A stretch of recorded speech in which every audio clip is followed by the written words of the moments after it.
6:12. When Guizhuzhou returned home this time, she was no longer roaming the streets alone. She was no longer a stray cat on the wall of her neighbor's mansion on Yuhu Street. Because she had her master by her side, she was very well behaved. A familiar young man was leaning on the wall and asked with a smile, "Lu Duan, why aren't you beating your opponent today? My swordsmanship has improved greatly in the past 2 days. I'm sure I'll succeed. I'll make you take a detour." Guizhuzhou raised her head and asked blankly, "Who are you?" The young man saw Guizhuzhou secretly winking at him and quickly disappeared. This was also Chun Pingan's first visit to the Guo family on Yuhu Street. Sword Immortal Guijia personally came out to welcome him. Chun Pingan only sent Guizhuzhou to the door and politely declined Guijia's invitation. After all, the hidden official's Luo Shan Sword Immortal was still watching him. The Ning residents did not care about this, but Sword Immortal Guijia and his family still cared. At the very least, he should put on an act to show that he cared. Guijia pulled Guizhuzhou inside and asked casually, "What did you talk about with your little senior sister over there?" Guizhuzhou said, "Father, even if you torture me, I won't say a word. Who am I? I'm the daughter of the great sword Immortal Guijia. If I shouldn't say anything, I won't say anything." Guijia lowered his head and looked at his smiling daughter. Guijia patted her little head and said, "No wonder they say a grown daughter can't be kept at home. Father's heart aches for you." Guizhuzhou asked, "But my mother isn't like that. She married father, but didn't she still protect her family? Father, you're really too much. Every time you're wronged by mother, you don't go to your master to pour out your grievances, nor do you go to your sword immortal friends to drink. Instead, you go to your father-in-law's house and pretend to be pitiful. Mother is so annoyed by you. You still don't know, right? My grandfather has already looked for me in private and asked me to advise you not to go there anymore. He said that he's begging you, my son-in-law, to take pity on him." Guijia was already used to his daughter's heart-wrenching words. It was good to get used to it. Therefore, his father-in-law should be used to it. They were a family, so there was no need to be polite. Guijia's originally gloomy mood brightened up a little. It was a good thing that he had come looking for him once. When he came to reason with him, he did not draw his sword. He was much luckier than that great sword Immortal Yuqing. Of course, he didn't draw his sword. He still had his sword on him. Deep in his heart, Guijia was actually very grateful to this person who had the highest level of swordsmanship in the world. Guijia also admired the young man just now. The disciples of the sage of literature seemed to be good at talking about things beyond words, and they were talking to people other than Guijia and the Guo family. Guijia had always hoped that his daughter, Lu Duan, would be able to go to the inverted hanging mountain to take a look. She wanted to learn from Ning Yao and go further to take a look. It wouldn't matter if she came back late. However, even though his daughter liked to be lively since young, she had never thought of sneaking to the inverted hanging mountain. Guijia had asked his wife to hint to his daughter, but his daughter said things that made him speechless. Guizhuzhou said that when she was young, she spent a lot of effort to climb to the roof of her house. When she saw the moon on the wall of the Great Wall of Sword Qi, she wanted to touch it one day. In the end, when she grew up and went to the wall by herself, she realized that it wasn't like that. The moon was far away from the wall and she couldn't reach it. Therefore, she was not willing to take the long route. The Great Wall of Sword Qi was so high, she couldn't reach the moon even if she used all her strength to jump. If she went to the inverted hanging mountain, it would be even more impossible to reach it. It was meaningless. His visit this time was to hope that Guizhuzhou could officially become the disciple of his little senior brother, Chun Pingan. As long as Guijia agreed, Guizhuzhou would have to follow her senior brothers and sisters to the Patriarch Hall of the Aquarius Continent's Luopa Mountain to pay respects to the Patriarch. After that, she could stay in Luopa Mountain or travel to other places. If she really missed home, she could return to the Great Wall of Sword Qi later. Guijia felt that it was okay, since his left and right asked Guijia, who was a sword cultivator in the raw jade realm, didn't dare to disagree. The other sword immortals also couldn't find any reason to criticize. If they could, they would find his left and right to talk. However, Guizhuzhou suddenly said, "Father, on the way here, Master asked me if I wanted to go to his hometown and follow Big Senior Sister and the others to the vast world. I risked my life to defy Master's order and refused. Don't you think I'm very brave? Am I very heroic?" Guijia sighed in his heart and asked with a smile, "Why didn't you agree?" "There are many rules in the vast world for apprenticeship. We can't compare with them here. If you don't agree, you don't even need to kowtow. You just need to make a toast. You still have to go to the Patriarch Hall to pay respects to the statue and offer incense. There are many complicated formalities. If you want to become the direct disciple of Chen Pingon, you have to do as the Romans do." Guizhuzhou shook her head. "When Master returns to his hometown, I'll follow him. If I leave, who will take care of Father's flower garden?" Guijia tried his best to keep a straight face and earnestly advised, "Next time you hit mosquitoes and flies, don't use your sword skills. Don't cut the flowers and plants together." Guizhuzhou said regretfully, "It's a pity that Big Senior Sister didn't want to give me the mountain walking stick. Otherwise, not to mention Father's flower garden, if even a mosquito or fly ran into the whole mansion. Father, you will punish me and cut off my dog head." After Guijia separated from his daughter, he went to see the flower garden. After his daughter became a disciple, she ran to the Ning mansion all day long. She didn't take care of the flower garden so carefully, so the flowers and plants were particularly lush. Guijia stood alone in a pavilion full of flowers. He looked at the round and neat flower bed scenery, but he could not feel happy. If the flowers were good and the moon was round, everything would be perfect. How could people live a long life? So Guijia would rather the flower garden be broken and people reunited. In the Ning mansion, Ning Yao was still in seclusion. Pei Qian was asking Nurse Bai about the fist technique. Zhong Qiu was practicing the stance, using the abundant sword intent between heaven and earth to sharpen the fist intent. Chao Qinglang was cultivating. Cui Dongshan pulled Brother Nalen to drink with him. After Chen Pingon left Guijia and Yuhu Street, he went to the wine shop that was getting bigger and bigger. According to the old rules, the shopkeeper didn't fight with the customers for territory. He just squatted by the side of the road and drank. Unfortunately, Fan Datch was not kind. He drank the rest of the money in one go, so he had to pay the bill with the young man Jiang.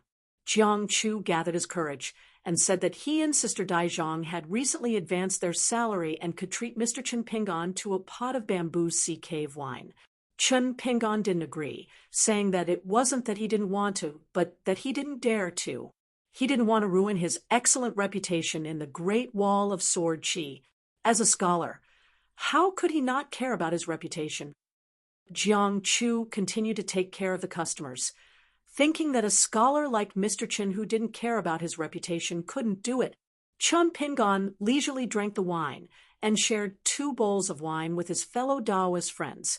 Then he got up and went to the 2 new walls to look at the names and contents of the wushu boards. Chen Pingon carried the small stool to the corner of the street and waved the green bamboo branch with all his strength. He shouted like a storyteller under the city's bridge. Foam Kangle was the first to run over. He didn't have time to pick up the clay pot that was getting heavier and heavier. The child whispered in the ear of the second shopkeeper and roughly explained his difficulties. He asked the second shopkeeper to be tactful and not say anything wrong. Chen Pingon smiled and nodded. As a reward, he asked Foam Kangle to go around the streets and attract audience for him. After receiving the promise that the second shopkeeper wouldn't expose him, Foam Kangle patted the second shopkeeper's shoulder heavily and gave him a thumbs up, saying that he was a good brother and was loyal to his friends. Chen Pingon glanced at Foam Kangle, and the child immediately patted the second shopkeeper's shoulder lightly. Then Fong Kangol ran and shouted at the top of his lungs, saying that the story of the scholar beating the drum and wronging the city god pavilion was finally about to begin. The storyteller waited until he was surrounded by people and rubbed a handful of melon seeds from the little girl beside him. Then he began to tell the story of the mountain god bullying men and women and forcefully marrying beautiful women. The scholar finally reunited after going through hardships. However, when he talked about how domineering the mountain god was and how powerful he was, Lord Xingwang actually had thoughts of retreating after hearing the scholar cry out for injustice. The group of children were unhappy and started to clamor for rebellion. What were you doing earlier? Just the name of the day and night wandering god, the civil and martial judge, and the iron chain general. What merits did they have when they were alive? Why were they able to become the city god deity after they died? What was written on the inscribed board? How mighty was Lord Xingwang's official robe? Just these trivial matters, the second shopkeeper talked about it for so long. In the end, you, the second shopkeeper, said that Lord Xingwang, who had countless ghost envoys and a strong army under his command, was actually unwilling to uphold justice for the poor scholar? Chun Pingon realized that he had finished eating all the melon seeds in his hand. He wanted to turn around and beg the little girl for some more.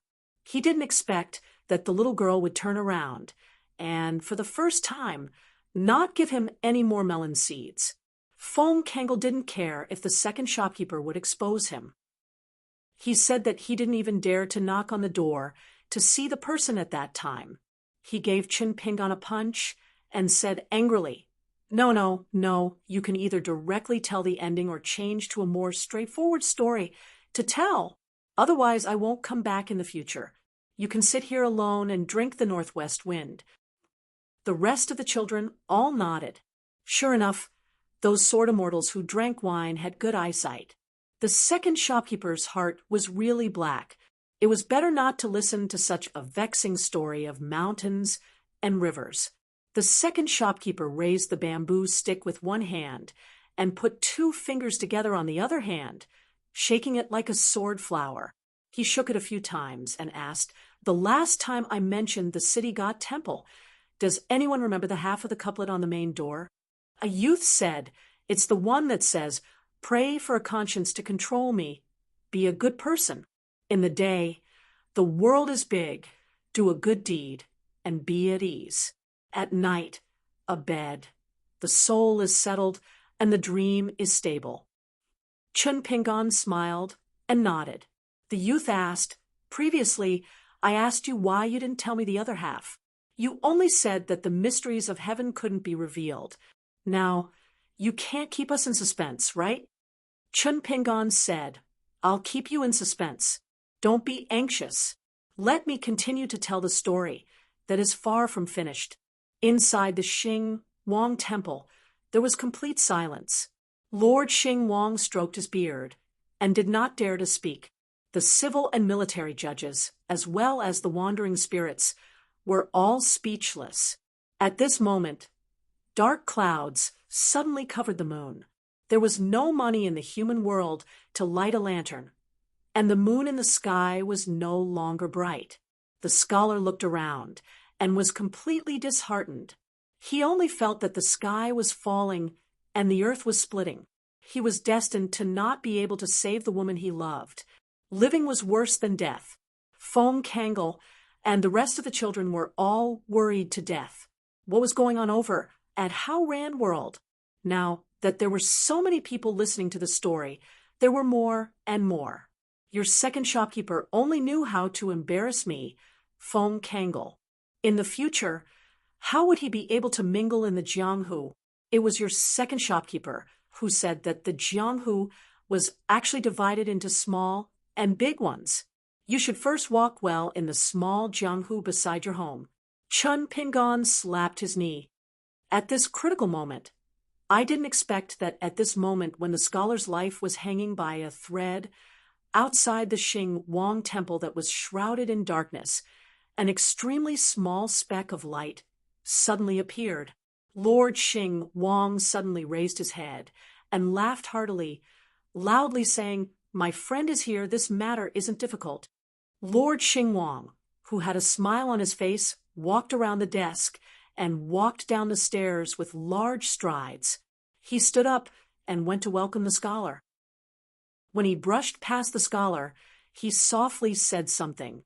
The scholar was skeptical, but he followed Lord Xing Wang out of the Xing Wang Pavilion's main hall. "Judges, do you know who the visitor is? Could it be that the evil mountain god has personally come to denounce the scholar? Or is it someone else who has graced us with his presence?" In the end, there was a glimmer of hope at the end of the tunnel. "How do you foresee this matter?" "Listen, Oop." The little girl suddenly reached out her hand, hurriedly, and passed a handful of melon seeds to the storyteller. "Don't break it down next time. Tell me today. I have melon seeds. There are many more." The young man who said half of the contents of the couplet on the city god temple's main door said angrily, "Don't beg him. If he doesn't want to say it, then don't say it. After listening to this story, I won't come back in the future anyway." The storyteller took the melon seeds from the little girl's hand and rubbed the bamboo stick with all his might. If you look closely, in the blink of an eye, that tiny speck of light actually grew bigger and bigger. Not only that, more specks of light soon appeared. One by one, they gathered together like a new bright moon. These specks of light streaked across the night sky and broke through the sea of clouds when they encountered the sea of clouds. It was like the path of immortals, and it was even higher than the 5 peaks. On the ground, the Taoist cultivators of the Day Dragon Snake sect and the commoners in the market all woke up from their dreams. They went out to open their windows and looked up. What they saw was amazing. When they opened their windows, they opened their windows. "Don't rush me, don't rush me. I'll eat a few melon seeds first." After eating the melon seeds, Chun Pingon continued, "The closer he got to the city god temple, the louder the sound of thunder became. It was as if a deity was beating a drum above his head. He was worried that the lord of the city god temple was in cahoots with the mountain deity.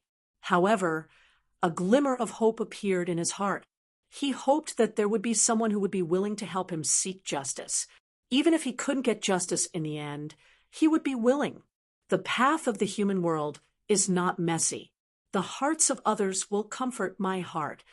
Around the small bench, everyone held their breaths and listened attentively. The scholar couldn't help but raise his hand to cover his eyes. The light was indeed becoming more and more dazzling. It was to the extent that the scholar, who was only an ordinary person, couldn't look at it. Not only the scholar, even the lord of the city god temple and the assistant official were the same. They couldn't look directly at the great light between heaven and earth. Guess how big the light was? It directly illuminated the area within 100 miles of the city god temple. It was as if the sun was hanging in the sky. How could a mere mountain deity cause such a scene? Foam Kangle asked tentatively, could it be the sword deity that was passing by? The little girl who was sitting on the bench beside Foam Kangle nodded vigorously. Of course, Mr. Chen said that the sword deities all had a clear heart. Their swords emitted light. Chun Pingon said, "That's right. It was the sword deity that went down the mountain to travel the world. But it wasn't just that. The leading young sword deity in fluttering white clothes was the first to arrive at the city god temple. He kept his flying sword and stood still. Coincidentally, this person's surname was Fong, and his name was Kangle. He was a new sword deity that rose to fame in the world. He loved to be chivalrous and walk the jianghu with his sword. There was a small clay jar tied to his waist that made a clanking sound. Coincidentally, there was a beautiful female sword deity beside this sword deity. Her name was Shu Xian. Every time she went down the mountain on her sword, she liked to keep some melon seeds in her sleeves. It turned out that every time she met an injustice at the foot of the mountain, she would eat some melon seeds after she solved the injustice. If someone was so grateful that they shed tears of gratitude, This female sword deity wouldn't ask for money.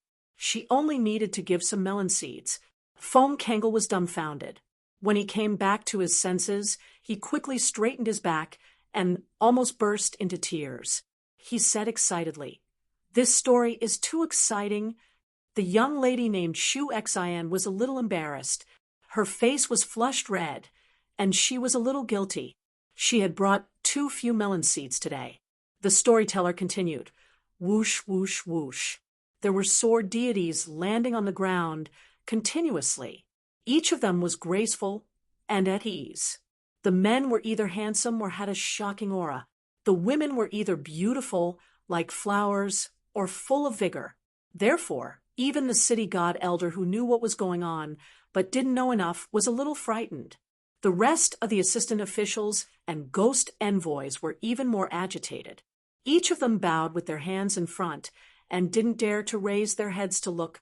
They were extremely shocked. Why could they see so many sword deities in one breath?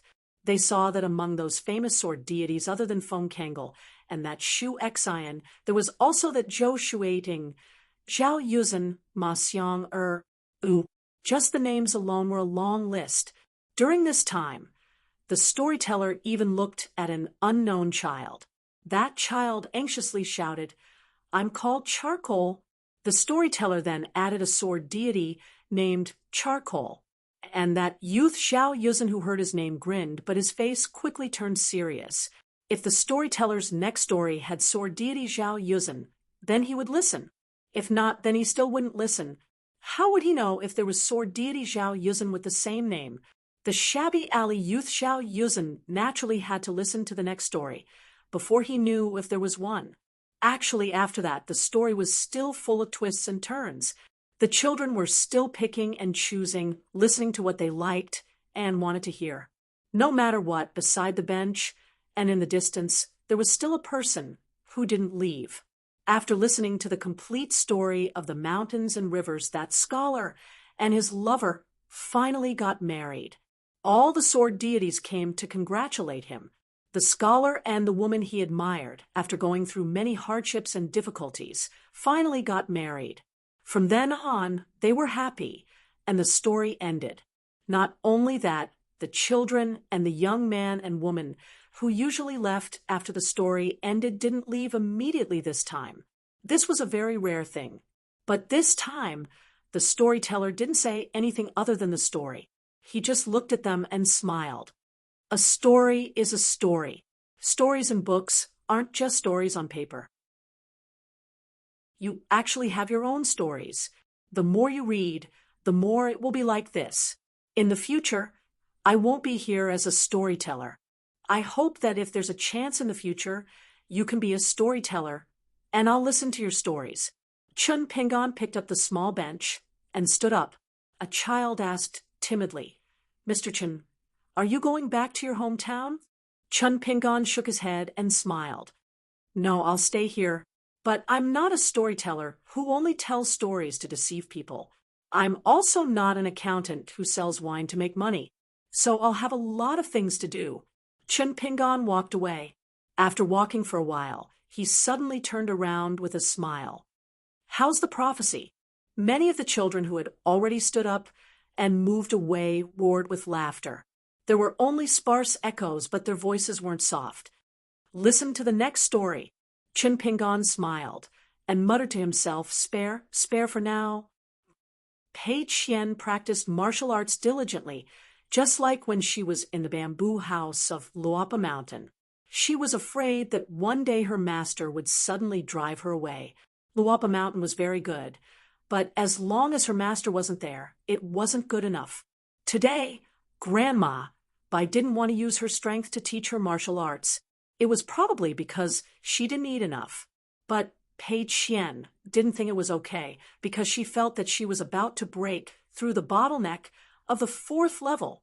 This made Pei Qian very happy. She couldn't stop smiling and talked with Grandma Bai for a long time. Pei Qian felt that she could finally confidently stay in the Great Wall of Sword Qi for a few more days. She didn't expect that before she could report the good news to her master, Her master would bring Cui Dongshan down from the pavilion of the dragon beheading platform and come to the training field. She said that they could leave for their hometown now. Pei Qian looked at the big white goose. The big white goose shook its head helplessly. There was no other way. Master had already made up her mind. Little brother couldn't change her mind. Pei Qian didn't make a scene. She didn't dare and didn't want to. She silently followed her master to her house to pack her luggage. She carried her small backpack and took her walking stick. It was winter. Why was the sun so bright? It would be great if there was a heavy rain. Then they could leave Ning Mansion later. It would be good to hide from the rain at the gate for a while. Chao Qinglang was also holding her walking stick and carrying her bag. She appeared at the gate of the house with Master Zhong. Chun Pingon left Ning Mansion with them. They walked all the way to the gate where the old female Taoist priest and the old sword fairy were guarding. However, Cui Dongshan went somewhere else halfway. He said that he would meet them at the Stork Inn on the inverted mountain. Chun Pingon stopped. I won't send you off. Be careful. Pei Qian lowered her head. Chao Qinglang gave her master the seal. Chun Pingon accepted it with a smile.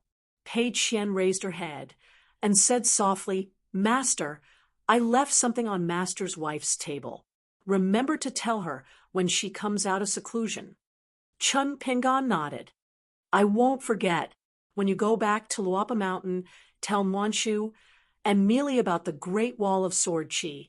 Don't just show off and talk nonsense with them. Tell them what you want. Pei Qian's eyes were red. She nodded. I'll listen to Master. Ooh, it was very strange. In the past, it was always her who stayed at the original place to send her master off. Only this time, her master stayed at the original place to send her off. Instead, she felt even more sad. Then in the future, would she have to leave Luapa Mountain alone to wander the Jianghu? It was so pitiful to leave her master alone in Luapa Mountain. Chun Pingon looked back and saw a little girl running over. Pei Qian was finally happy. She thought that if this little junior sister didn't take the initiative to come and see her, she would lose a lot. Guizhuzhou suddenly stood still. Then she jumped and landed beside Pei Qian. She smiled brightly. Little senior sister, I'm going to leave with Master.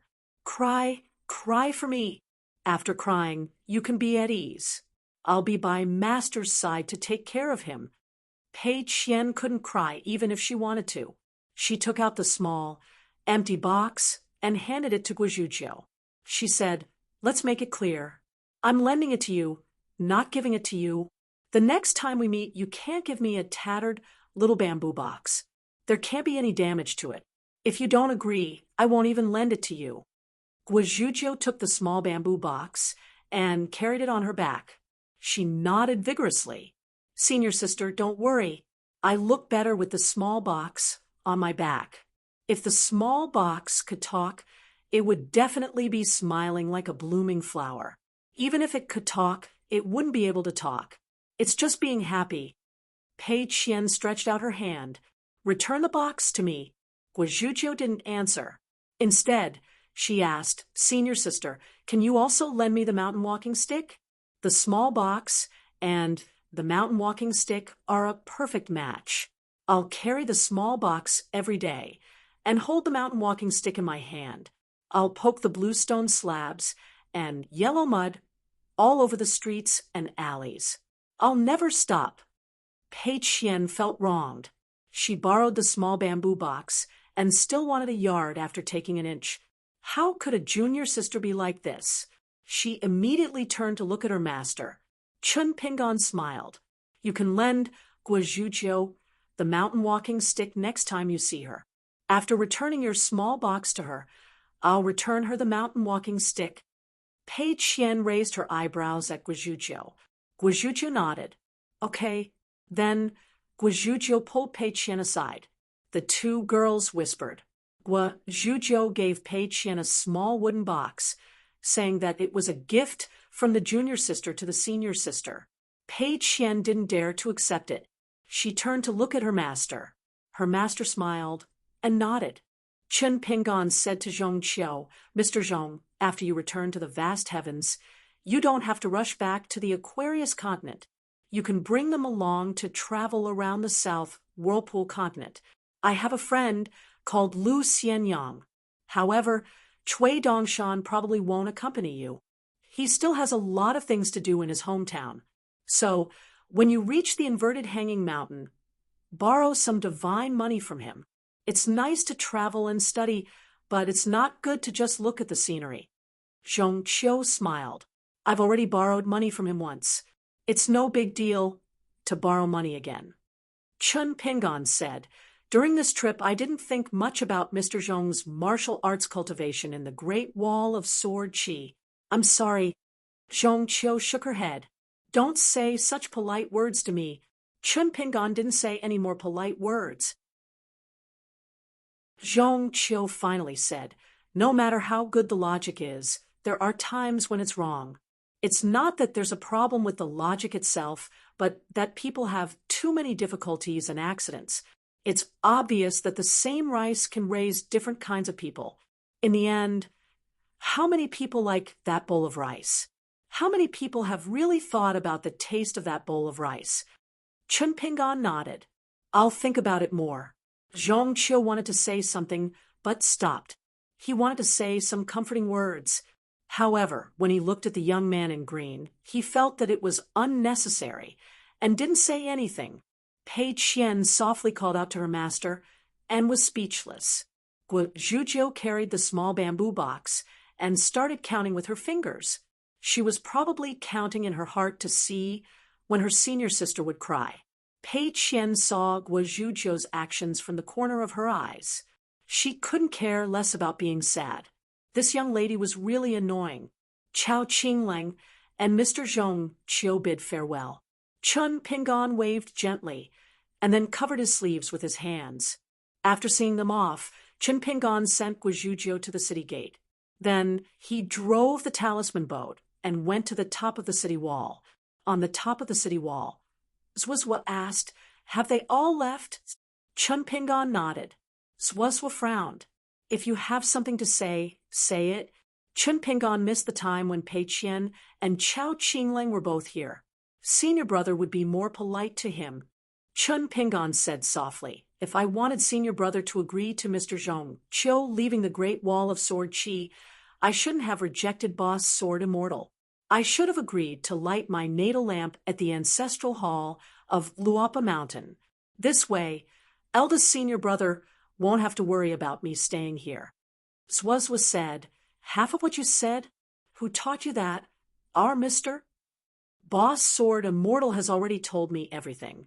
You're not even a sword cultivator. You can't even figure out how fast my sword is. Who gave you the courage to think about these messy things? How did you say that to Yu Zhuanfu? Are you just saying the truth for others to hear? The truth in your heart is extremely difficult to understand. How can you casually sell the wine and fan in the shop and not keep them for yourself and make money? I think it's better if we don't learn this kind of bullshit logic. Chen Pingon was speechless for a moment. Senior brother usually didn't talk much. Today, he said so much. It seemed that he was really angry. It didn't matter. Chen Pingon already had a plan. No matter how busy Mr. is, now that Pei Qian and Chao Qinglang are at Luopa Mountain, he will often visit. I believe that senior brother's martial nephews will tell Mr. Zhong Qiu everything. Mr. will be happy to hear it. This time, it was Zhuozhuo's turn to be speechless. Chen Pingon changed the topic and asked, are there many people in the wilderness who haven't forgotten about the Great Wall of Sword Qi? Zhuozhuo nodded. Of course, but it's still useless. Chen Pingon asked again. The two saints of Confucianism and Buddhism are guarding the two ends of the city. In addition, the saint of Taoism is guarding the sky. Are they all trying to maintain the Great Wall of Sword Qi so that it won't be contaminated, eroded, and transformed by the luck of the wilderness? Zhuozhuo said, for the saints of the three sects, this is not an easy task. The saint of Confucianism, who was born as a Buddha, lost to Mr. in a debate, and went to the secondary sage lineage. He is very knowledgeable, So don't think that the secondary sage lineage is bad. We scholars are most afraid of our own interests being damaged. We will scratch our hearts and lungs and resent everything. Don't think that all the Confucian disciples of the sage lineage are gentlemen and virtuous just because the sage lineage has a gentleman king. Chun Pingon shook his head. It's not like you can't see the mountains for the trees. Tong Yi Continent's gentleman Zhongkui was from the secondary sage lineage. Swazwa asked, what did Chui Dongshan say before he left? Chun Pingon shook his head. It's just a trivial matter. After a long silence, Swa said slowly, back then, other than Mr., no one had seen Chui Dong when he was young. The few of us saw him. He was already a young man about your age. Chun Pingon suddenly said, I still believe that this world will get better and better. Swazwa smiled. It should be so. Chun Pingon turned his head and said, Elda senior brother, if you can smile more often, you're actually much more handsome than Wei Jin of the Wind Snow Temple. Swazwa asked, isn't it the same if you don't smile? Chun Pingon smiled. I think so, but I don't know what Wei Jin thinks. Swazwa nodded. I'll ask later. Chun Pingon added, it still depends on whether Wei Jin's answer is sincere or not. Swazwa nodded. Makes sense. The two of them looked into the distance together. People who were familiar with each other went to different places. Just like today, Chun Pingon did the same. Not long ago, Qi Jinglong left the Great Wall of Sword Qi with a white-haired old man and some young sword cultivators of the Taihui sword sect. The people at the foot of the mountain were like this, and the immortals on the mountain were no exception. The Great Wall of Sword Qi was stolen by another year, and the flowers bloomed again in spring. This time, Ning Yao's seclusion was leisurely, as if she had forgotten the winter and summer. In fact, this was the most common cultivation. Fan Dash still hadn't broken through, but his foundation in the Dragon Gate realm was getting better and better. He was completely familiar with the Ning Mansion and the Yen family. Yen Ji now had the guidance of the family's chief consecrator, and his swordsmanship had improved a lot. Chun Sanqiu was still the licentious young master, who always felt that the wall was coming to help him after drinking. Dong Hua Fu still bought things no matter, where he went without spending money. The business of the Stack Cliff wine shop was still very good, and there were more and more nameplates hanging on the wall. It was said that Qi Shou had gone into seclusion. He had a high chance of becoming a nascent soul sword cultivator after coming out of seclusion. Pang Yuanji often went to the Stack Cliff wine shop to buy wine. This was because the shop had launched a new wine, the extremely strong burning knife wine. However, it was a little expensive. A flask of wine cost 3 snowflakes. Therefore, the Bamboo Sea Grotto Heaven wine that cost 1 snowflake did not decrease in sales. Instead, it increased in sales.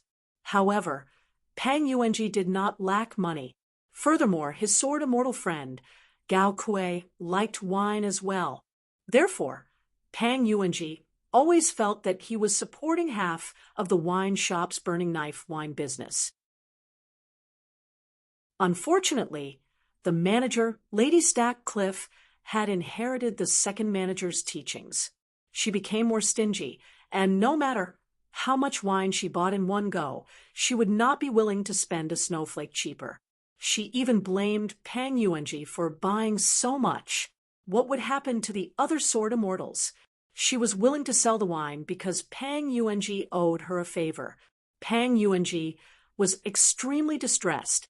He could drink any kind of wine, but Gao Kuei was a wine addict and had no money.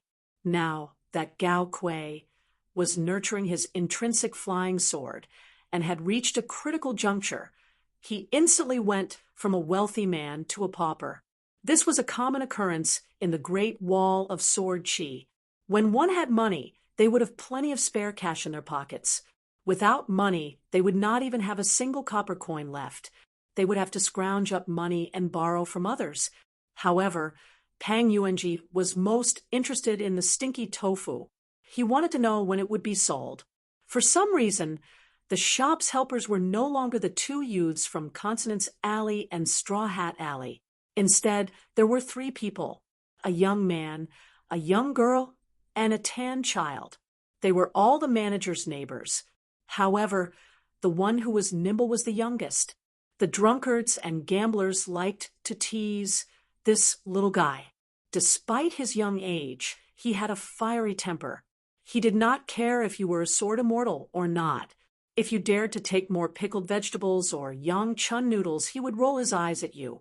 The pickled vegetables would still be served to the table or sent to the roadside, but the child would not be happy about it. From last winter to the beginning of spring this year, the second shopkeeper had been living in seclusion and rarely showed his face. Only Guijuju, who was diligent in visiting, could occasionally see her master. When she saw her, she would ask why Big Senior Sister was not back yet. Now that she had developed feelings for the small bamboo box, the next time she saw Big Senior Sister, the box would definitely say that it liked the new and was tired of the old, so it would not return home. In the Ning mansion, Nailan Yeshing was a little nervous. He took the initiative to ask by Lian Shuang, the old woman, if the young master's sword practice method was too impatient. Was it really okay? Nailan Yeshing did not have the heart to use his sword. Grandma Bai was also anxious. However, Miss was in seclusion. Who could she ask? Therefore, she asked Nailan Yeshing to go to the city wall to find the young master's senior brother. Nailan Yeshing thought that it was right. He went there, but the senior brother was even more ruthless. He said that if Senior Nailan felt that the young master's sword practice with the young master would delay the young master's return to the immortal realm, he could let the young master come to the city wall to practice. Nailan Yeshing left the city wall with a black face. Grandma Bai was guarding at the gate. When she heard Nailan Yeshing's angry words, she almost couldn't help but go to the city wall. Nailan Yeshing persuaded her for a long time before he stopped her. After persuading her, Nailan Yeshing was secretly happy in his heart. He was called Senior Nailan by Nailan Yeshing. Well, I'm going to drink. If the young master asks me to practice with the young master tomorrow, don't blame me for being ruthless. If you drink too much, you won't be able to control the strength of your flying sword. After several large and small spring rains, there was a rising heat between heaven and earth. On this day, Chun Pingon sat alone in the pavilion with his hands in his sleeves, leaning against the pavilion pillar and taking a nap. On the city wall, Nailan Yeshing stood up, stretched out his hand to hold the hilt of his sword, and squinted his eyes to look into the distance. To the south of the city wall, thousands of miles of yellow sand covered the sky and the sun. The rolling sand was even higher than the Great Wall of Sword Chi. Like a tide hitting the shore, it went straight to the Great Wall of Sword Chi. The monks sitting on the left and right of the Great Wall of Sword Chi and the Confucian sage stretched out their palms at the same time and gently pressed the white fog. A Taoist sage holding a snow-white tail was sitting cross-legged at a very high place. When the old Taoist looked up, the sea of clouds under his feet opened layer by layer. There was a little girl with goat horns who had been yawning and lying on the city wall, staring blankly at a jug of wine that had not been opened. At this moment, she was so happy that she rolled a few times and jumped up. Her eyes were shining, and she shouted in a childish voice, "Those below the Jade Primitive Realm, all leave the city wall. Those in the north who are strong enough, come and make up the numbers." Chun Qingdu slowly walked out of the thatched cottage with his hands behind his back. He came to the left and right side and gently jumped on the wall. He asked with a smile, "Do you want to keep the sword, Chi, for dinner?" The left and right side were silent, but they didn't draw their swords. They just stopped trying to restrain their sword Chi and moved forward. Outside the Great Wall of Sword Chi, the yellow sand seemed to have crashed into a wall and instantly turned into dust. It was difficult to get close to the city wall. Not only that, the invisible wall of Sword Chi continued to move south, and the rolling yellow sand was pushed back dozens of miles. Finally, the world became clear again, and one's field of vision widened. Over at the northern side of the city, rays of dazzling sword light flashed. They all withdrew their swords and stopped on the southern side of the city. Finally, the sword Qi reached the city wall. Sword immortals were everywhere. Chen Qingdu, left and right. Dong Sangeng, Lord Hidden Official, Chen Shi, Qi Tingji, Nailan Xiaowei, Old Deaf, Lu Ji, Yu Qing, Ning Lianyun, Wu Qingpei, Zhou Qingmi Humiyu, Sun Jiyuan, Gao Kui, Tao, Wen Yen families worshipped immortal, sword cultivator Li Tumi, North Continent's Han Huizi, Aquarius Continent's Wei Jin, South Whirlpool Continent's Yuan Qingshu, Fuping Sword Lake's Gao Kai, Xiao Yuan Dynasty's Ku Xia. Chen Qingdu looked into the distance and chuckled. Now that I have that old fart backing me up, I'm much more courageous. There are so many fresh faces. Yes, there are quite a few of them. Those who have a seat in the mouse hole are almost all here. 613. The great sword Celestial Yu Qing was wearing a standard robe of the clothing workshop. There was a sword hanging from his waist, the mighty suppressing 5 mountains. However, compared to this half-immortal weapon that would not be easily unsheathed, Yu Qing actually preferred the standard longsword made by the sword workshop. Hence, the sword he was holding was made by the sword workshop. Many sword celestials and earth immortal sword cultivators at the Great Wall of Sword Qi still liked to wear the clothing workshop's robes and the sword workshop's swords. Yu Qing had contributed greatly to this. The female sword, Celestial Zhou Cheng, was still swinging on the swing. A long time ago, the young man who said that he wanted to visit his hometown died in the hands of his so-called hometown people because of her. Zhou Cheng did not have a sword. The golden threads of sword, that had been passed down from generation to generation, were her sheathless swords. The young and handsome sword Celestial Wu Qingpei's eyes were red, and his face was distorted. Good, good, good. There were many big demons today. There were many familiar faces, but also many new ones. The sword Celestial Yuan Qingshu of the South Swirl Continent and the local sword Celestial Gao Kui stood side by side. Gao Kui's expression was solemn as he told Yuan Qingshu about the origins of the legendary big demons. This time, the big demons that had been hiding in the wilderness for countless years had all gathered at the southern battlefield. This was a situation that had never happened before. The 14 big demons at the front were the earliest existences in the first editions of the White Swamp painting and the Mountain Searching painting. Later, the many editions that had been passed down in the world did not record them. Even Gao Kui admitted that he had never seen them alive. This time, the wilderness had gathered them all at once. This saved him a lot of trouble. Yuan Qingshu took a blade-strengthening gourd and drank. Every time Gao Kui talked about the ancient origins of a big demon, Yuan Qingshu would take a sip of wine. It tasted great to drink with the big demon's name. The sect master of the Taihui sword sect, Han Huizi, was resting with his eyes closed. His palm was resting on the hilt of his sword. He tapped it lightly from time to time. Beside him was the sect master of the floating duckweed sword lake, Li Kai, who was also from the North Continent. Li Kai's eyes were shining. Good. All of them look like they can fight.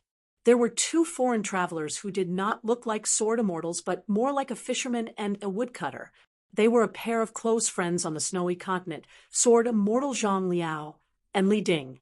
Their hearts were originally heavy, but when they looked at each other, they smiled knowingly. They were ready to die. A sword, celestial body. Was.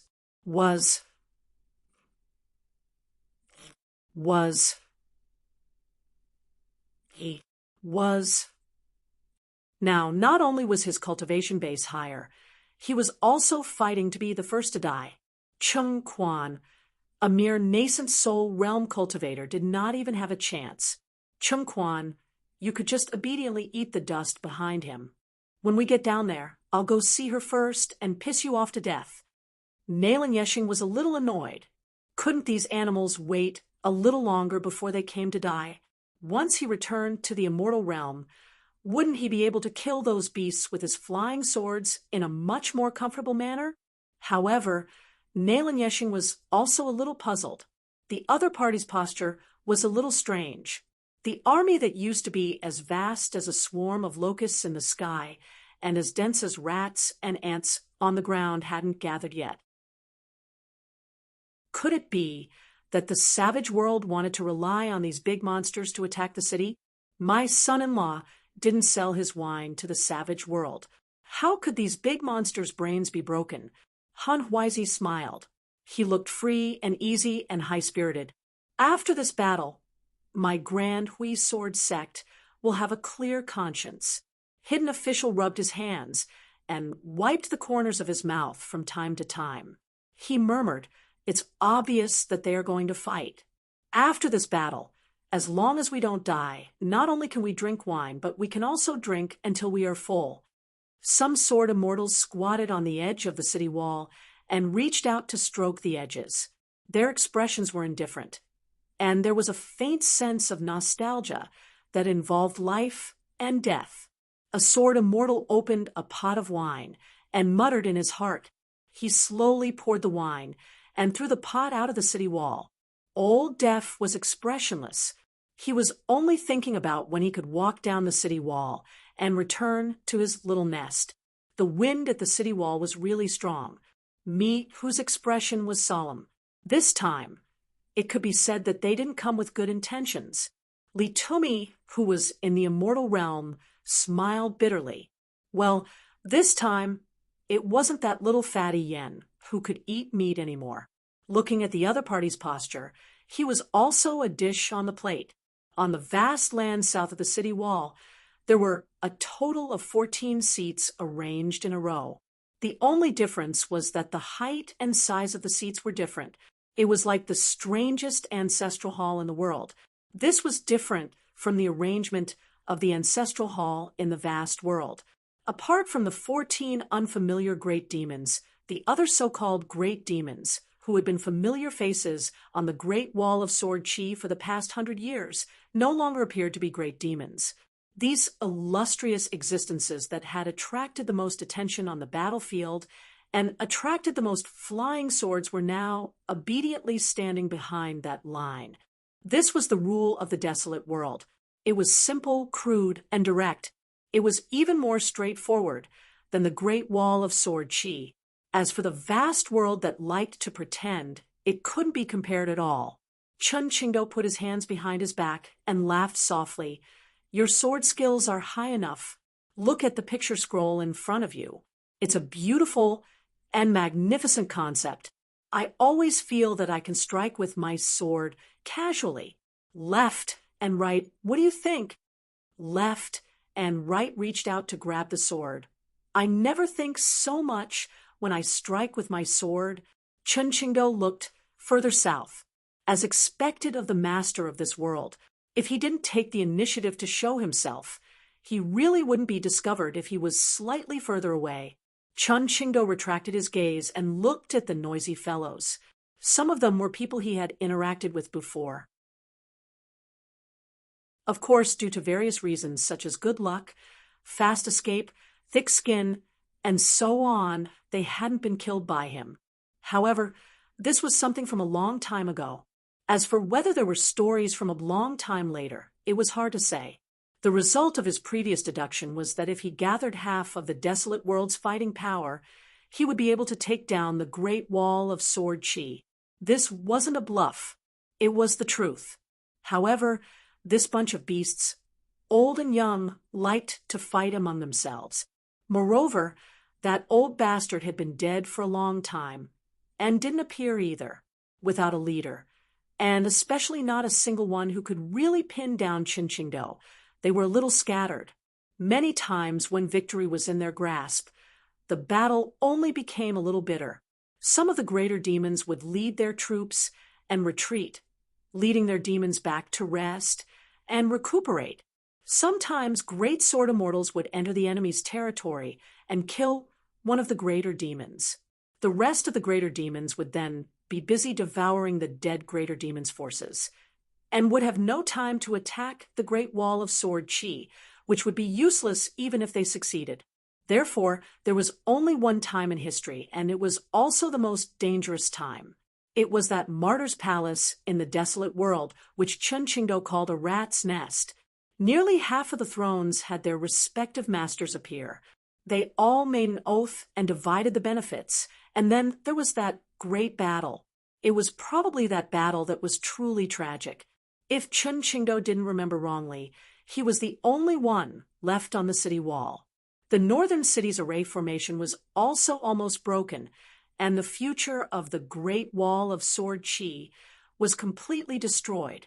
That time, many elders in the eyes of young sword immortals died, and many children in the eyes of young sword immortals also died.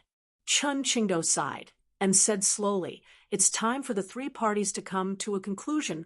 After being a felon for 10,000 years, there should be an explanation for himself." Far away in the south, there was an inverted mountain with countless huge broken stones, pierced through by iron chains. It was a similar scene to the inverted mountain. The peak of the mountain was facing the ground, and the base of the mountain was facing the sky. The high platform of the inverted mountain was as flat as a mirror.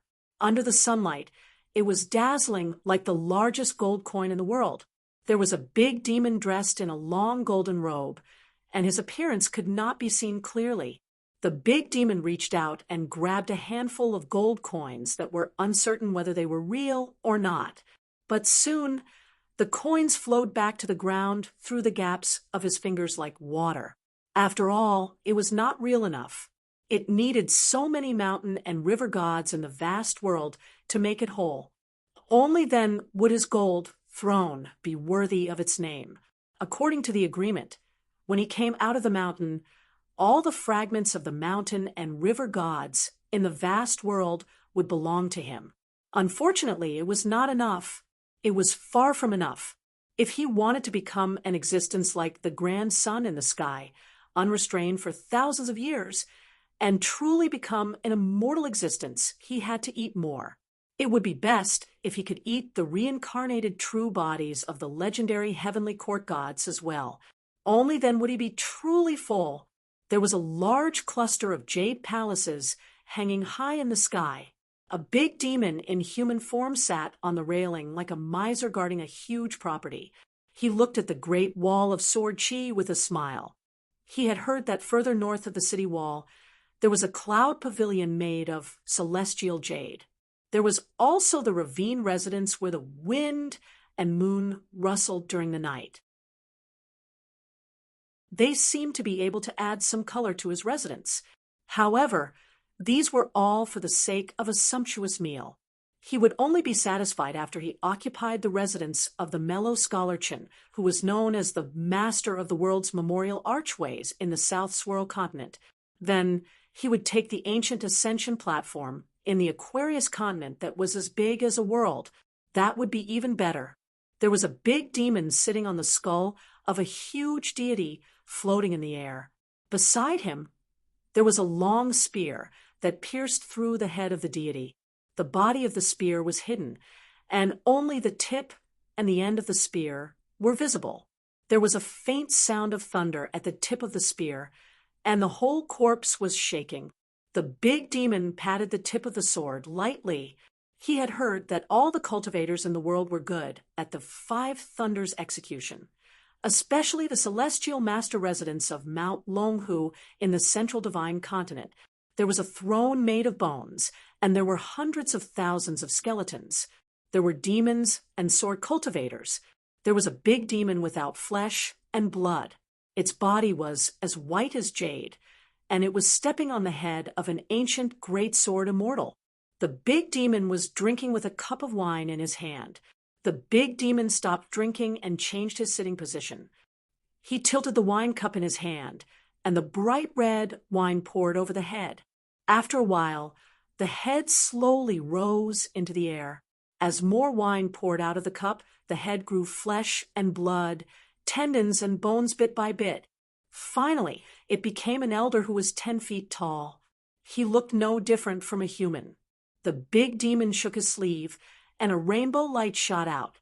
The slightly stiff elder reached out and grabbed the rainbow light. The moment the dull elder with hollow eyes held the rainbow light, he was like a sword immortal holding a sword. His aura was majestic. There was an ancient pillar that was 3 kilometers tall, and it was inscribed with talisman markings that had been lost since a long time ago. There was a scarlet red serpent coiled around it, and there were numerous indifferent and lusterless WYREM pearls that flowed indeterminately around it. The long snake stuck out its tongue and stared at the top of the wall. It smashed the rotten fence that had been there for thousands of years, and then smashed the inverted mountain. It only had one goal, and that was to find the little fellow that could barely be considered a true dragon in the human world. From then on, it would complete the great Tao, and the heavenly Tao of the 2 worlds would be decided by it. A tattered long robe slowly appeared. There was nothing in the robe, and it fluttered in the wind. When this strange, ownerless long robe appeared, there were ancient sword wills in the world near the great wall of sword chi that were jumping for joy as if they had met an old friend. There were also more sword wills that seemed to be sobbing. There were also countless sword wills that were aggressive and became more and more irritable, as if they were angrily rebuking the gray robe. There was a beautiful woman wearing an imperial crown and a black dragon robe. She had the head of a human and the body of a flood dragon. She sat on a dragon throne that was the size of a mountain peak. The extremely long body of a flood dragon dragged on the ground. Every time the tip of her tail gently smacked the ground, there would be a violent tremor in the radius of 100 miles, and dust would fly into the air. Compared to her huge body, there were hundreds and thousands of graceful women that were as tiny as dust beside her. They were like the fairies in the murals, with colorful ribbons fluttering in the wind and holding people in their arms. There was a short old man who was hovering on a sword. His arms were as long as an ape's, and he carried a long rod on his shoulder. His hands were casually placed on the rod. His eyebrows and hair were white, but he was dressed in black. The long sword spun slowly, and occasionally he would suck 1 or 2 people women into his mouth and chew carefully. On one of the old man's hands, there was a string of prayer beads. However, the prayer beads were rather crude. They were only stones of various sizes with distinct edges and corners. The woman who was sitting on the dragon throne and wearing a crown near the old man did not mind. She even waved her sleeves and took the initiative to slap a dozen servant girls to the old man, allowing him to eat them to fill his stomach. A Taoist in a snow-white Taoist robe was sitting in the air. His face was blurred, and he was 3,000 feet tall. However, he was not a Dharma form, but his real body. Behind the Taoist, there was a bright crescent moon, as if it was plucked from the sky and brought to the human world. There was a giant with 3 heads and 6 arms, sitting on a huge futon that was spread out with golden books. Even though he was sitting on the ground, he was still taller than the neighbor Taoist. There was a shocking sword scar on his chest that was as deep as a ravine. The giant did not deliberately hide it. This was a great humiliation. When he could get back at them, he would wipe it away. Extremely high up, there was a bearded man in neat clothes. There was a saber at his waist and a sword on his back. Next to him stood a young man with a sword rack on his back. His clothes were ragged, and there were many swords in the rack. The thin young man carried them on his back like a peacock spreading its tail. He had clearly received the imperial edict during the last secret meeting at the Martyr's Palace. However, he still did not show up. He was not even willing to show his face, but no one dared to say anything back then. Even higher up, there was a man in a scholarly robe who sat upright and still. He wore a smile on his face, and his hands were folded over his abdomen. There was a fist-sized ball of light in his palm. It was sometimes snow-white, sometimes pitch-black, and sometimes colorful. There was an extremely handsome young man sitting neither too high nor too low. Not only was he in human form, he was only as tall as an ordinary person. However, upon closer inspection, his face was actually pieced together. There was an ancient sword-nurturing gourd hanging at his waist. Inside it were the remnant souls of sword immortals and many life-bound flying swords that had been worn out. He was about the same as the great monsters sitting beside him. It had been far too long since he had appeared in the world. The things inside the sword-nurturing gourd were consecrated by generations of disciples and grand disciples. A tall and sturdy man in golden armor stood on the ground. His fists were tightly clenched, and a golden light that was as thick as oil constantly flowed out from the gaps in his armor. This golden armor that was an immortal weapon was on the verge of breaking apart. It was not a treasure that hung on one's body, but a cage that resembled a small world.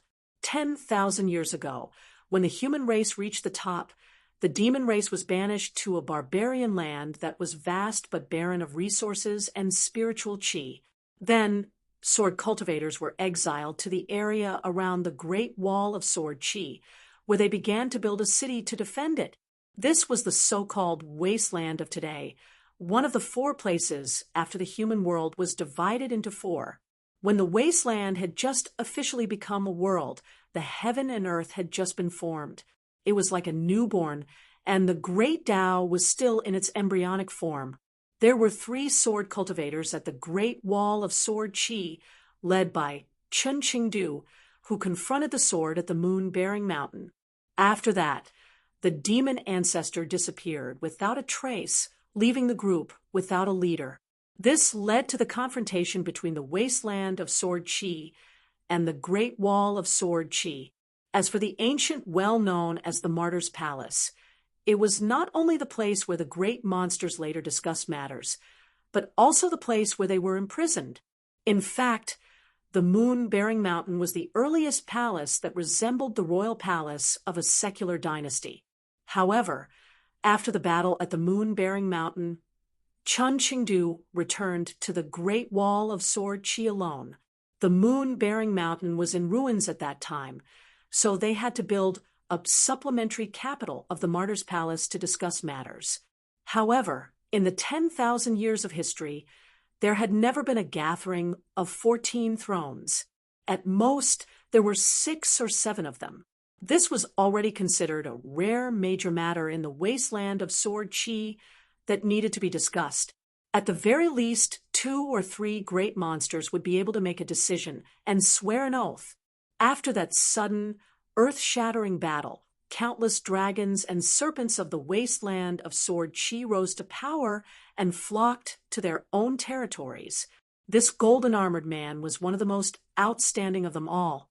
After that great battle, the wasteland of Sword Chi lost the only person who could convince the masses. He wanted to fight for the position of ruler of the world. However, according to the rules, he failed to ascend the moon-bearing mountain and was punished.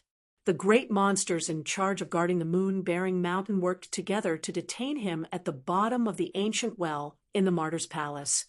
Who would have thought that he would scheme and connect to the outside world? After much difficulty, he was finally able to break free. It just so happened that a young Taoist who was traveling the wasteland of Sword Chi arrived at the ancient well. He stood at the mouth of the well and extended a finger, gently pushing the great monster back into the well. A finger not only pushed him back into the prison at the bottom of the well, but golden light also shone down, firmly trapping this great demon of high seniority. Fortunately, the great demon had a long lifespan since ancient times. It was far from comparable to the human race raised by the ancient gods. Once they chose to hibernate, the flow of time had little effect on them. Finally, the old man reappeared and allowed him to atone for his mistakes with his sinful body. On the unmoving line in the south, an inverted mountain and a golden-robed great monster. The great monster sitting alone on the railing of a jade palace was like an ancient immortal recorded in the book of the vast world. The man on the head of the god's corpse had a spear that pierced through the skull. It contained the purest divine will of lightning in the wasteland of Sword Chi.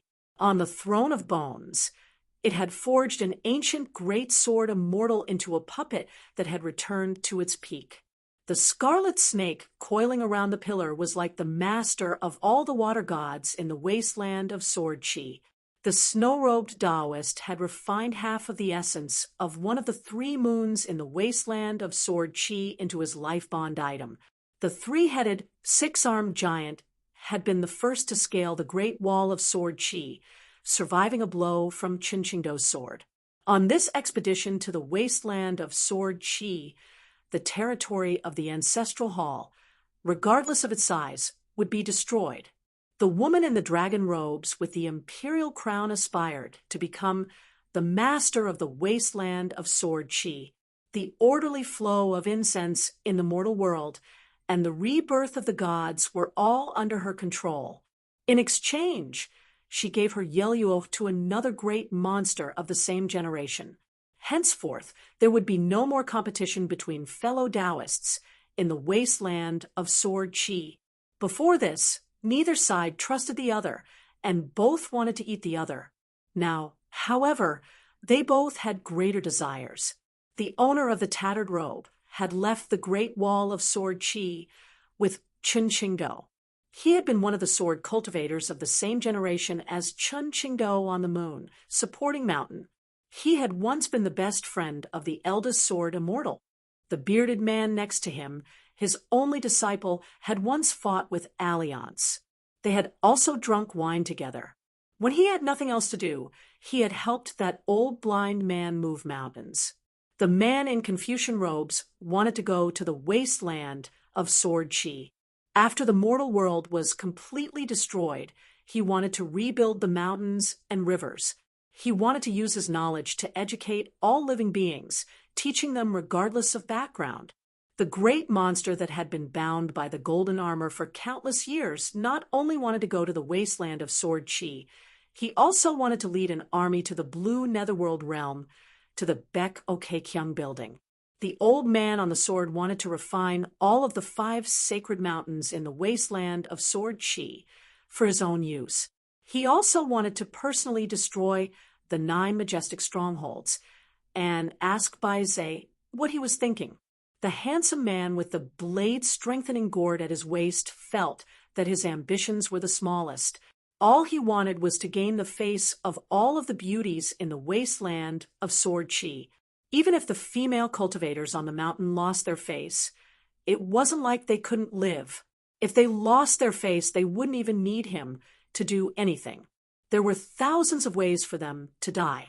These 14 great monster spirits were the peak of the wasteland of Sword Chi. Most of them had been awakened from their endless slumber. Some of them had been awake the entire time, but they had remained in their lairs throughout history. They had chosen to stand by and watch the war at the Great Wall of Sword Chi. They had never interfered with the once-in-a-century siege. The number of seats in the Martyr's Palace wasn't fixed. When someone died, their throne would shatter and fall to the bottom of the well. When someone of the younger generation rose to prominence, they would occupy a seat in the Martyr's Palace. There was no such thing as seniority.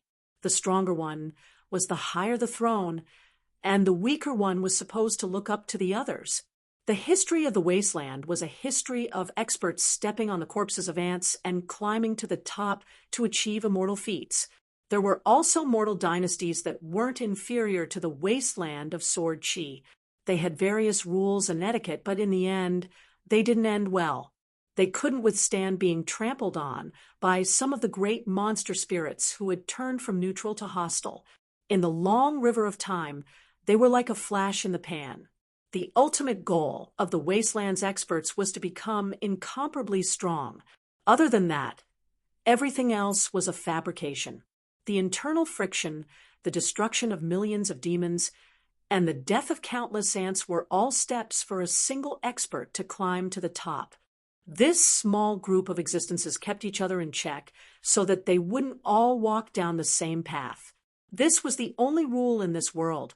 The existence of the Martyr's Palace and the increase and decrease of thrones in the ancient well were all rules. The 14 great monsters suddenly fell to the ground. A gray-robed elder slowly walked out from the center, holding the hand of a young child. The child held a head in his hand. The man had died with his eyes wide open. Even as he died, his eyes were still glaring fearlessly, as if his hatred hadn't been appeased. Behind the gray-robed elder, and the child was an ascendant realm great monster with his head lowered and waist bent. This was the great monster in charge of the previous siege, the one being chased by the new sword immortals on the city walls. This great monster called himself Chongguang. He was an ancient existence with a revered status in the wasteland. Chongguang naturally didn't dare to reveal his true body. He swaggered behind the gray-robed elder. After the gray-robed elder stopped, Chongguang followed the former's instructions and strode forward. He approached the great wall of sword chi alone and said loudly, "In the next battle, sword immortals who don't use their full strength will not die on the day the great wall of sword chi is breached. From now on, you are free to travel the wasteland or go to the vast world to enjoy the scenery. As for the sword cultivators of the lower 5 realms on the city walls, those who are unwilling to use their swords and leave the city walls will be my wasteland's first-class guests, honored guests." The city walls were silent. Dong San sneered. "Bastards of the upper 5 realms in the south, the first to reach the city walls, will die." Chongguang turned his head. After all, it wasn't his turn to speak ruthlessly. The gray-robed elder patted the child's head. "Go.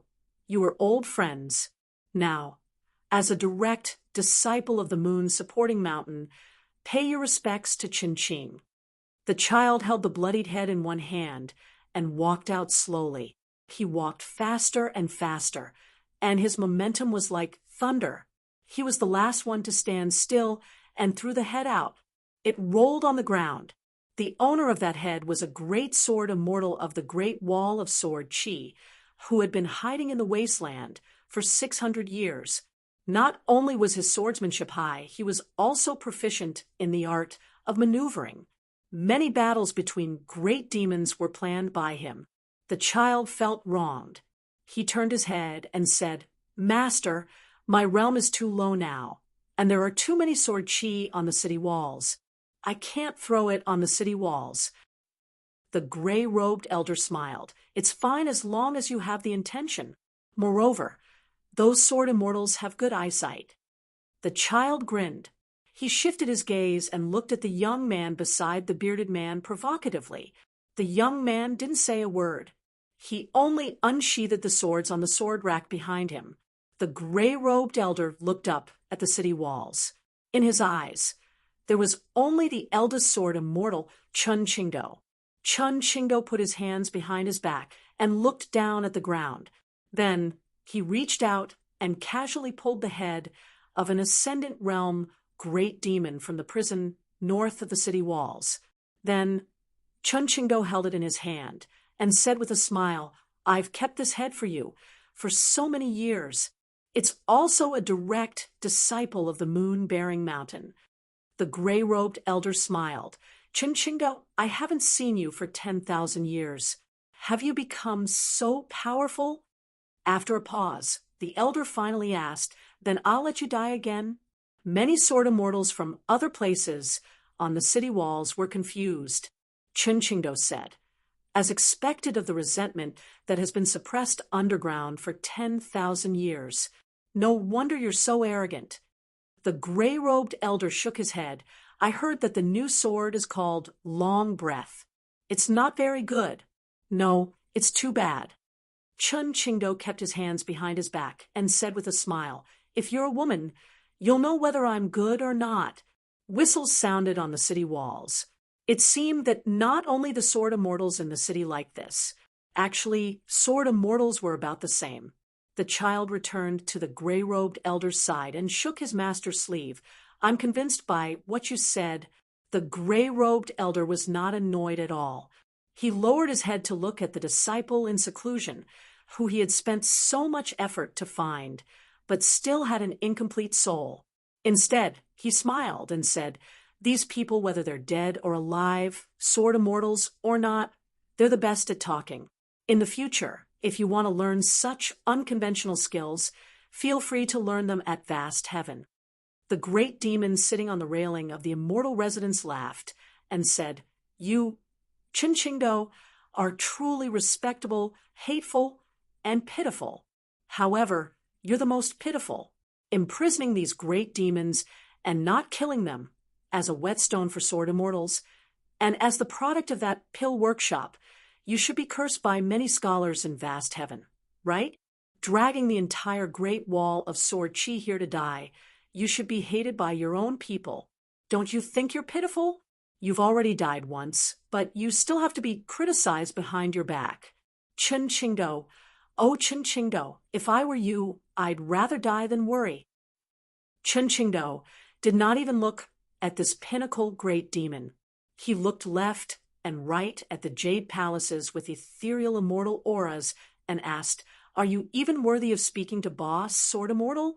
The great demon laughed and said, "Perhaps I'm not worthy enough to speak to Chinchingdo, but it should be enough to speak to you." The child walked out alone again and finally walked to the side of the head. He stepped on the head of the great sword immortal and looked up with a smile. "I'm 12 years old now. Isn't your great wall of sword chi full of geniuses? Someone who's about the same age as me and has fought with me before. I won't bully you. Any sword immortal below 30 years old is fine. Remember to bring a few half-immortal weapons or Dharma treasures, or it won't be enough." The old sword immortal frowned and said, "This little bastard is hoping that Ning Yao will appear. After exchanging a life for a life, he wants you to leave the city so that that old bastard can take advantage of the situation." Chun Qingdo nodded and said with a smile, "That's what I'm thinking, but it doesn't matter. If I can't even handle this bit of provocation, what's the point of guarding the great wall of sword chi?" Chun Qingdo waved his hand. A group of more than 10 young people appeared behind him. Pang Yuanji, Chen Sanqiu, and Dong Huafu were among them. Of course, there were also Ning Yao, who had already come out of seclusion, and Chen Pingon, who was originally standing in the pavilion on Dragon Slaying Cliff. Chun Qingdo stretched out his arm and lifted the head. He turned his head and smiled. "Who's going to return the gift for me?" Ning Yao took a step forward, but a hand pressed on her shoulder. Chen Pingon said, "I'll go." Chun Qingdo smiled and said, "Aren't you afraid that you'll use up your only chance? Then what about the next battle?" Chun Pingon smiled and said, "Then we'll talk about it when the time comes." Chun Qingdo casually threw the head of the Ascendant Realm Great Demon. "Go all out and have a good fight." Ooh, a green-robed figure leaped onto the city wall. Then he stepped on air and ran down along the wall. Then he suddenly stood still as if his feet were rooted to the ground. His knees were slightly bent. With a bang, he shot toward the southern land like an arrow and caught the falling head. He picked it up with one hand and put the other hand behind his back. Finally, he floated down to the ground. On the ground, the child tiptoed and grabbed the dust-stained head of the sword immortal in his hand. He slowly walked forward. The two sides were more than 100 steps apart. Chun Qingdo sneered and said, "The outcome of this battle will be decided between you and me. Who's going to take a sword strike? What do you think?" The gray-robed elder nodded and said, "Why not?" On the battlefield, the two sides confronted each other. The child smiled and stretched out his hand. Chun Pingon threw out the great demon's head. At the same time, the child raised his arm and, intentionally or unintentionally, threw the sword immortal's head high into the air. The child did not extend his hand to catch the head of his fellow great demon from Moon-Bearing Mountain. Instead, he stomped the great demon to the ground and patted the blood off his body. He leaned forward and crossed his arms. "You look so light. You're not strong enough to fight." The green-robed young man took the head and held it in front of him. He gently wiped the unknown great sword immortal's face with his hand and made him close his eyes. However, this action was a huge flaw in his plan.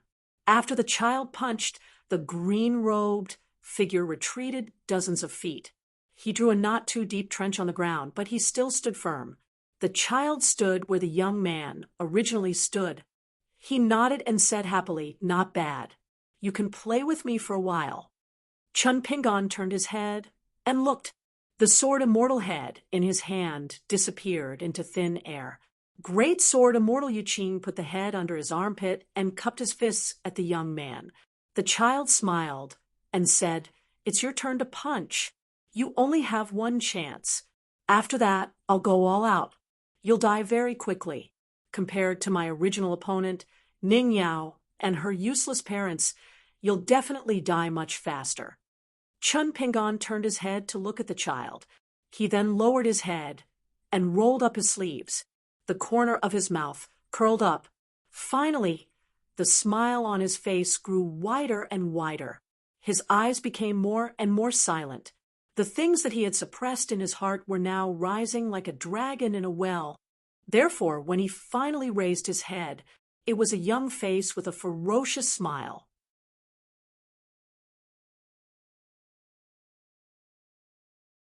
614.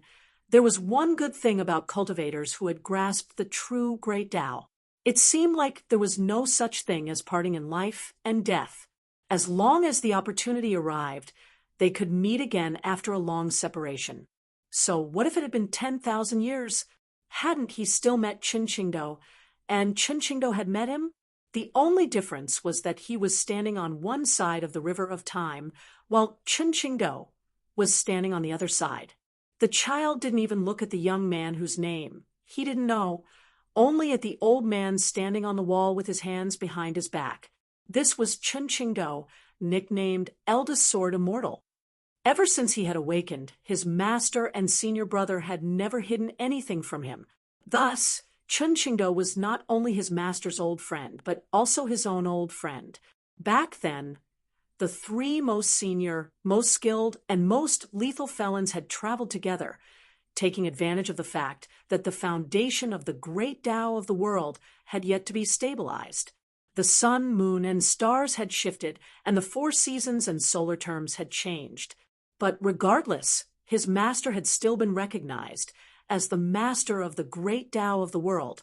Qin Qingdou and the other leaders of the felons, Guan Zhao and the Dragon Lord, had paid the price of being trapped in a situation where their swordsmanship was superior to that of the great Tao of the world. Whether it was the process or the result of that battle, the history of the world had never recorded it, and those who knew the inside story could be counted on one's fingers. The child had heard from a senior brother of Moon-Bearing Mountain that the surrounding tens of thousands of li had been turned upside down. Moon-Bearing Mountain had been reduced in size by half, the result of the master of that tattered robe handing over his sword. As for the earliest embryonic form of the Yelluo, it was said that he had created it with a single slash of his sword, resulting in its grandeur.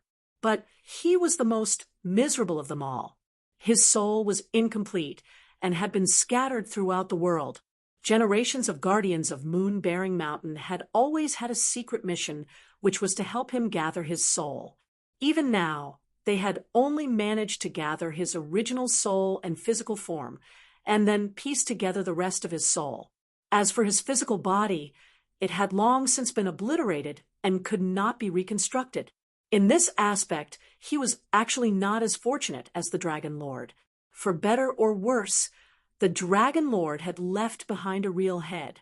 Alas, the withered bone great monster that he had named Bai Ying had been playing with for years. When he was in the mood, he poured a cup of wine and used some unorthodox arts to create a puppet with the strength of a great sword immortal. It was a pity that he had not been able to learn this move, or else how much fun would he have had in breaking through the great wall of sword chi? But for some unknown reason, the Dragon Lord, who had only lost one soul and 2 physical forms, had retained most of his intelligence.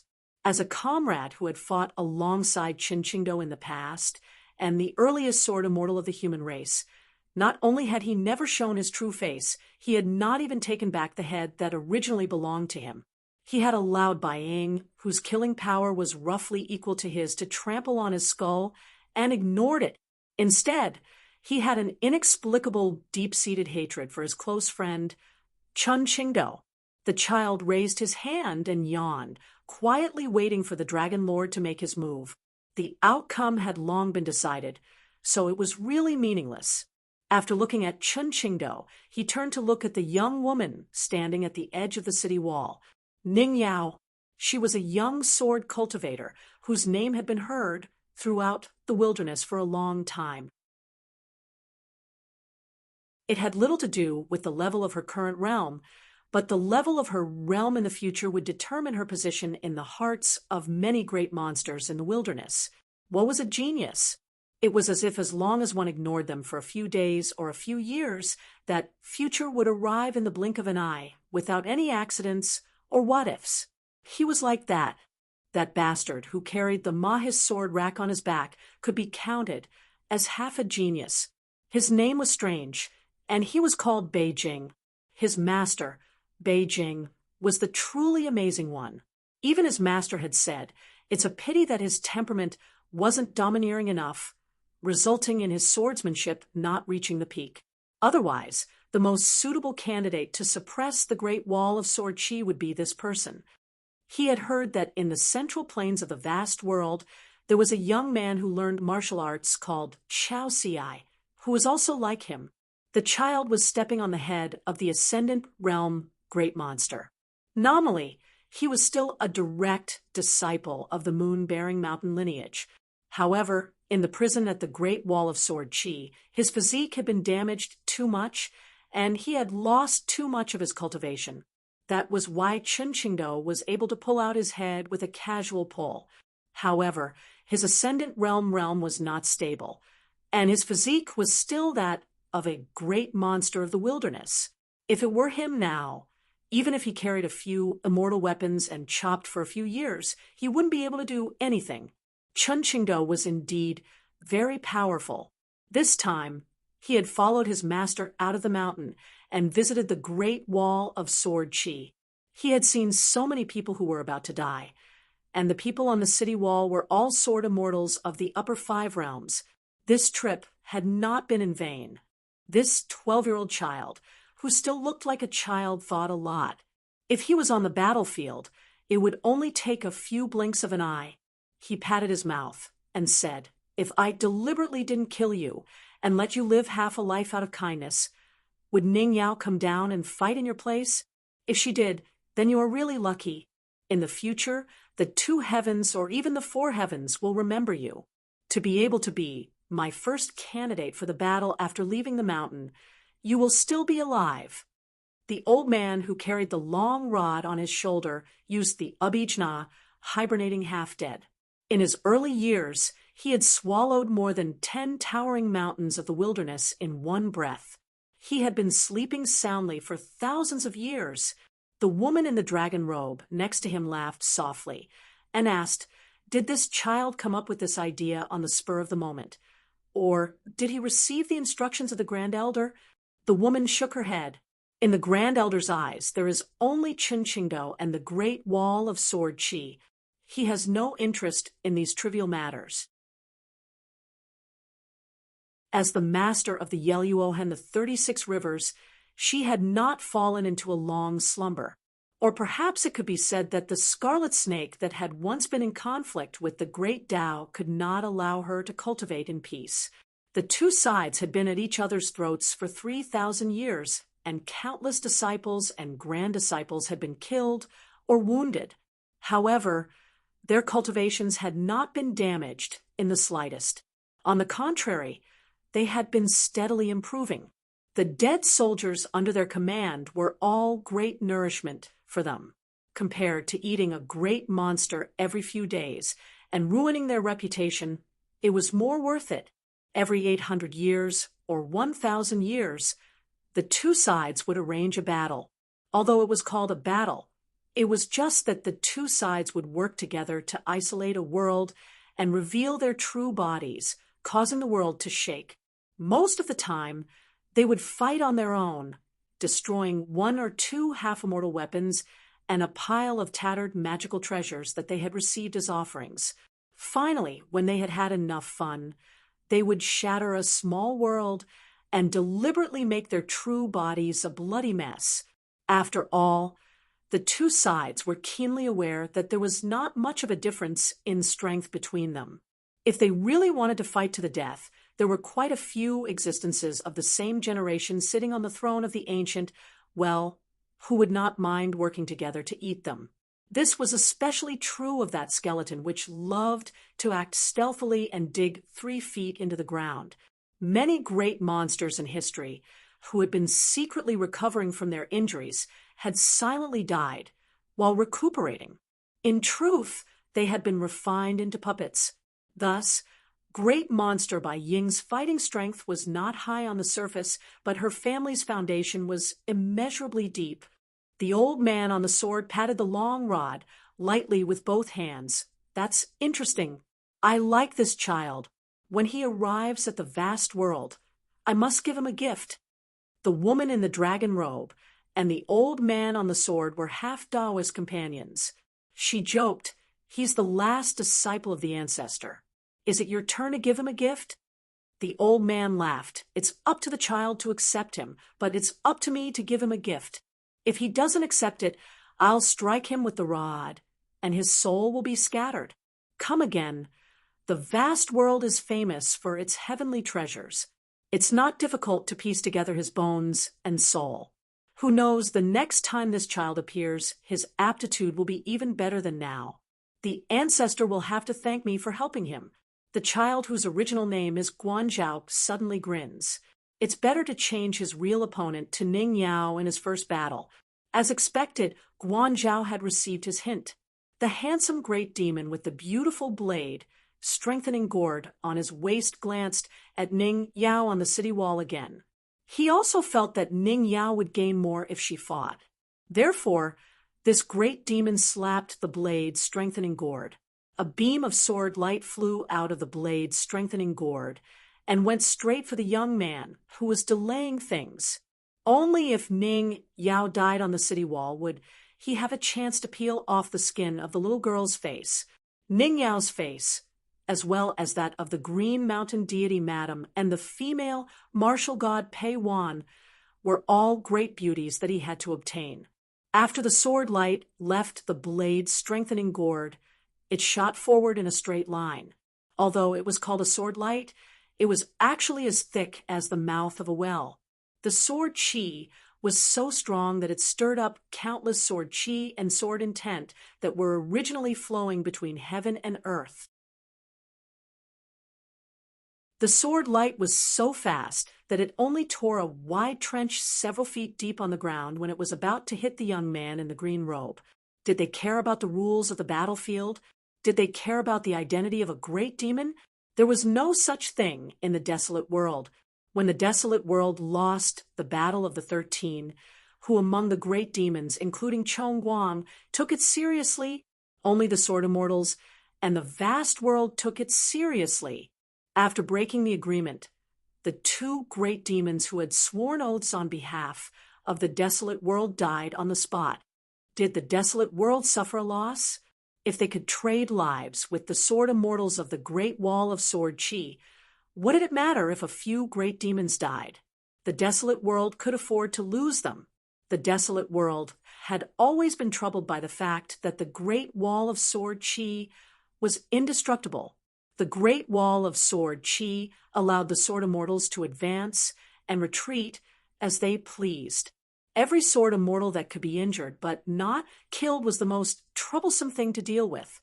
The desolate world and the vast world viewed the drop in cultivation base as the greatest calamity on the path of cultivation.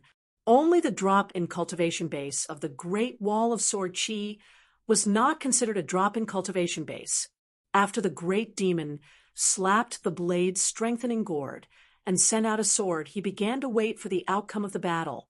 As long as that young man died, the patriarch's disciples could continue fighting. Wasn't there still Ning Yao? The people of the Great Wall of Sword Chi cared about face. They cared about face to the death. If Chen Qing became unhappy and chose to attack, the patriarch would not hesitate. Then they might as well engage in a chaotic battle. Both sides would save time and effort. So what if the prelude to war was kicked off? On the city wall, Chen Qing couldn't say whether he was happy or not. Before the great demon slapped the blade's strengthening gourd, he smiled and said, "Left and right, as the eldest senior brother. It shouldn't be difficult to create a clean and refreshing battlefield for our junior brother, right? If the other party really goes overboard, you just have to leave the city wall. I will personally hold the line for you." Left and right nodded. As a result, thousands of strands of sword chi appeared out of thin air in front of the green-robed figure and shot into the sky, shattering the surging sword chi on the spot. "You're attacking just like that. Isn't your opponent me?" After the great demon that oversaw the thousands of bejeweled palaces landed, he didn't put away the ancient immortal mansions that he had painstakingly gathered. They circled around slowly, like stars moving to the side of the immortals. The great demon slowly raised his hand, and a palm-sized ancient hall that was completely made of white jade flew into the sky above the two people on the battlefield. It suddenly grew larger and covered the sky as it smashed towards the ancestor's disciple and the young man in green. It didn't distinguish between friend and foe. Left and right unsheathed his sword. His sword, was far from majestic. He was almost silent and motionless. He just casually slashed down. The white jade palace that was as big as a mountain was slashed into two. Not only that, sword chi splattered in all directions. The palace was reduced to dust. Huge rocks cracked, and jade fragments fell like rain. The great demon, who looked like an immortal, did not feel any heartache. He clapped his hands and laughed. "Good swordsmanship. It's enough." The great demon turned to look at the bearded man with a sword on his back. "How about it? This sword cultivator, who can stand beside Chen Qing. I'll let you deal with him." The bearded man said calmly, "On the battlefield, I'll let left and right kill you first. Then I'll avenge you. If you want to thank me, shut up. Otherwise, it'll be the great wall of sword chi's turn to thank me." The great demon sighed. "Even if I kill left and right, it'll be a loss no matter how I look at it. After all, no matter how good the Chun family's memorial archways are, there's still new objects. These old objects that I've kept for many years are all my favorites. They're all unique objects in the world. If they're gone, they're gone. Where can I find them again?" As expected, sword cultivators like you are more straightforward. When you fight, you don't have to care about these gains and losses. On the city wall, Pang Yuanji was a little angry. He said in a low voice, "These great demons are helping that little bastard to create the atmosphere of heaven and earth. They want to suppress Chun Pingan's state of mind." Chun Sancho's expression was serious. This was the battlefield on the Great Wall of Sword Chi. Those who charged into the fray for the sake of personal feelings usually did not end up well. The demon race of the wilderness liked impulsive sword cultivators the most. Once the battle started, even if you were a sword immortal of the upper five realms, if you felt that you could single-handedly reverse the situation, you would not be happy. You would only let the demon race have their way and give away a series of battle merits for free. Many great demons would deliberately set up traps. They would catch the severely injured sword cultivator in their hands and slowly tear off his limbs. Then they would throw him into their mouths and chew. Sometimes they would pull out the tendons of the sword cultivator in their hands and peel off his skin bit by bit. All kinds of tragic scenes were too horrible to look at. Sword cultivators who were in trouble would only suffer a fate worse than death. Sword cultivators who had their souls suppressed would even wish to commit suicide. The great demon's purpose was to lure more sword cultivators away from the great wall of sword chi and enter the hinterland to fight. When the sword immortal attacked, there would be great demons who would instantly surround him and split the battle merits. There had been many such bloody lessons in history. When young sword cultivators who were favored by the heavens were captured, their clan elders or sword cultivators who preached the Tao would go and save them, but they would die. Sword immortals would go and die again. Sword immortals would go and die again. Sword immortals would go and die again. In the end, it was the young sword cultivator who died the last.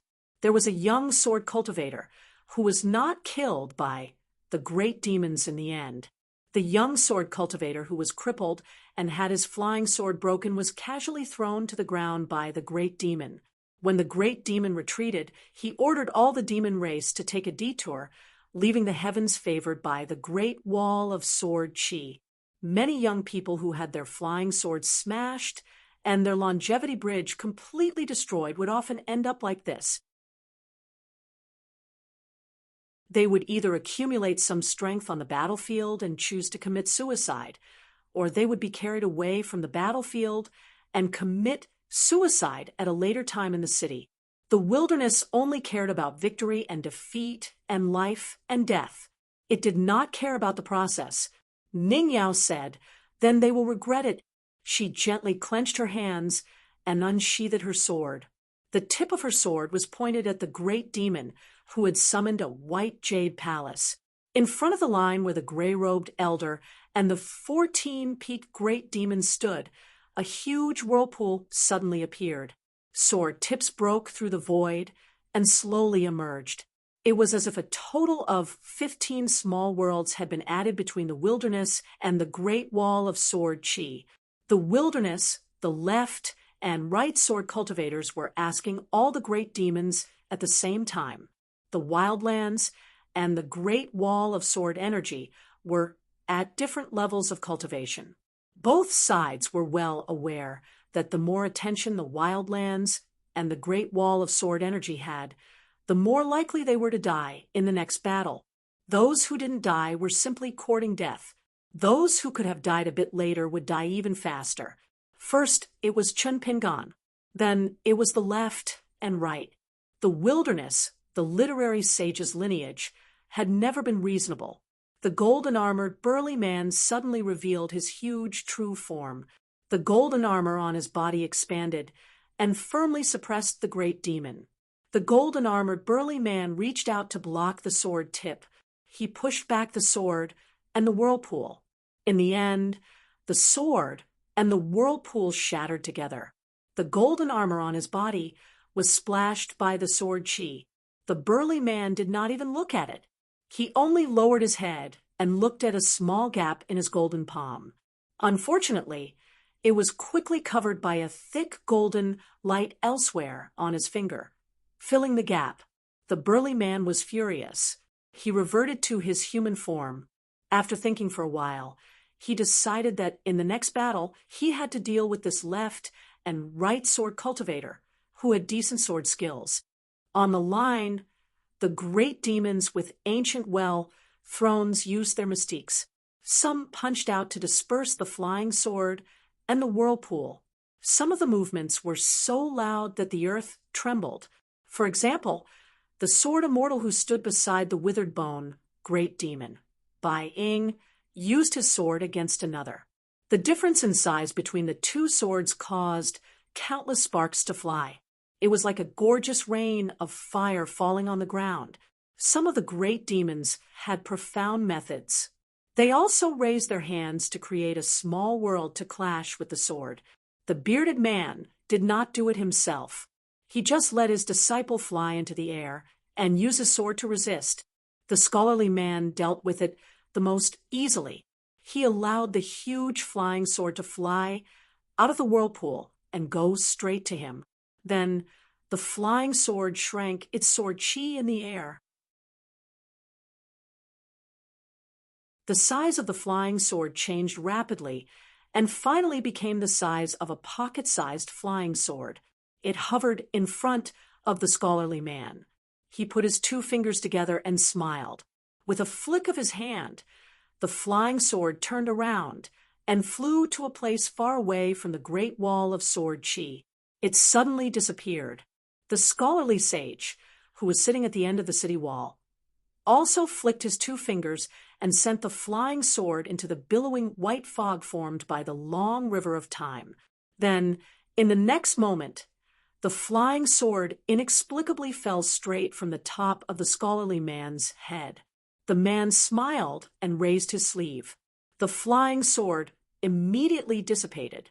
The fierce flying sword that was stained with the aura of the long river of time returned to heaven and earth. On the battlefield, the child did not care about the sword light behind him from beginning to end. He did not care about the white jade palace that rose into the air and was destroyed by the sword on the city wall. It was just that the sword light that left the blade strengthening gorge shattered, and the white jade palace exploded, causing the sword chi around the battlefield to become chaotic. The child's vision became a little blurry. The child twitched the corner of his mouth. He gently pushed aside the great demon's head that was originally under his feet and kicked it away to avoid getting in the way. What kind of senior brother was a dead direct disciple of the moon, supporting mountain?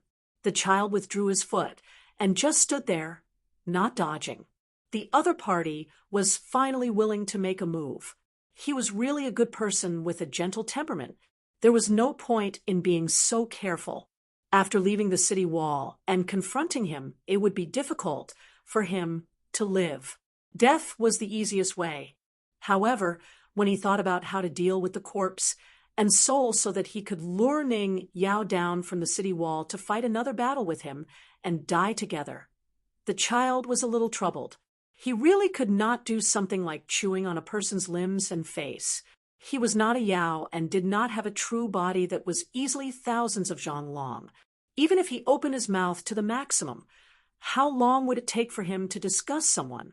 He was afraid that he would be half dead from disgust before he could disgust someone. Moreover, he was just a dabbler sword cultivator with an unstable soul. Just practicing the sword was already very strenuous. He had never learned the immortal technique of using the soul as a wick to light a lamp. Now, the child who had helped him name himself Li Zhen only thought that fighting was fine, but he found that when he was really on the battlefield, he had to think so much. He regretted that he had been too careless in practicing the sword in the past. Then, he was overjoyed by the jealousy and resentment that some senior brothers and sisters hid in their hearts. Li Zhen looked around absent-mindedly. The other party was still passable. He was a sword cultivator with 2 intrinsic flying swords. One of the flying swords was extremely slender and sharp like a needle. It was ancient and carried an aura of rustling pines. It was a little similar to many sort of mortal flying swords that did not have much killing power but could kill people quickly. The intrinsic item had the aura of interweaving lightning. It was not concealed at all and was completely unwilling to hide. This was even more similar to those sword immortals who were known for their outstanding killing power. It was no wonder that Boss Sword Immortal had placed such a heavy bet on him. He was quite capable. However, it was a little odd. He had clearly conjured 2 intrinsic flying swords at once, but they were not used to kill the enemy. The other party still closed in on him and moved rather quickly. The child was a little worried. He had too many worldly possessions. After leaving Moon-Bearing Mountain with his master, he had been busy receiving gifts all day long. First, it was his senior brothers and sisters who insisted on giving him gifts. Later, it was the great demons whose names he could not remember. Did they really think that he was a trash collector? It was simply delaying his cultivation. He did not expect that it would finally be of some use today. Otherwise, once his realm was high, he would have to deal with a bunch of trash every few years. He would not be happy to give it away, but it would be a pity to throw it away. Therefore, his master was right. He should not be too lazy when it came to cultivation. It was not too late to be lazy when he reached the upper 5 realms. In any case, he had learned the remarkable power of heaven and earth in the sleeve. It would save him a lot of trouble, and he would not be afraid even if thousands of treasures were piled up into a mountain. The senior sister, who had now gone into seclusion, had once said that the world was too rich. It was the kind that was unimaginable. There were simply too many immortal sections. Those cultivators of all ages and realms were all very smart. They were even more afraid of death. In order to not die, they could disregard everything. When he reached there, it would be fun to test people's hearts. Once the child hesitated, he might as well not hesitate anymore. He would just take his attack. If he had the ability to summon another flying sword, he would take his attack. If he had that immortal treasure, he would smash his head.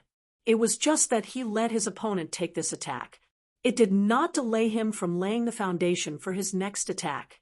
He had already said that he would let his opponent die as soon as possible. It was not like he was bragging. Therefore, it was true that the child stood motionless. Within 100 feet, the ground rose more than an inch, as if a medium-sized platform was pulled out of the ground. Then, in an instant, in all directions, not only the battlefield where the two were, but also near the city wall of the Great Wall of Sword Chi, as well as the sky thousands of feet above the city wall, there was a kind of pure sword, of the same origin as the Great Tao. It was not sword chi, but it condensed into a substance without any warning. It crisscrossed within the platform, wrapped in silk threads.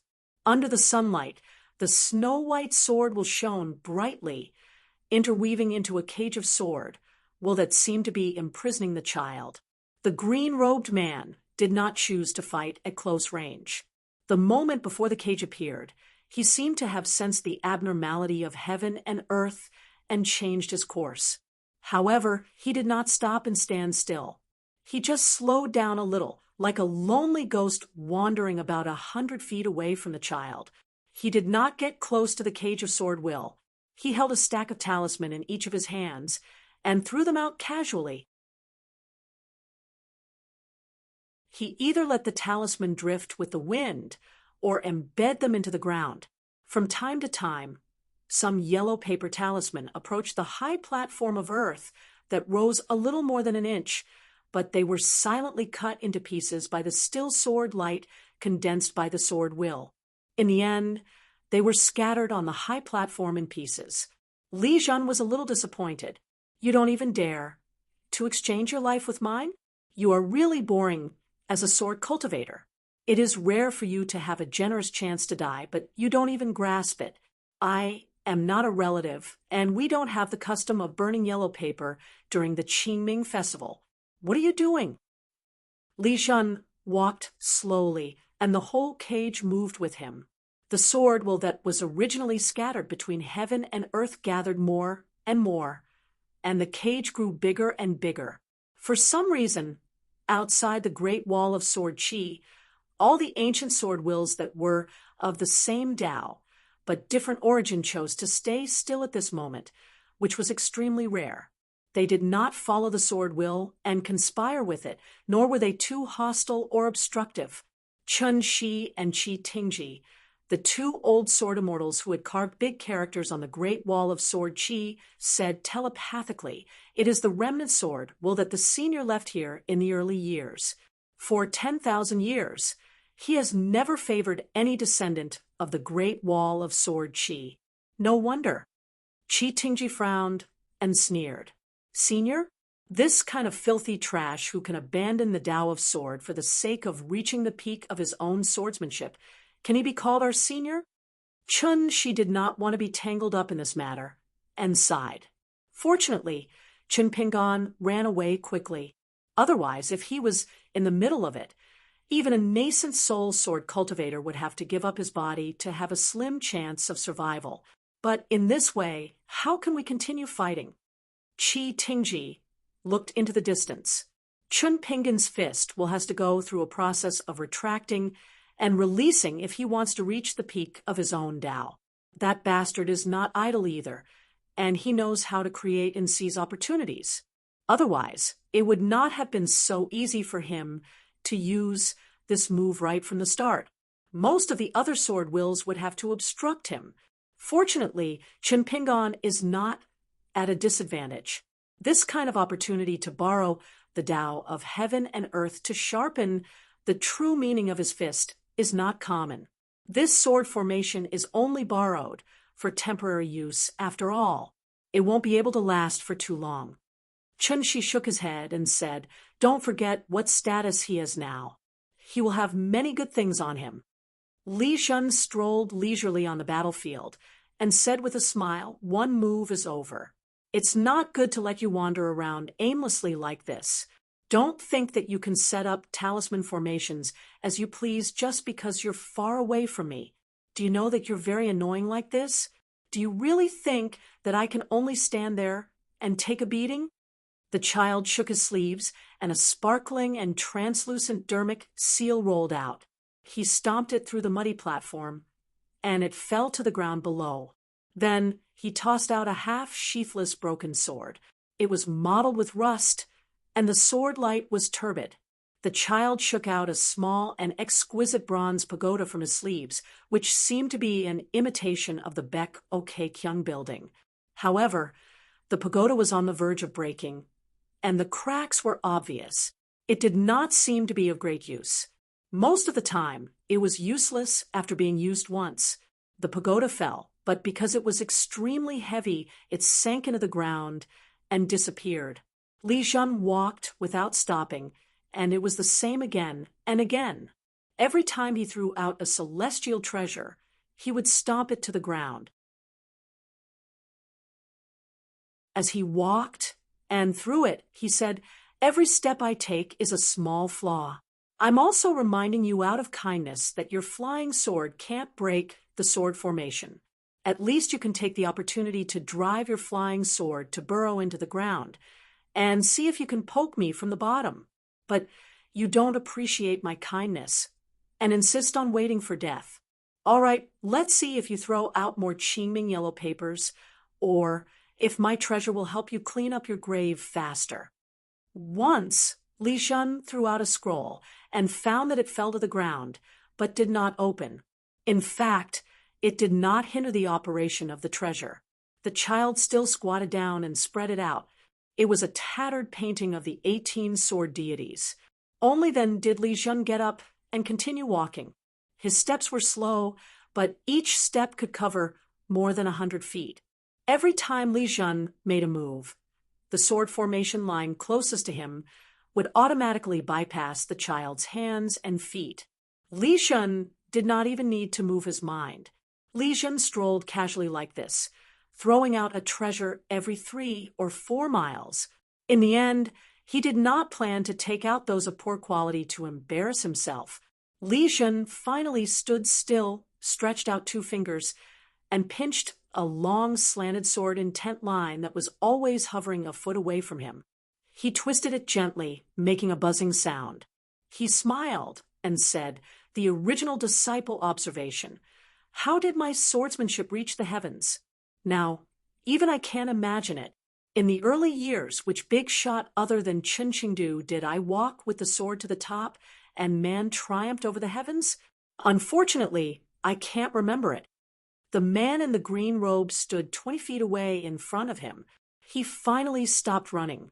That's right, he felt that it was unnecessary. Li Shun did not know if he should call this person stupid or stupid. Just because the sword formation around him was about to disappear? Did he really think that the sword formation was to protect him from the flying sword and talisman? Li Shun asked, "By the way, what's your name?" Seeing that he had no intention of speaking, Li Shun said helplessly, "What's wrong with you?" In many books that have been passed down from the vast world to the savage world, the fights between masters are all very open and above board. You say the name of your fist art, and I say the name of your sword art. Those nobodies around you are only responsible for cheering and marveling. How lively it is. Then, when you use your trump card, they are all dumbfounded and dumbfounded. Silence is even better than words. Look at yourself. Are you worthy of so many sword immortals watching the battle on the city wall? Just because you are a mute, I can't even muster up my energy. At the beginning of Li Shun's words, the sword formation had already begun to dissipate. The crisscrossing essence of the sword intent began to dim, but it did not return to heaven and earth. Instead, it seemed to turn into clouds of spiritual energy, slowly sweeping into the child's acupuncture points. Li Jun burped, and the clouds that he spat out were the old sword intent that was originally relatively turbid, which was then pushed out of the small world of the human body. After seeing this scene, a great sword immortal turned to look at the eldest sword immortal. Chun Qingdu shook his head and smiled. What's his is his. Even if he wants to die, he has to die. Li Shun smiled and asked, in the process of the sword formation disappearing, there are 6 small flaws and 2 small flaws, and you still can't hold back and not make a move. Do you think I'm a bit too talkative? I think you're annoying, but you think I'm more annoying? Li Jun withdrew his smile, and his eyes were still. He snapped his fingers. What a coincidence! I've also finished setting up the formation. Sword immortals of the upper 5 realms can't handle it, so you can go die now. Between heaven and earth, on the route that Li Jun walked, a long series of pale golden characters appeared. The height was slightly different, and the characters were more or less intermittent, but eventually connected into a line. The pale golden characters were like the talisman's mantra written on the golden talisman paper. The content was the trivial words that Li Jun had previously said.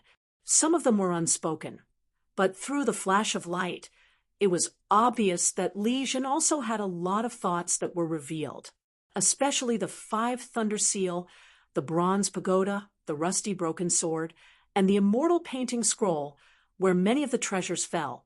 There were clusters of characters.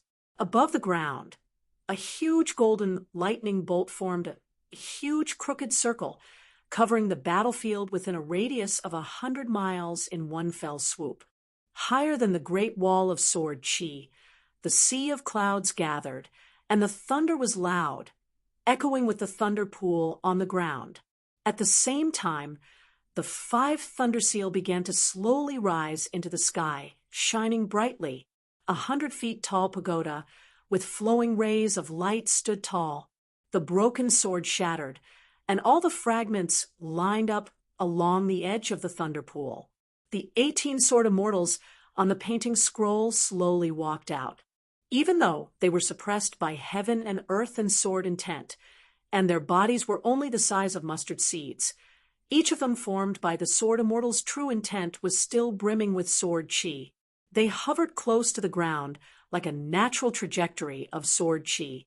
In the end, the 18 mustard seed sword immortals were in charge of guarding each treasure. This was because the many treasures that Li Jun seemed to have casually thrown out of his sleeves all had different phenomena. Why did he talk so much? Naturally, it was because there were too many treasures. His cultivation was not high enough for now, so he could only use magic treasures, half-immortal weapons, and immortal weapons to make up for it. Li Jun no longer yawned, nor did he speak. His expression was calm as he looked at the young man, who was his enemy. One of his hands was clenched, and the sword pellet in his hand was spinning. It did not have any signs of treasure light flowing, but it was an immortal weapon. His other hand was similarly clenched like a fist, but there was no immortal weapon-grade sword pellet.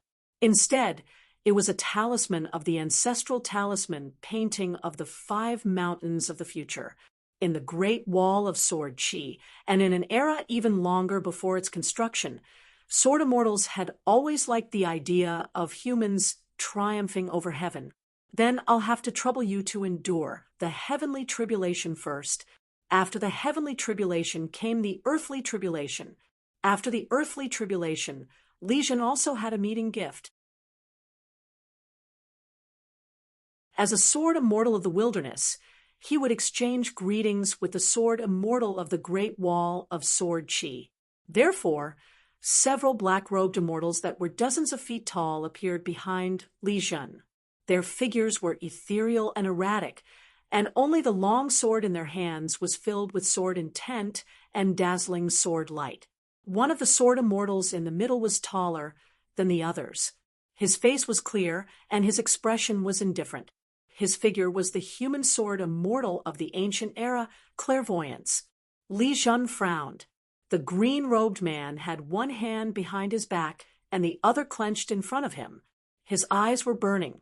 His sleeves were no longer rolled up, and he stood amidst the astral winds formed by the heavenly tribulation. His sleeves fluttered as if they were filled with a cool breeze, making his sleeves look extremely loose. It was as if a lotus flower that was too deep green and almost black, as ink had bloomed. He smiled and asked, "That's all?"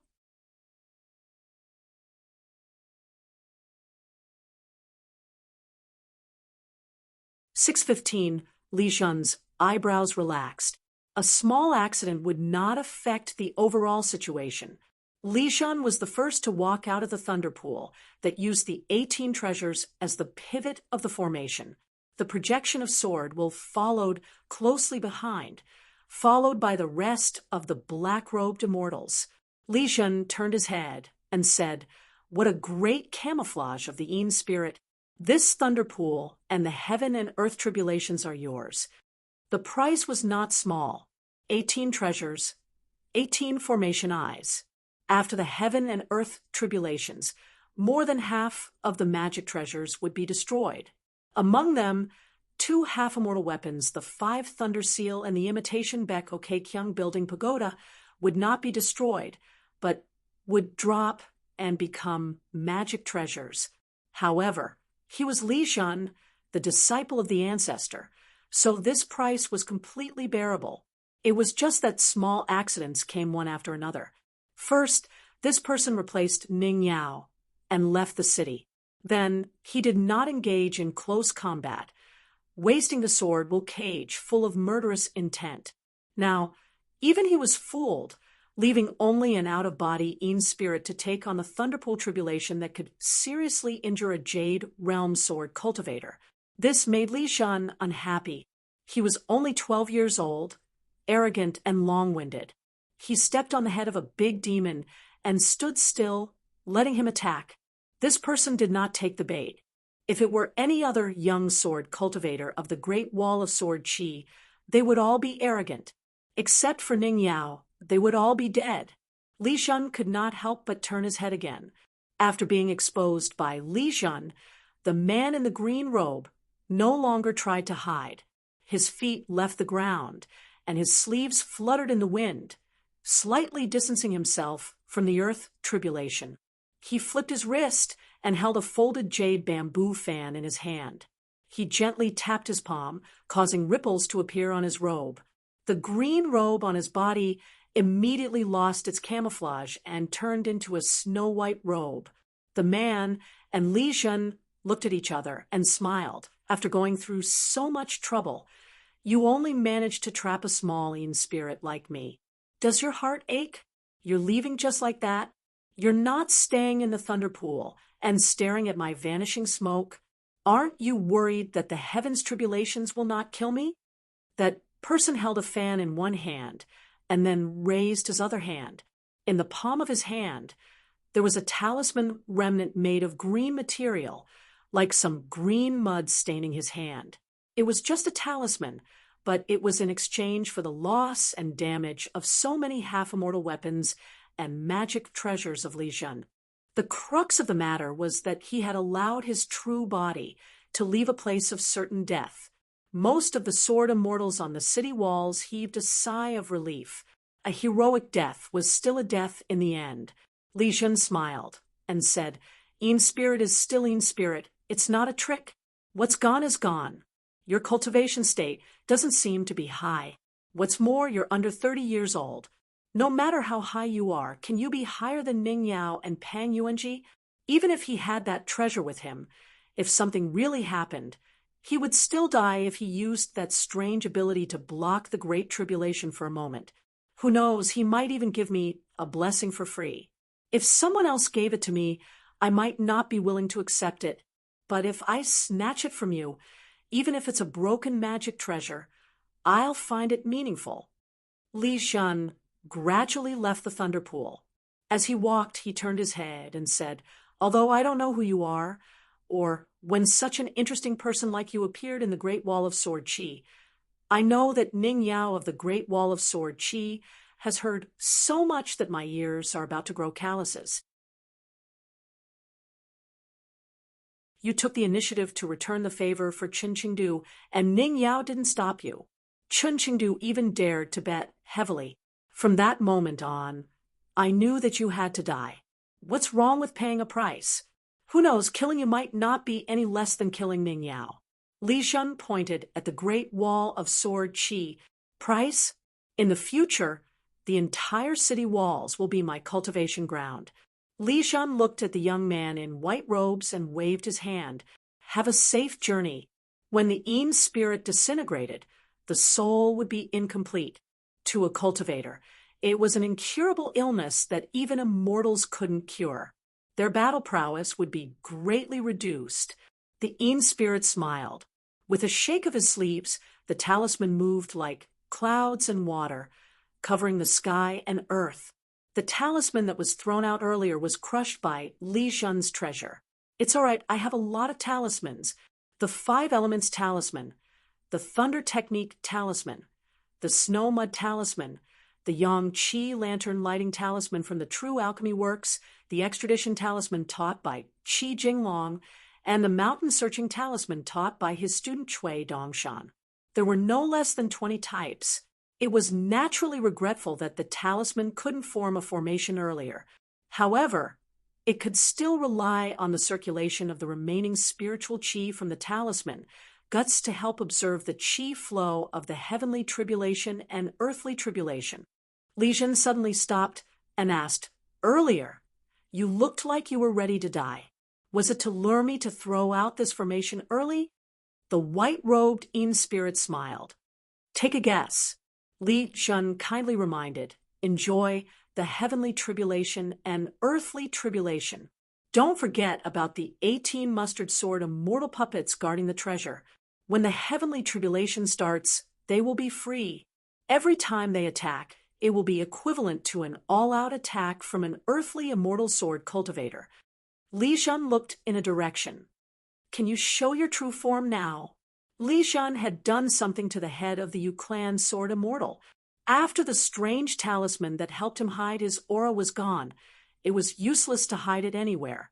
Where Li Shun's line of sight was, ripples spread out like water. A man in a green robe with his sleeves rolled up walked out. Beside him were 2 sword immortal flying swords made by the North Continent's sword Hatred Mountain, Pine Needle, and Cough Thunder. The 2 flying swords flashed and disappeared. Li Jin said no more. Behind him, 2 black-robed immortals formed by sword intent swept out. Their sword lights were like rainbows.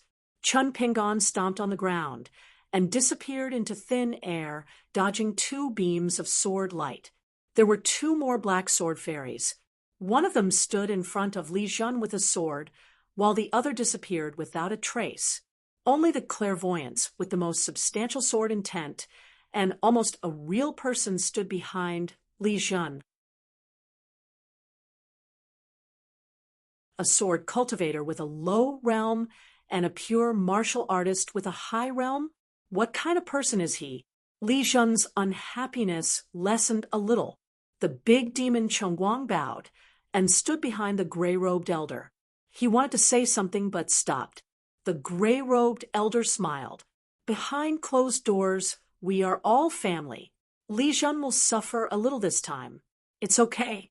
It's still too early to talk about victory and defeat. Only after suffering would one know how to concentrate on sword practice. He would no longer reject the identity of clairvoyance deep in his heart." The big demon Chongguang smiled flatteringly, but he was instantly terrified. Wasn't this the result of Li Jun's victory? The gray-robed elder said, "You won't lose." The big demon Chongguang was sweating profusely. The gray-robed elder smiled. "Being so close and standing for so long, you've earned a lot of Dao Qi. Just treat it as a reward for the previous 2 fights." The big demon Chongguang bowed and retreated, leaving quietly. On the city wall, no one attacked the sea of tribulation clouds with their swords. The young sword cultivators of the Great Wall of Sword Qi under the age of 30 were all geniuses among geniuses. This was the first time in the thousands of years of the Great Wall of Sword Chi. The last time such a big year appeared was when the Battle of the Great Wall of Sword Chi was at its fiercest. Only Chen Qingdu was left to guard the city wall. But this time, the Great Wall of Sword Chi had taken good care of these children for 30 to 40 years. Of course, the price was the death of many Earth immortal sword masters who guarded the formation for the children. Pang Yuanji said, "If it were me, I wouldn't be able to dodge the 5 thunders of heaven and killing intent of earth. I would only be able to take it head on and die." Gao Yuqing, Gao Yeho's sister, said softly, "I would only die faster. I would die from that sword formation." Dong Huafu said, "That little bastard is the reclusive disciple of the moon, supporting Mountain's master. Other than Sister Ning, it's normal for any of us to lose. There's no need to think too much. Look at us, who can take out so many half-immortal weapons and magic treasures at once." So, according to Qin Pingan's words, when dealing with someone with money, power, and backing, we can't just "I'll go and fight him one-on-one" or let him fight all of us. When the time comes, we'll split the loot, and everyone will be rich. Pang Yuanji said, "That's the logic. But we also have to look at that little bastard. Just the fact that he can control so many treasures at once is not something an ordinary person can do. This time, when we fought against Qin Pingan, it was all thanks to Qin Pingan that the other party's traps, big and small, didn't work immediately. In the next battle, we have to be especially careful of people like him." A young sword cultivator who didn't have a good relationship with Ning Yao, Qin Sanqiu, and the Stacking Mountain wine shop said, "That little bastard found the wrong person to deal with." Ning Yao looked up at the cloud sea heavenly tribulation in silence. If it were her, it wouldn't be hard for her to block it, but the effects would be far-reaching and troublesome. Chen Qingdou smiled. "Girl Ning, if it were you, there naturally wouldn't be such a bet. And since I pulled Qin Pingan to the top of the city wall, there won't be such an if." Chen Qingdou recalled an old incident that he rarely remembered. Wu Qingpei once questioned Alliance about who in the world can't die, and whether it had anything to do with one's family name or clan. Alliance couldn't do anything about it. This sort of question is the most troublesome to answer, so he had no choice but to make a trip to Moon-bearing Mountain and the Yeluo. Chen Qingdou smiled and turned to Ning Yao. "I naturally value you and Qin Pingan, but I really don't think that the two of you can't die. After all is said and done, it's a little complicated.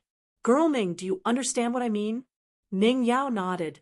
"I understand, but I'm very unhappy, not for myself, but for Qin Pingan." Zuyo sneered. "Count me in as one of the unhappy ones." Chen Qingdou's smile widened. Talking to Ning Yao really was easy, and it was also very good that she was so straightforward. "That's good. It's good that you don't pay attention to everything and become unhappy. Otherwise, you'll have to learn from the mistakes of others.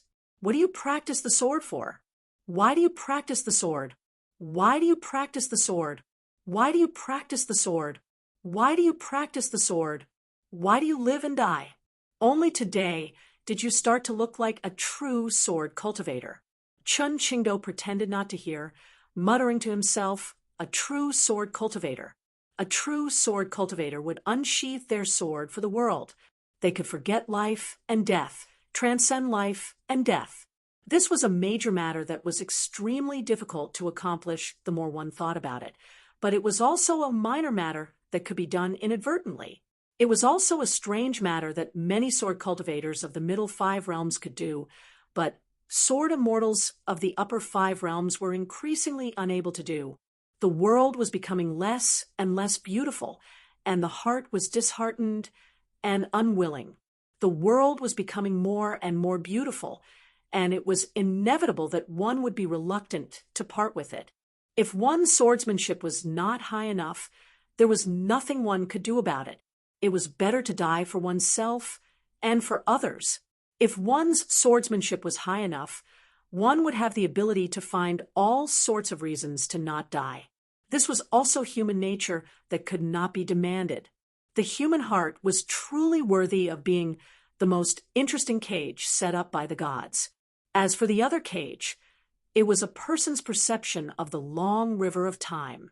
The sages of ancient times had separated the heavens and the earth, and the people of later generations had obtained an invisible protection. They could only view the scenery from the shore, so it was always a little lacking in meaning. Thus, before one truly attained the Tao, even if one was at the ascendant realm, one would inevitably feel that life was unreal. This was a huge problem that the sages of the 3 sects and the 100 schools of thought had been tirelessly trying to find a way to solve for thousands of years. The cultivators of the immortal realm sought the truth. The Confucians used the awe-inspiring righteousness to calm people's hearts, the Buddhists broke self-obsession, and the Taoists returned to the natural state. All of them worked hard on this matter. Everyone was working hard to live, but everyone was silently seeking death. What a contradiction. Therefore, one had to pursue life between the heavens and the earth, and one's heart was like the moon in the sky. Everything was clear and bright. Chun Qingdao said something strange to Ning Yao. No matter what the result is, don't think that Qin Pingan will lose too much in this battle. Ning Yao remained silent. Chun Qingdao laughed. I'm not begging Qin Pingan to leave the city wall to return the favor. On the battlefield, dust was flying everywhere. The 3 black-clothed immortals that were illusory and indistinct attacked with their swords. They stood at a side from the beginning, and they surrounded Qin Pingan at the center. Sword lights were resplendent, and their impetus was like thunder. There was no order to speak of, and they just smashed randomly at Qin Pingan. After one of the black-robed immortals was hit by a fist, his body was shaken and scattered. However, his sword intent quickly gathered again. The dead object formed by the sword intent only dimmed slightly. His sword was still attacking as usual, and the sword light was extremely fast and heavy. There was also another immortal who was hit by his own sword light, and then he continued to revive, as if he was dead. On the other side of the battlefield, where there was a great disparity in strength, the sea of clouds that contained the 5 thunders Dharma hung low, and the earth was pulled up by the thunder pool. It was obvious that it wanted to connect the heavens and the earth and crush the white-robed Yin god in it. The 3rd black-robed immortal who had been hiding in the dark appeared and stood still. Unknowingly, they stood in 4 different directions. In the blink of an eye, the earth behind the 4 black-robed immortals trembled, and deity statues rose from the ground. 4 heavenly king Dharma forms stood erect like the world's most lifelike painted deity statues.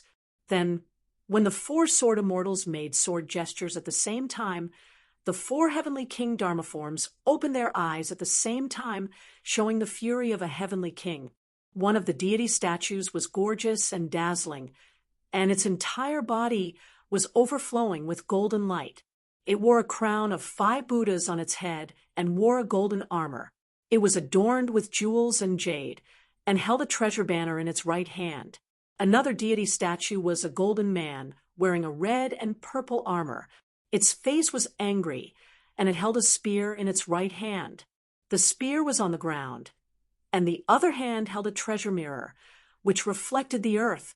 Another heavenly king Dharma form wore a heavenly robe, and its left arm was holding a saber, and its palm was holding a treasure.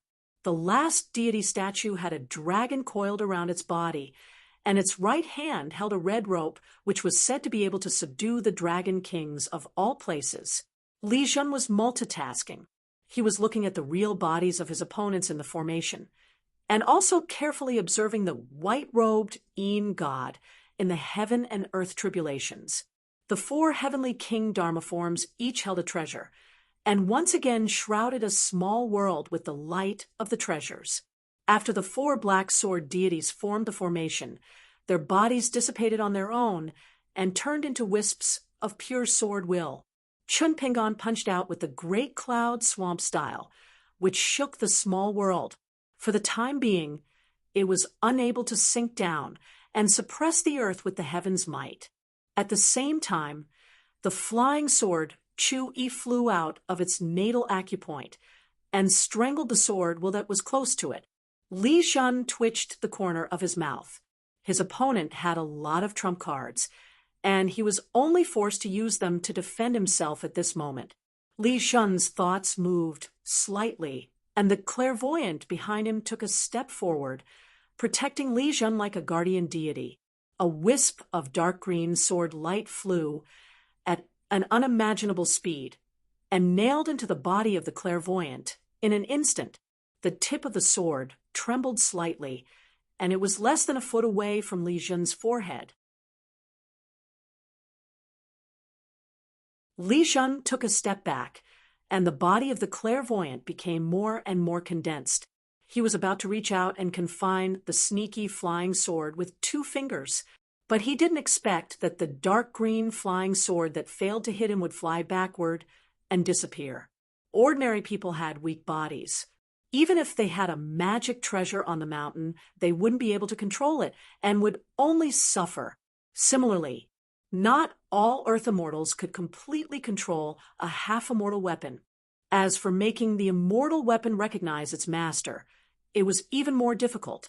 But now Li Shun had 2 immortal weapons in his hands. Li Shun raised one of his palms. It was the talisman of the ancestor of the 5 true shapes of the 5 mountains, and it was called the talisman of the 3 mountains.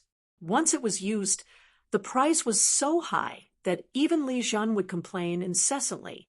Li Shun was willing to use it to deal with Ning Yao, but he was still reluctant to use it on this young man in front of him. So Li Shun continued to clench his fist and open his other hand. The sword ball that was slowly flowing in his palm was once his or the clairvoyant's natal flying sword. In the Battle of Mount Tuyue, it was originally broken, but it was nourished by Mount Tuyue at a huge price for 10,000 years, and gradually recovered to its peak. In history, in every siege war, there would be a special big demon in charge of extracting the sword will of the Great Wall of Sword aura and secretly sending it to Mount Tuyue. Among them, the big demon of Mount Tuyue personally took the risk to steal more sword will, which was why it was trapped by Dong Sangeng and Qin Shi. Capturing an ascendant realm great demon alive was far from as simple as killing a great demon. When Li Shun opened his palm, the sword ball only trembled slightly, and it caused the world around Li Shun to begin to distort. The clairvoyant, which was nothing more than the condensation of sword will, turned its head to look. It was obviously a dead object, but at this moment, it revealed a very human-like, complex look. Li Shun raised his head, clenched his fist again, and smiled at the clairvoyant. "This is mine, not yours." The clairvoyant gently waved its sword, and the green sword light that suddenly appeared was knocked away. Li Shun no longer cared about the flying sword that appeared and disappeared mysteriously. He strode forward, passing through the clairvoyant's body, and continued to watch the battle. The young man was really not an ordinary fighter. When the heavenly King Dharma form smashed down with a spear, he directly blocked it with his arm. His whole body was hit, and his legs sank into the ground. On the city wall, the young geniuses of the Great Wall of Sword aura continued to communicate with each other. Dong Bud smiled. It's another battle where Chun Pingon has no power to fight back. It's one-sided, one-sided.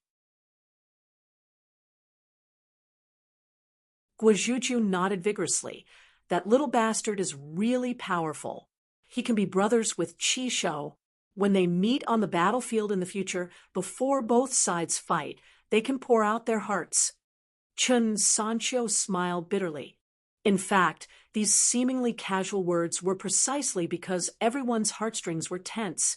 The little girl Lu Duan, who was not afraid of anything, was sweating profusely. She was very worried. In the process of the Sea of Clouds, and the earth rising, before the heaven and earth were completely connected, the entire thunder pool on the ground received the sea of clouds, and there were 5 thunders crashing to the ground. Between the heaven and earth, more and more thunder whips appeared. Before they landed, they would split into countless tiny electric snakes that contained the true meaning of thunder techniques. A white-clothed Een spirit was surrounded and could only continuously dodge with the wind.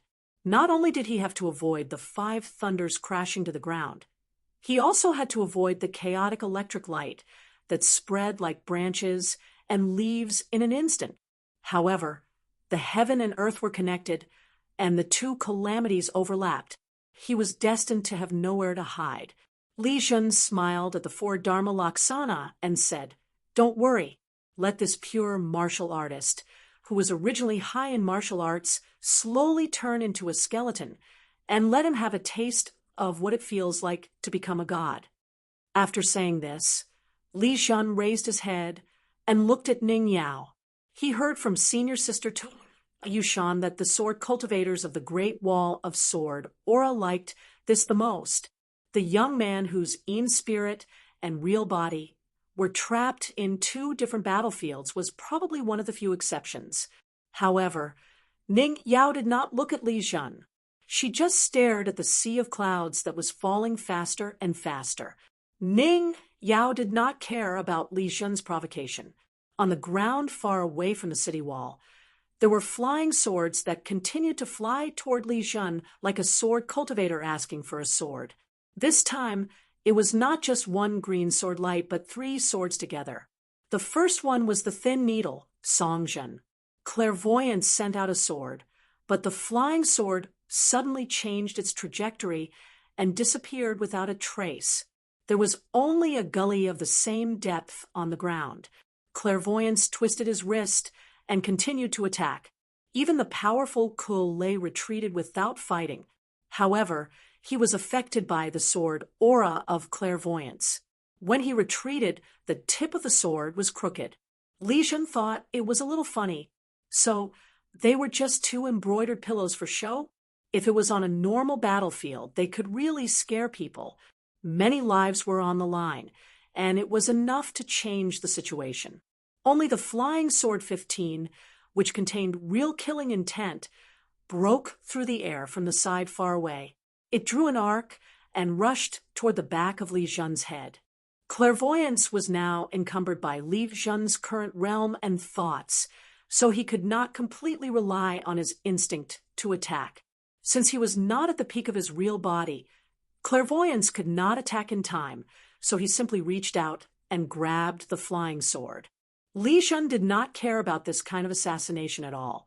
It was okay to be hit by the sword. Moreover, Clairvoyance was blocking the flying sword. Li Jun's only concern now was to determine whether the real body of the young man was the real body or just an external body of the young spirit. If the real body was still hiding somewhere unknown, waiting for an opportunity to attack, it would be another small accident that had nothing to do with the overall situation, but would make Li Jun lose face. After all, this opponent seemed to be too different from the sword cultivators who liked to be straightforward. He should be like the left and right people on the city wall. Li Jun thought about it. It was good to wait for the dust on the 2 battlefields to settle, but it did not seem right for him to be so idle. He took out a natal flying sword that was known to be endowed by nature. It soared into the sky, bringing with it a snow-white ray of light. Finally, it transformed into a bright moon in the wilderness, competing with the great sun for glory. The full moon hung in the sky. The moonlight was like water, sprinkling down on the world and illuminating hundreds of miles around the battlefield.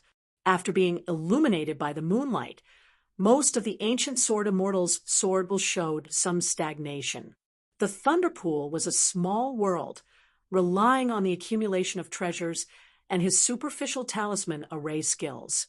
The 4 black-robed immortals were both camouflage and not camouflage. After the Dharma form stood tall, it was another small world.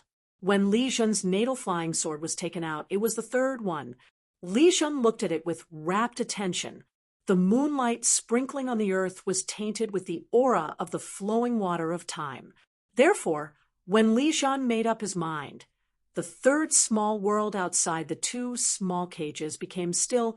More than 1,000 feet below the earth was still included. It turned out that the young man did not have any more tricks up his sleeve, so his real body was hiding somewhere else.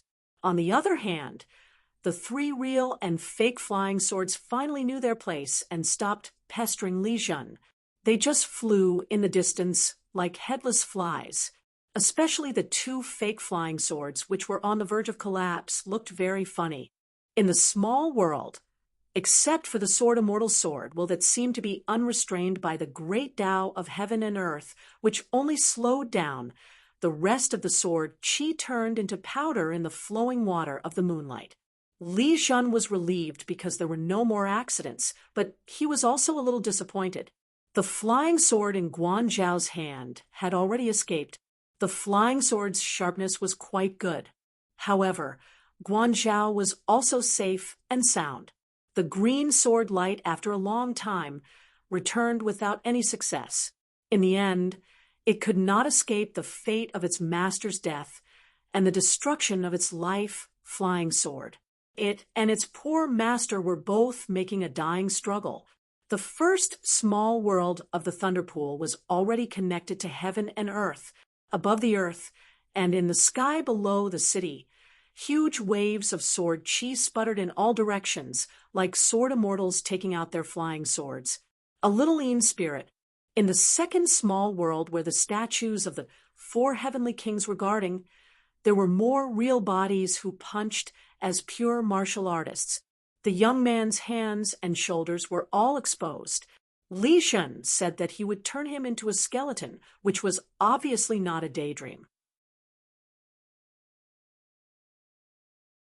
In the second small world, Qin Pingon, who was dripping with blood, was still punching nonstop, attacking a part of the barrier of the small world with the deity drum beating style.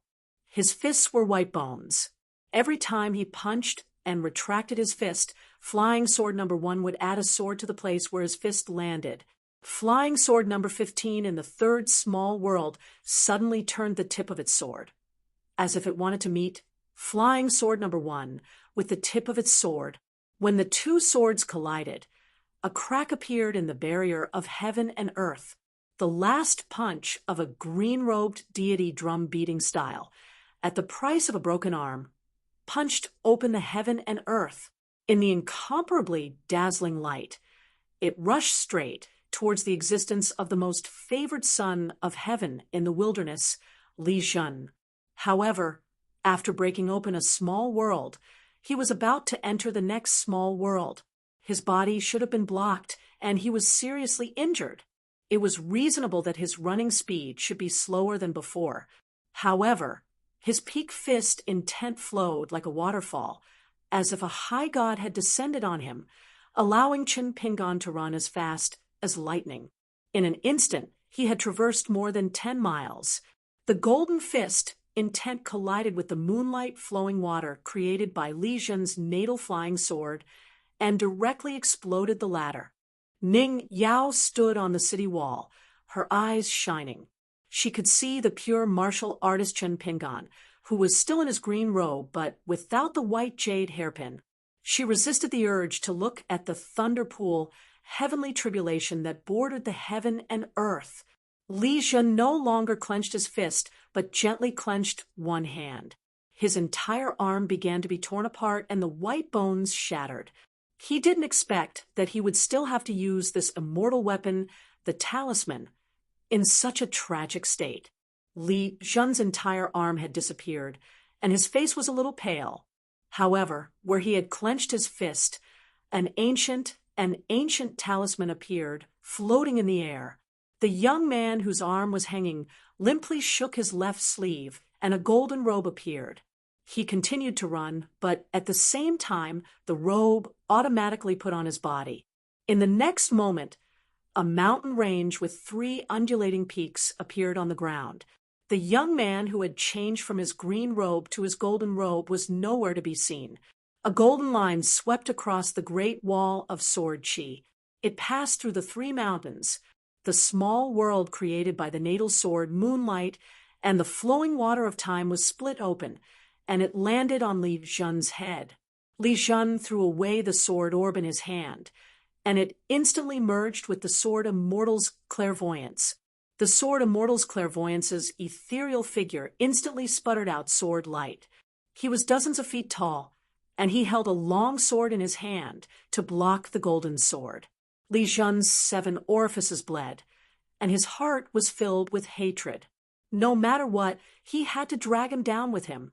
Originally, only Ning Yao was qualified to make him pay such a huge price. In order to control the immortal weapon, the talisman, Li Zhen had to lose a part of his soul and a part of his spirit, and after the sword orb merged with the clairvoyant's sword heart, Li Zhen's original intention was to simply give up this clairvoyance, which was equivalent to the value of 2 immortal weapons, and cooperate with the talisman of the 3 mountains to exchange his life with that Ning Yao. Otherwise, in the future, as long as his sword heart slightly resisted the clairvoyance, it meant that he would never be able to truly control a puppet that wielded an immortal weapon and was an immortal weapon in his lifetime. The clairvoyance was completely useless and even damaged his Tao heart in this lifetime. Fighting side by side with Qin Qingdu, not learning the clairvoyance of the Dragon Monarch until his death, and being the oldest convict of the Great Wall of Sword Chi, he should die cleanly and cleanly. Li Zhen abruptly turned his head to look at the sky where the heaven and earth had collided. He stared with his eyes wide open. It was a white jade hairpin that was slowly descending. Indeed, the white-robed Yin spirit was no longer there. In the sky above his head, the immortal weapon sword immortal, which had been condensed with golden light, collided with the long sword in the clairvoyance's hand. Except for the place where Li Zhen was standing, the surrounding ground instantly sank dozens of feet. Coincidentally, between the white jade hairpin and Li Zhen, there were 2 flying swords that had been acting from the beginning to the end, Pine Needle and Cough Thunder. It happened to be a straight line. On the way of the falling white jade hairpin, a Chun Pingon appeared. In an instant, Chun Pingon stepped on the flying sword Pine Needle, and the next moment, he stood on Cough Thunder. Before becoming a wind-controlling realm martial artist, there should be a sword escape method to escape. Therefore, Cui Dongshan, Qi Jinglong, and Nailan Yeshing worked together to develop this secret technique for Qin Pingon. First, the 2 flying swords Pine Needle and Cough Thunder were refined into an existence similar to the talisman, so that Pine Needle and Cough Thunder could be used as an anchor point in the long river of time, helping Qin Pingon to retreat more than 100 miles or even hundreds of miles from the battlefield in an instant. But in the end, for a pure martial artist like Qin Pingon, the escape method should still be used to kill with his life. In fact, Chun Pingon's real body had always been integrated with the Yin spirit, but it made the opponent feel that his Yin spirit was out of his body and away from the Thunder Pool. The Yin spirit that was deliberately injured by the 18 mustard sword immortals in the Cloud Sea Heavenly Tribulation and the Earth Thunder Pool. Only at the last moment, the real body and the Yin spirit hid in the other jade hairpin on the Yin spirit's head. Otherwise, if he hid in it early, maybe the temporarily ownerless white jade hairpin would fall into the hands of the opponent. As for Qi Shiwu, Pine Needle, and Cough Thunder, a total of 4 flying swords, they were all left to Qin Pingon, the pure martial artist with the Yang spirit's body, and the immortal weapon rank robe, golden wine. Both of them only wanted not to die, and that was enough. In the blink of an eye, not to mention the realm and swordsmanship. Even if you are the sword immortal on the city wall, you are not as good as me, Qin Pingon. It was for this moment to use the sword. Li Zhen looked up with a complicated expression. He had used all his means, but what else could he do? The worst result the accident seemed to have really come. Qin Pingon reached out and made a grabbing motion, silently chanting a word. The sword slashed down, directly cutting Li Zhen's body into two on the spot. Li Zhen only slightly tilted his head. Therefore, he managed to preserve a complete head. The long sword in his hand was only condensed from an imitation of the sword intent. Did he really think that Chen Pingan was wasting his time on the city wall, being taught the sword by both sides time and time again? It was not the sword immortal that was still confronting the clairvoyance. The scholar looked at the world and took everything for his own use. After Chen Pingan landed, the sword intent of the long sword had already shattered. He stepped on the head and punched out, capturing all the souls that were trying to escape in his hand. Li Zhen's soul, which was already incomplete, was held in the hand of a young sword cultivator whose name was still unknown. Li Zhen was lifted up gently, and a fist aura that vaguely resembled spring thunder enveloped Li Zhen tightly. Chen Pingan crushed the head with his foot. His 5 fingers were like hooks that penetrated the other party's soul. He asked, "Little trash, why aren't you nagging anymore?" Li Zhen's soul did not struggle at all. The corner of his mouth twitched, and just as he was about to speak, Chen Pingan's fist aura shattered it. "I beg you to say one more word. Can you do it?" Between heaven and earth, only sword chi and astral wind blew at the young man's temples and robes. Many of the 14 great demons on the line in the distance were restless. However, the gray-robed old man raised his hand and stopped these peak existences from attacking the young man. He took a step forward and smiled. "Little guy, your state of mind is not bad." Not only that, the gray-robed old man waved his sleeve and casually scattered the clairvoyance that swallowed the immortal weapon sword pill. Not only that, the 3 mountains talisman also disappeared. Chen Pingan also grabbed the flying sword celestial and pointed the tip of the sword at the gray-robed old man. His actions could not be more provocative, but he said, "You can't bully the weak. I'm the most timid person." The gray-robed old man smiled. "Quit while you're ahead. Return to your great wall of sword chi." Chen Pingan carried the sword celestial and turned to leave. Along the way, not a blade of grass grew. He collected all the trash, and even the head of the Ascendant Realm Great Demon was not left behind. He kept it in his hand. The white-robed Yin spirit swept out from the white jade hairpin. Most of the Yang spirit's body was covered in white bones. It gathered with Chen Pingan and became one again. Chen Pingan suddenly stood still on the battlefield. He stretched out his hand and clenched his fist. He raised it high and then slowly withdrew it. He looked at Ning Yao with a smile and gently knocked on his chest. As a result, he spat out a mouthful of blood and staggered.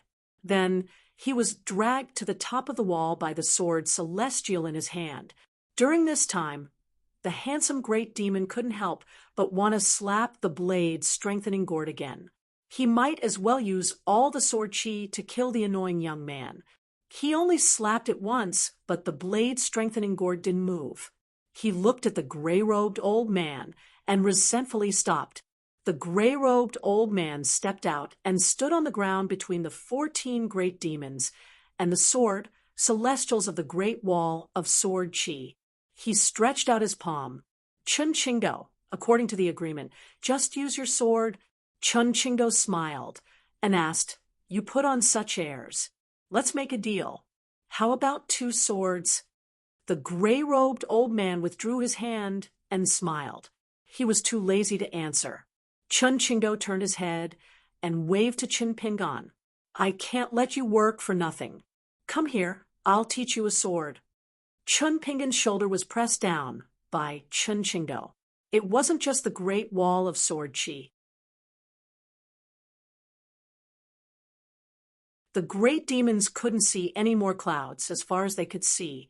Not only that, even the sand on the ground between the great demons and the great wall of sword chi was obediently stuck to the ground. On the great wall of sword chi, an old man in a white robe suddenly appeared behind Chen Pingan and Chun Chingo. He sat cross-legged on the great wall of sword chi and reached out his hand. He held a long sword, and casually stabbed it down without any swordsmanship. The sword went straight for the gray-robed old man's head. Yellow sand billowed again. After a while, the dust settled. The gray-robed old man was still standing on the battlefield. However, he was hovering in the air with his hands behind his back. He kept his promise and took Chunqingdo's sword head-on. Most of the 14 pinnacle great demons were somewhat unsettled. Half of them turned their heads and looked behind them. The gray-robed old man turned and left. He was the manifestation of the great Tao of the wilderness. Taking Chunqingdo's sword was nothing more than the wilderness taking Chunqingdo's sword. It didn't matter. The wilderness had been barren since ancient times. So what if one sword could destroy thousands of miles of mountains and rivers? However, after 10,000 years, Chunqingdo's swordsmanship had indeed improved. That was because there was still a small portion of the sword intent that didn't follow the gray-robed old man's orders and landed behind the great demons. Chunqingdo patted Chun Pingan's shoulder. "Have you learned it?" Chun Pingan wiped his face with his hands. It was covered in blood after learning the sword. He didn't answer Sword Immortal Boss's question. He asked, "Is that young man still alive?" Chunqingdo laughed. "He's not alive in the first place. How can he be dead?" However, if we're talking about the young man who was pieced together by his soul, not to mention the clairvoyance, he's already dead. Once the young man dies, the clairvoyance dies even more. Let me say something disheartening to you. The true clairvoyance of the sword heart is very different from the dragon monarch. It has never deviated from the sword Tao. Therefore, the most crucial part of the clairvoyance is the soul. It was purposely not given to the young man. Otherwise, once the true clairvoyance of the sword heart appears, and with the sword pellet molded in the sword heart, the clairvoyance will return to the great wall of sword chi. To the beasts of the wilderness, it would be asking for trouble. Chunqingdo pointed at the tattered robe among the great demons. As for this person, the dragon monarch of the past hated the vast world the most. Back when he was dragged to the moon-bearing mountain by me, he didn't hold back when he attacked. He was considered one of the first sword immortals to seek death in the great wall of sword chi. After dying once, he felt that he no longer owed the great wall of sword chi. He probably wanted to challenge the vast world as a wandering felon sword cultivator. I understand, but I don't accept. Therefore, those who can pass the great wall of sword chi in the future will definitely not be the sword cultivator dragon monarch. Chunqingdo exclaimed in surprise. You don't feel the least bit guilty towards that clairvoyant senior? That's very unlike Chun Pingan. Ooh. Chun Pingan said indifferently, let's not talk about a brainless youth. Even if the clairvoyant appeared in front of me and dared to say such words, I would still kill him. Chun Pingan turned his head and looked towards the south. Once the gray-robed elder left, the 14 great demons retreated as well. The rest of the great demons retreated as well. Chun Pingan closed his eyes. Damn it, his cultivation level had actually dropped. This drop was several cultivation levels in a row. Fortunately, he had relied on his experience of traveling in the North Continent and tried his best to withstand the heavenly and earthly calamities. He could make up for it by increasing his cultivation level. As long as the longevity bridge was not broken, the 4 key natal items would still be around. Now that he was only a level 5 chi refinement warrior, dropping a few cultivation levels was not too fatal. As long as he relied on the sword imparted to him by Boss Sword Immortal, he could quickly nurture a true natal flying sword. It would be a blessing and a curse. Ning Yao carried Chun Pingan on her back. At the last moment before Chun Pingan completely lost consciousness, he vaguely heard the sound of a horn. The city was under siege.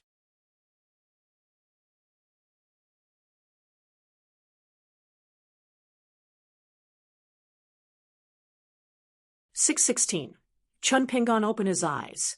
Almost instantly, 4 flying swords appeared at the same time. Chuyu was asking for credit. Shiwu was still obedient, and Songjin and Kulei were imitation swords after all. Although they were refined, they were still far from being so spiritual. The small room had the most familiar smell of medicine. Looking at the sky outside the window, it was close to dusk. Closing his eyes, he felt the vague atmosphere of the great wall of sword chi in the distance. When he opened his eyes again, Qin Pingan put away the flying swords. His mind was immersed in the small world of the human body, checking the aftermath of the big battle, mainly inspecting the 4 key acupuncture points. In the Battle of Cultivators, if the natal chi residence became a ruin similar to the ruins of the battlefield, the foundation of the great Tao would be damaged. However, just as the spiritual mustard seed appeared, an aggressive fire dragon swam over. On the dragon's head stood the golden little man, still wearing a scholar's robe. In addition to the sword, there was also a golden scripture, but it had become a little bald head. The golden little man stood on the fire dragon's head and stared at Qin Pingan, ready to attack. Qin Pingan bluffed, "Don't scold others. When I'm ruthless, I'll even scold myself." That little bald head even cared about this. He kept scolding. Qin Pingan couldn't really scold the golden little man, so he had to pretend to be deaf and dumb. After all, without it to help in patrolling the small world, controlling the pure chi of the martial artist, and not interfering with the circulation of the spiritual chi in the chi residence, Qin Pingan's mind would be like, "Shall see after such a big battle." The martial artist chi and the cultivator's spiritual chi would have already been in full swing in the small world. That would be one disaster after another. Endless troubles. Over at the underwater mansion, the spiritual energy had been completely depleted. The water ripples on the murals had dimmed, and the small pond had dried up. However, the water word seal, the painted murals, and the small pond had not been damaged at all. Naturally, they were not completely undamaged, but only had the opportunity to repair them. For example, some of the painted murals had peeled off. Many of the already unstable portraits of the water god had become more and more scattered. Among them, a few of the water gods that seemed to have been given an eye had their pure golden light dimmed. The entire underwater mansion looked a bit gloomy. The boys in green clothes were all idle. Even the cleverest housewife couldn't cook without rice. They raised their heads and looked at Qin Pingan's spiritual seed. Although they didn't complain, they all frowned with resentment in their eyes.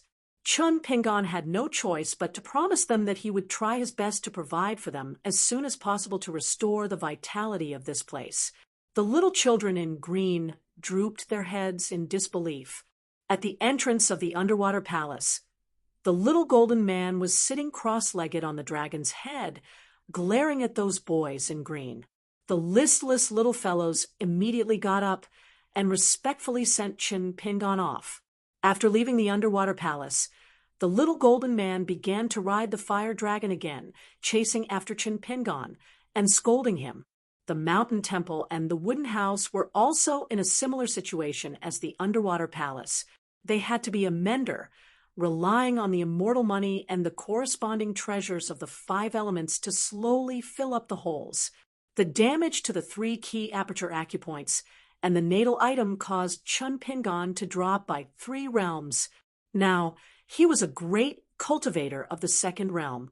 The good news was that after Alliance's modification of the 18 stops of sword aura, there were no more obstacles. Chu Yi and Chu Wu occupied the 2 Kichi residences and continued to use the dragon beheading platform to sharpen the sword edge. The first 3 aperture acupoints where the extremely small sword aura lingered. Only the last one was left. It was like an empty house waiting for him. All that was left was to wait for Qin Pingan to nurture a more genuine natal flying sword than Chu Yi and Chu Wu and become a genuine sword cultivator. There were very few of the 10 sword auras that were carved by refined scholars. This seal, however, was carved with the images of the Thunder General, the Lightning Mother, the Wind Master, the Rain Master, the Cloud Official, the Celestial Being, and many other ancient deities. The seal was the 16 words insect bird seal script, gathering the 5 thunders, the 10,000 arts, cutting off the 5 drains, the cardinal point of heaven and earth. These 16 words could be considered a very exaggerated seal script content. It was simply too arrogant, swallowing the heaven and earth. As long as one cultivated the orthodox 5 thunders technique and was a true Taoist who had truly cultivated the great Tao, they could indeed claim that this body and the heaven and earth are one on the outside and inside, and all creation is in my hands. The yellow-purple noble of the celestial master residence of Mount Longhu was one of the outstanding talents. There was a world-famous couplet, but it was not written by the Taoist of Mount Longhu himself, but was given by an outsider. Wind, thunder, clouds, and rain rise from the palm, and thousands of Taoists will be born from then on. Chun Pingon held the Taoist treasure that had only dropped by 1 realm and smiled. This is the ancestor of the great number. And the central 5, you have the chance to recover the rank of a half-immortal weapon. In the past, you met a bad person and had a master who was not loyal to you. Now that you have fallen into my hands, it can be considered as a good fortune for both of us. In the future, when I become the immortal of the middle 5 realms and learn the thunder technique, you can follow me to slay demons and devils. Chun Pingon used his sleeve to wipe it before gently placing it on the table. In the future, he could greatly refine it and hang it outside the wooden house's door, just like how the small town's door hung a bronze mirror to ward off evil. He took out another immortal supreme treasure that had also been reduced to a Dharma treasure. It was the bronze pagoda that was a replica of the Baek Okekyung building. Chun Pingon was the happiest when he saw and obtained this item. After refining it, it was placed in the mountain temple. Chun Pingon did not have many thoughts about opening more key acupoints and placing the cultivator's natal item. Now that he had become a 2nd realm cultivator, it was useless to think about it. Finally, it was the ancient wooden shaft that was cracked, and the scene was broken. The 18 lifelike sword immortals were the top sword cultivators in the history of the desolate world. Unfortunately, the painting was too damaged, and there was almost no quality to speak of. At first, Chun Pingon thought that he could not favor one over the other. After refining it, he could give it to the little golden person. He did not expect that he would suddenly feel a sharp pain in his heart. He was really a big shot. He didn't even look up to him, and was even disdainful of him. Chun Pingon could only change his mind and place it in the mountain temple together with the bronze pagoda. Chun Pingon kept all the items and placed them back in front of him. He walked out of the house, walked to the door of the small house, and walked back to the courtyard. In the end, he was still worried about the city. Then he began the 6-step stance. However, after a few rounds of the stance, even though he was wearing a Taoist robe, it was still difficult to hide the faint smell of blood. How could it be easy for a cultivator to fall in realm? The reason why Chun Pingon did something unnecessary and asked Grandma by whether or not the process of the fight was leaked. It had nothing to do with whether or not it was a scheme. It was just that Chun Pingon did not want too many people in the Great Wall of Sword Energy to know about his other side. During the process of the rising lightning pool and the falling cloud ocean connecting with heaven and earth, Chun Pingon's true body and in-soul were already mixed up, which was why at that time Chun Pingon was in a desperate situation, but he felt a sense of satisfaction. It was like life should be like that. If one's heart was not calm while sitting, it would be hard for one to feel at ease while walking. Chun Pingon could only sit in the house and carve seals. Even if he earned money, he would not leave a single one behind and return all the money to the Great Wall of Sword Energy. However, the process of earning money was a joyous thing in itself. The knowledge here was not enough for outsiders to know. There were many sword cultivators in the Great Wall of Sword Energy, but there were not many scholars. Whether it was carving seals or writing on the fan, those who held knives and brushes were not common enough. It did not matter if the carving was wrong or the writing was wrong. Chun Pingon sat at the table, took out the blade's strengthening gourd, and took a sip of wine from time to time. He held the flying sword 15 and carved a stone seal that was as white as jade. The border note was that there were no accidents in the world, fighting for fame and fortune endlessly, making me roll my eyes. Seal. Let's drink. Carve another one. The border note was that ancient poet and poet, wishing to kill the word love. Only I hate that love does not come to my door, drinking his mother's wine. Anger grew from the side, smashing the book with a stick, smashing the graceful poem. Seal. Sorrowful single man. Carve another seal. The border note. The sword immortal without money has no wine to get drunk.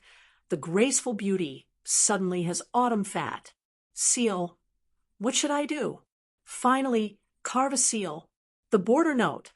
Moss under the stairs, the prince fanned himself.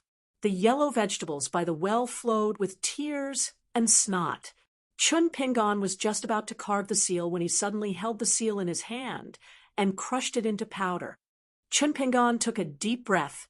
He got up and left the house. In the night, he went to the table in the main house to take the sword immortal. He unsheathed the sword. The moonlight was like water shining on the sword, as if it was washing it. Chun Pingon sheathed the sword. He did not carry it on his back, but hung it on his waist.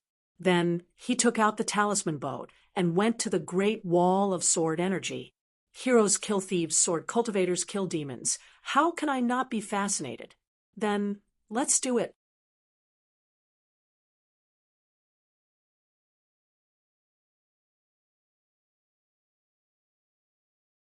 (617) By Lian Shuang's description of all the battles of the Great Wall of Sword Qi in history was very accurate.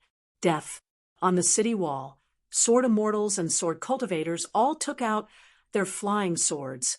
Sword Qi surged to the south like a tide, turning everything in its path into dust.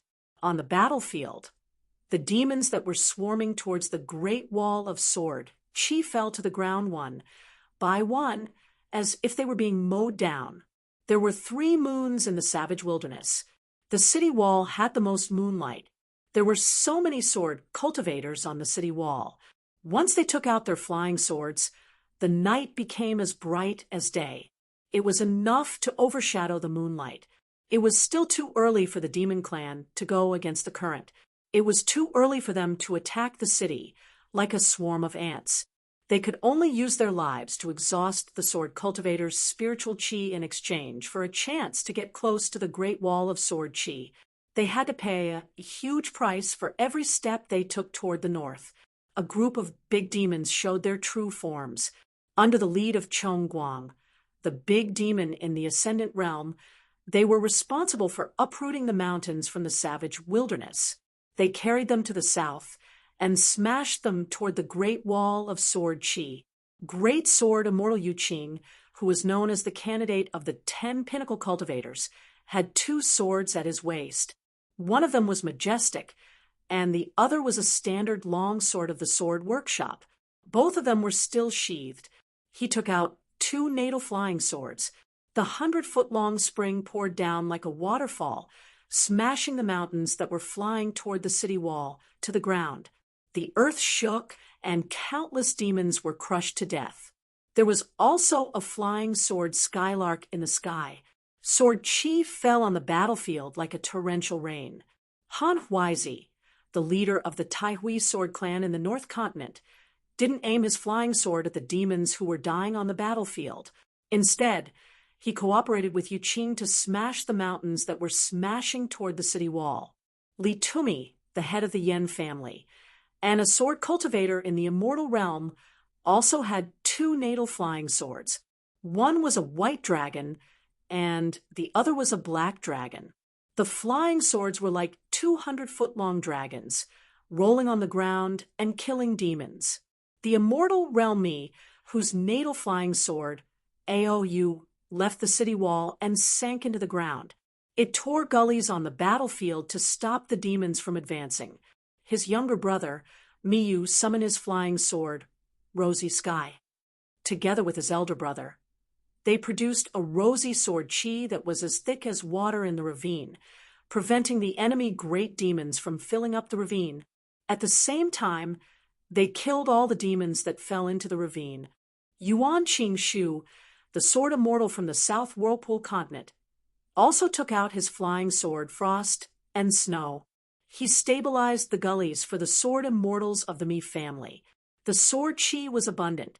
Many demons at the edge of the gullies felt as if they were in a bone-chilling winter. The ground was covered in thick snow, and snowflakes filled the sky. The demons, who were known for their tough bodies, had their flesh and blood melted by the sword chi. Their bones were exposed, and their bodies were badly mutilated. Sword immortal Wu Qingpei, who had been stuck at the bottleneck of the pure jade realm for many years, sat cross-legged on the city wall. His natal flying sword, Sweet Dew, was an extremely strange flying sword even in the Great Wall of Sword Chi. Sweet Dew didn't have a fixed pattern. It fell into the piles of corpses and pools of blood on the battlefield. Wu Qingpei held his breath and concentrated. He didn't attack the demons. Instead, he began to cultivate his sword in peace.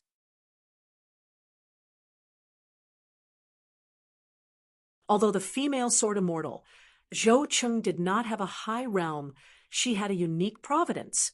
As the last remaining member of her lineage, she had cultivated on the city wall for a long period of time. She had been able to obtain the sword intent of generations of ancestral masters and temper them into an intrinsic flying sword. Finally, she had forged and nurtured an intrinsic flying sword, Rainbow. The sword beam had 7 colors, as though one person had 7 intrinsic flying swords. Naren Xiaowei and Lu Ji, who were among the top 10 sword immortals, didn't attack. They led a dozen sword immortals of the upper 5 realms with extremely fast flying swords to patrol the battlefield.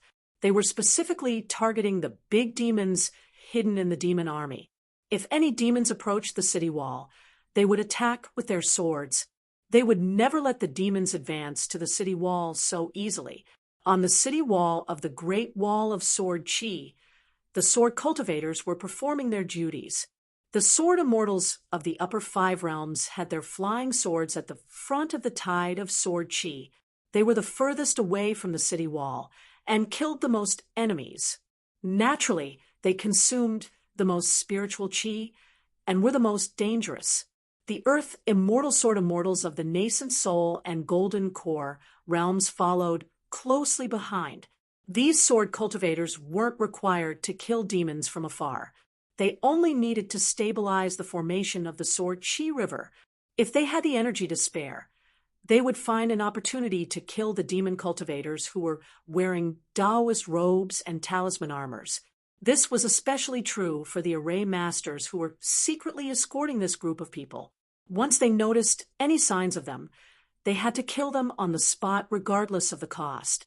All the sword immortals of the middle 5 realms below the Golden Core realm had to be more careful when attacking. Their main task wasn't to kill the enemy, but to form a formation in front of the city wall. This was to prevent the demons who were specifically targeting them from damaging their natal flying swords. The 3 groups of sword immortals took turns to put on a show to scare people. After all, it wasn't enough to scare people to death. Every sword immortal on the Great Wall of Sword Chi was always in pursuit of real battle results. After all, the big demons attacking the city wasn't a matter of a few days or months. It would often last for years. For the demons of the desolate wilderness, 3 days and 3 nights of attacking the city was really just an appetizer. During this period, the only exception was one of the 14 big demons who appeared in public, Bai Ying, who was sitting high on the withered bone throne. He was a towering existence like an army supervisor. He stood up once and used the white bone temple Abhijna. On the bloody battlefield, thousands of skeletons of demon cultivators stood up in an instant.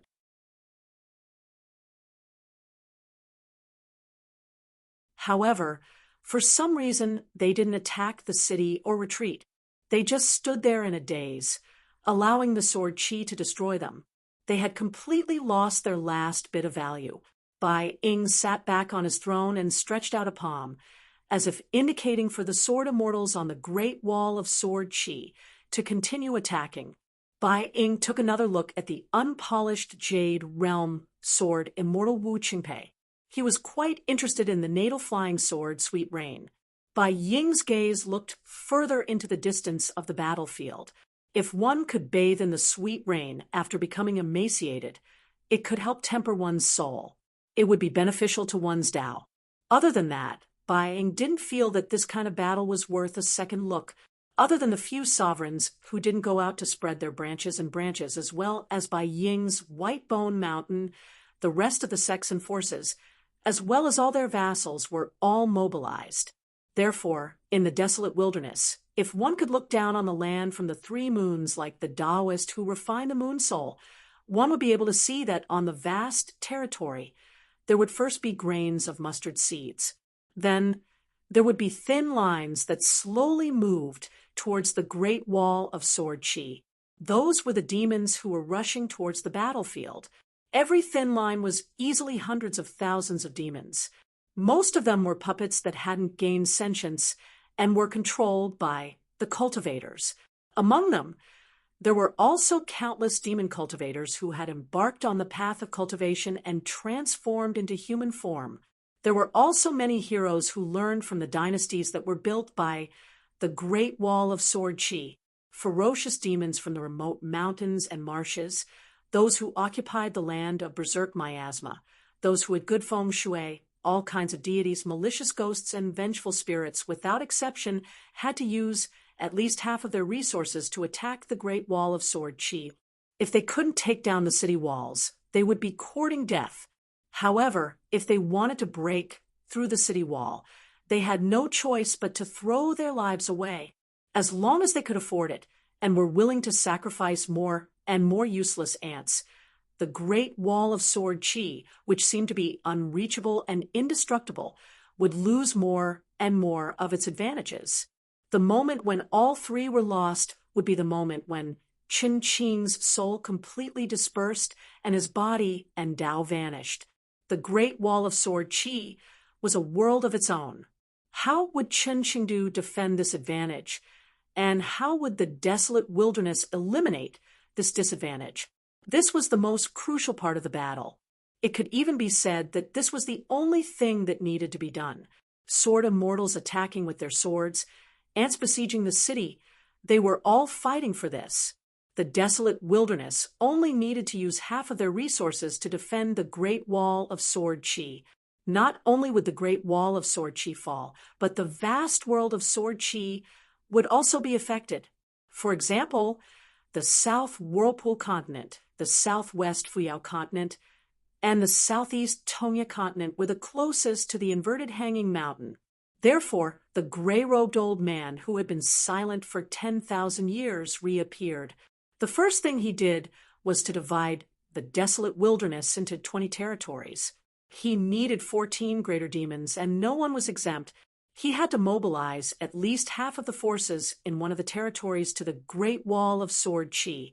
If he couldn't complete this small task, then there was no need for him to continue living. Once the battle began, he would be the first to ascend the city walls and experience Qin Qingdu's swordsmanship. If he wasn't willing, then he would be sent to the bottom of the ancient well. 20 territories. If the cultivators' cultivation bases weren't high enough, then they would have to rely on numbers to make up for it. However, there was one thing that had to be done. All of the greater demons in the upper 5 realms had to head north. Anyone who dared to hide or avoid battle was to be slaughtered. Of course, he couldn't force the greater demons who had worked so hard to reach the upper 5 realms. As long as they were willing to go to battle, they would be rewarded in the future. Before leading an army into battle, they should first receive a generous gift. If these existences died in battle at the Great Wall of Sword Qi, They wouldn't even be able to catch a glimpse of the boundless world. In that case, their heirs or direct descendants would be guaranteed a place in the wildlands. The size of the territory would be determined by the cultivation base of the greater demons who died in battle, as well as their battle achievements. For the next 1,000 years, no one would be able to invade their territory in the slightest. If they broke through the Great Wall of Sword Chi, then not only would they be rewarded in their hometowns, any greater demons of the upper 5 realms would be able to establish their own sect in the New World. The contract signed by Tuo Yushan and the 14 greater demons had already spread throughout the desolate wilderness. In each of the 20 territories, if the greater demons' cultivation bases were high enough, they would lack robes, armors, and treasures. The gray-robed old man was very direct. He asked the 14 greater demons to contribute. Don't hide your wealth. Whether you pay for it yourself or borrow it from someone else, just give it to them. In any case, once they reached the vast world, they would just have to follow the established strategy and plunder by themselves. No matter what method they used, they would at least get back double the amount. If it wasn't enough, then they could just look for him and Tuo Yushan for compensation. The siege this time was orderly and was divided into 8 stages. Now, it was only the first stage that had just begun. After that, the sword immortals on the Great Wall of Sword Chi would constantly encounter accidents. For example, in the wilderness, there would be pure martial artists of the 10th level. There would be the Mahe sword boat on the mountain ferry. There would even be sword cultivators fighting sword cultivators on top of the city walls. There would also be a large group of military cultivators gathered in the desolate wilderness, all of them wearing armor pills. When the time came, a large mountain would appear on the battlefield. It would be the 5 great mountains that had been emptied by dozens of dynasties. Countless cultivators would gather on the mountains and rain down treasures. On the battlefield, the greater demons would have to look up at the city walls. As time passed, the battlefield would become taller and taller.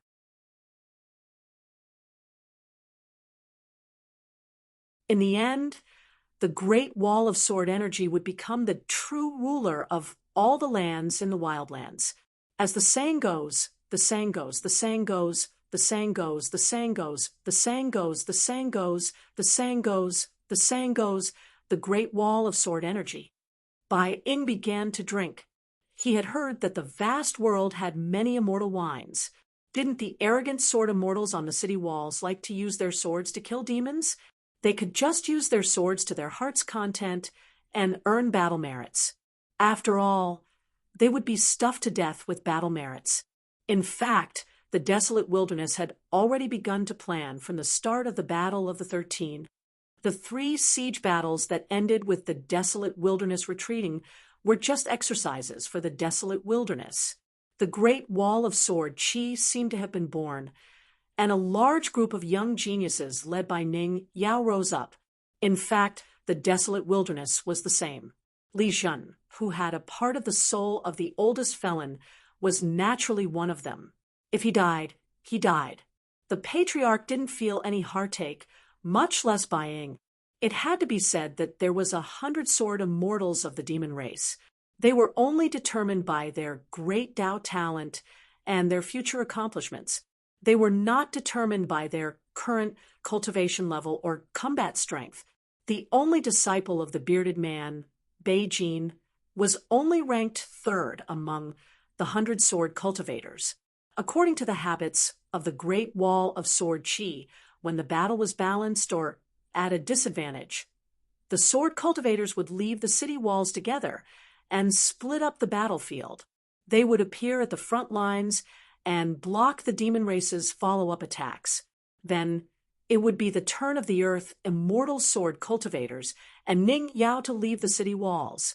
Both sides would kill each other on the battlefield. Life and death depended on their own abilities and fate. At that time, the weak sword cultivators of the lower 5 realms would appear on the city walls. Once a great demon successfully ascended the city walls, even if it was intercepted by the tired sword cultivators guarding the city walls, it would still bring disaster to countless pitiful ants. Flying swords constantly flew out of the city walls. Countless sword lights dragged countless fireflies behind them. During this period, sword cultivators kept their natal flying swords and returned to the city walls.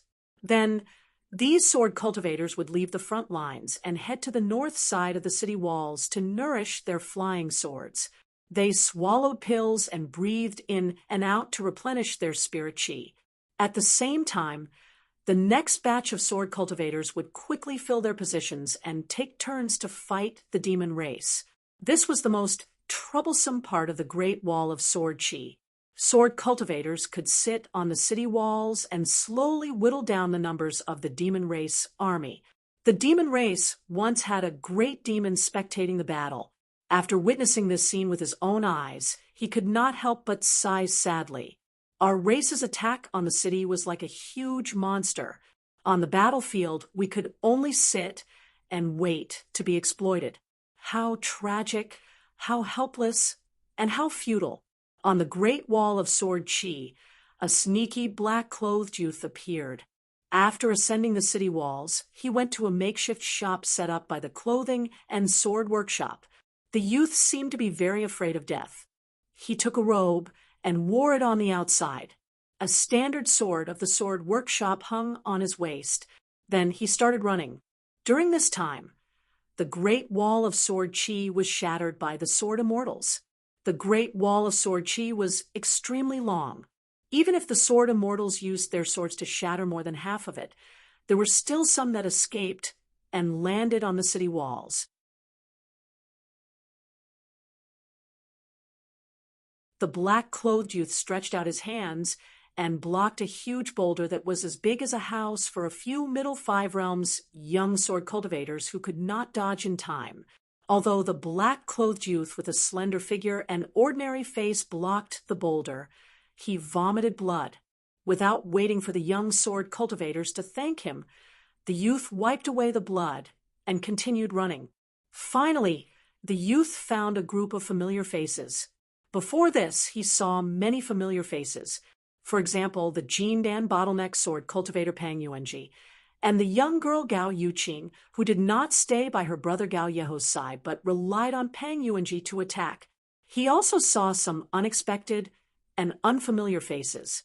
They stood beside the sword Immortal Ku Xia and took out their intrinsic flying swords. Lin Junbai, Zhu Mei, Jin Jinming. The group of young sword cultivators from the Shao Yuan dynasty of the Middle Plains, Yan Elvi and Jiang Guanqing, had already left the Great Wall of Sword Chi. They had already boarded the inverted, suspended mountain to travel to the South Hassa continent. The black-clothed youth did not find it strange that the sword Immortal Ku Xia had stayed behind. However, Lin Junbai and the other two had stayed behind. Not only did they not hide in the city to watch the battle from afar, they even had the guts to participate in this battle. The youth was very surprised. Ning Yao, Stack Mountain, Chen Sancho, Dong Huafu, Yan Ji, Fan Dash.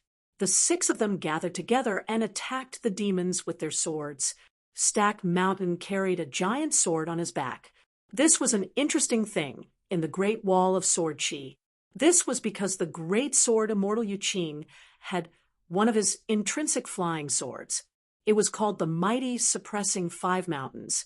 It had the same name as the Aquarius continent's sword Immortal Wei Jin's sword Gao Zhu. It was similar to Qi Shou's half-immortal weapon. Fatty Yan's sword, Purple Lightning, was cursing the demons for being shameless. They dared to use underhanded methods against his lord Yan. Dong Haitan placed the extremely feminine name of his sword, Hong Zhuang, across his knees. This descendant of the Dong family, who never spent money, did not curse the demons. At this moment, he was cursing Fatty Yan for being too soft with his sword. He was like a drunken Chen Sancho. Dong Huafu's words had always been sweeping across a large area. Yan Jiao said that the way he controlled his flying sword was unpredictable. He was not messing around. In fact, it was very particular. Not only was the opponent unable to detect the path, but even he could not figure it out. That was why it was the most powerful. Chun Sancho was dressed in white. It was an ancestral robe of the Chen family on Tai Siang Street. This elegant young master's sword, Cloud Pattern, had long lost its original scabbard. It used to be the sword of his friend, Little Cricket. After Little Cricket died, Chun Sancho took it.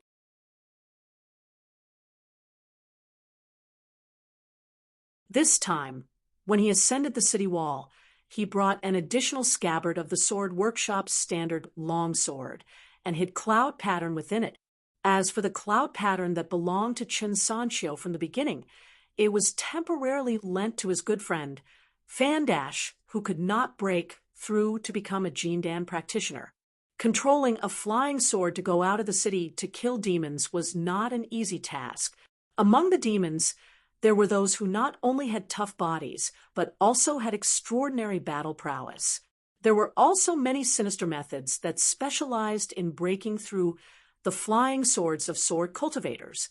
There was also a large number of sacrificial demons. They had talisman engraved on their bodies to lure and restrain the flying sword of sword cultivators.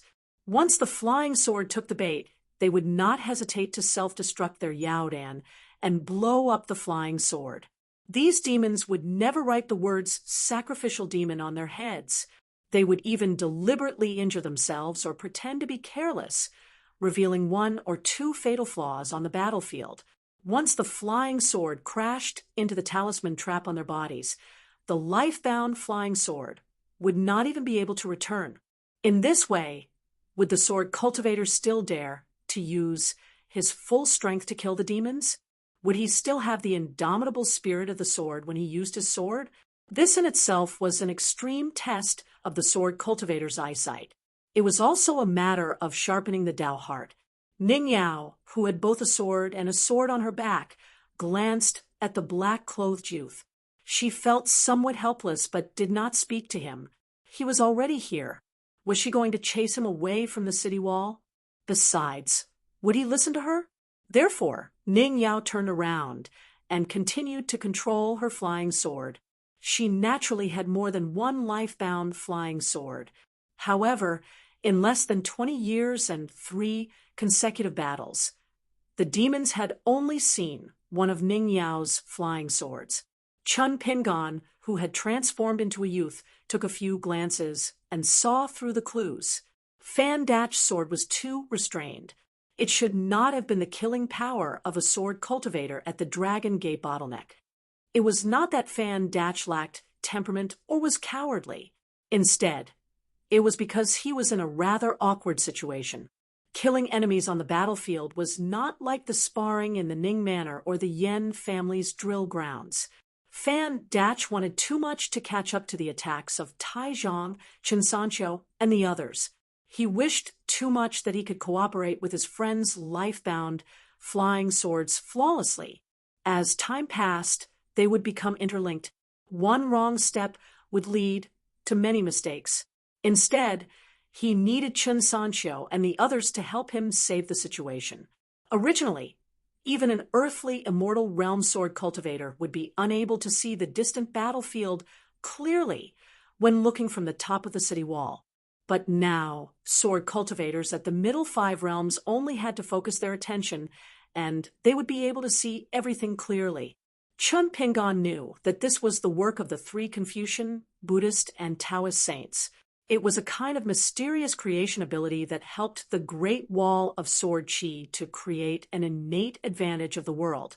Chun Pingon came to the side of Fan Dash, whose face was tense, but could not hide the sadness in his eyes. He did not walk up the city wall. He only stuck his head out and looked at the battlefield in the south. Then he used his voice to form a line and chuckled softly. It's not like we're working together to kill the demons of the upper 5 realms. Just attack with your sword and ignore Dong Haitan, Fatty Yen, and the others. As long as their flying swords heavily injure the demons and don't kill them in time, you can ride your flying sword and secretly stab them.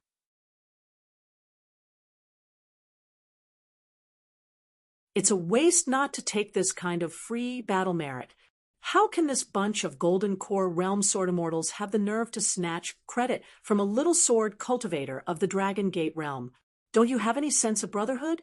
Stacked Mountain's flying sword pressed forward with an indomitable will. His sword intent was as pure as his person. Dong Huafu habitually attacked with his sword and chased after Stacked Mountain. These two were ruthless people who only cared about their heads. Therefore, Chen Sanqiu and Yen Beak would cooperate with Stacked Mountain and Dong Huafu, respectively. Apart from that, they also had to kill their own enemies. The four of them fought side by side 3 times, and their cooperation was extremely skilled. It was like a small world. As for Ning Yao's invisible flying sword, it was specifically responsible for dealing with difficult demons, while Stacked Mountain and the other 3 were attacking the enemy. They were also sweeping the demons on the battlefield and probing them. Ning Yao was equivalent to one person with a sword. She alone brought up the rear and ensured that the other 4 would not have to worry about using their swords. Therefore, Fan Datch was slightly superfluous. Fan Datch believed that he was the most cumbersome existence. Fan Datch had previously practiced his sword in the Ning residence with these friends in the small mustard world.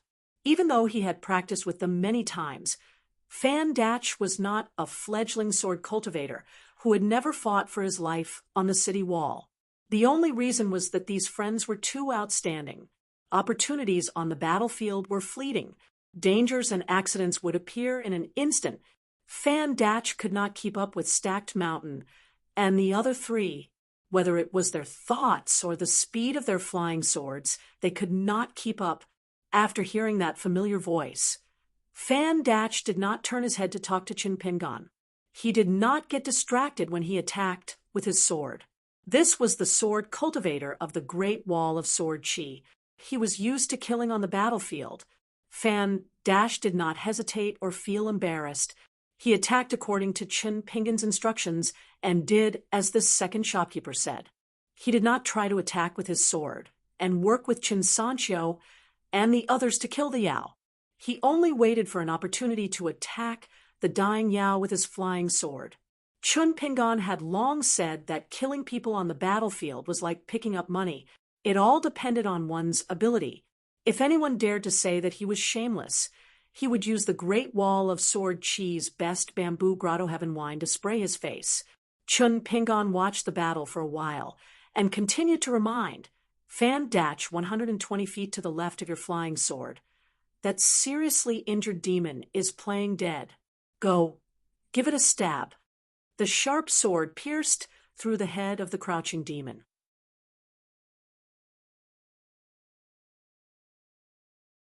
Qin Pingan glanced at the battlefield and continued, Fan Datch, you can ride your flying sword and temporarily leave the battlefield of Stackcliff and the others. You don't have to deliberately follow them. Go to a place slightly further away, regardless of whether they are playing dead or not.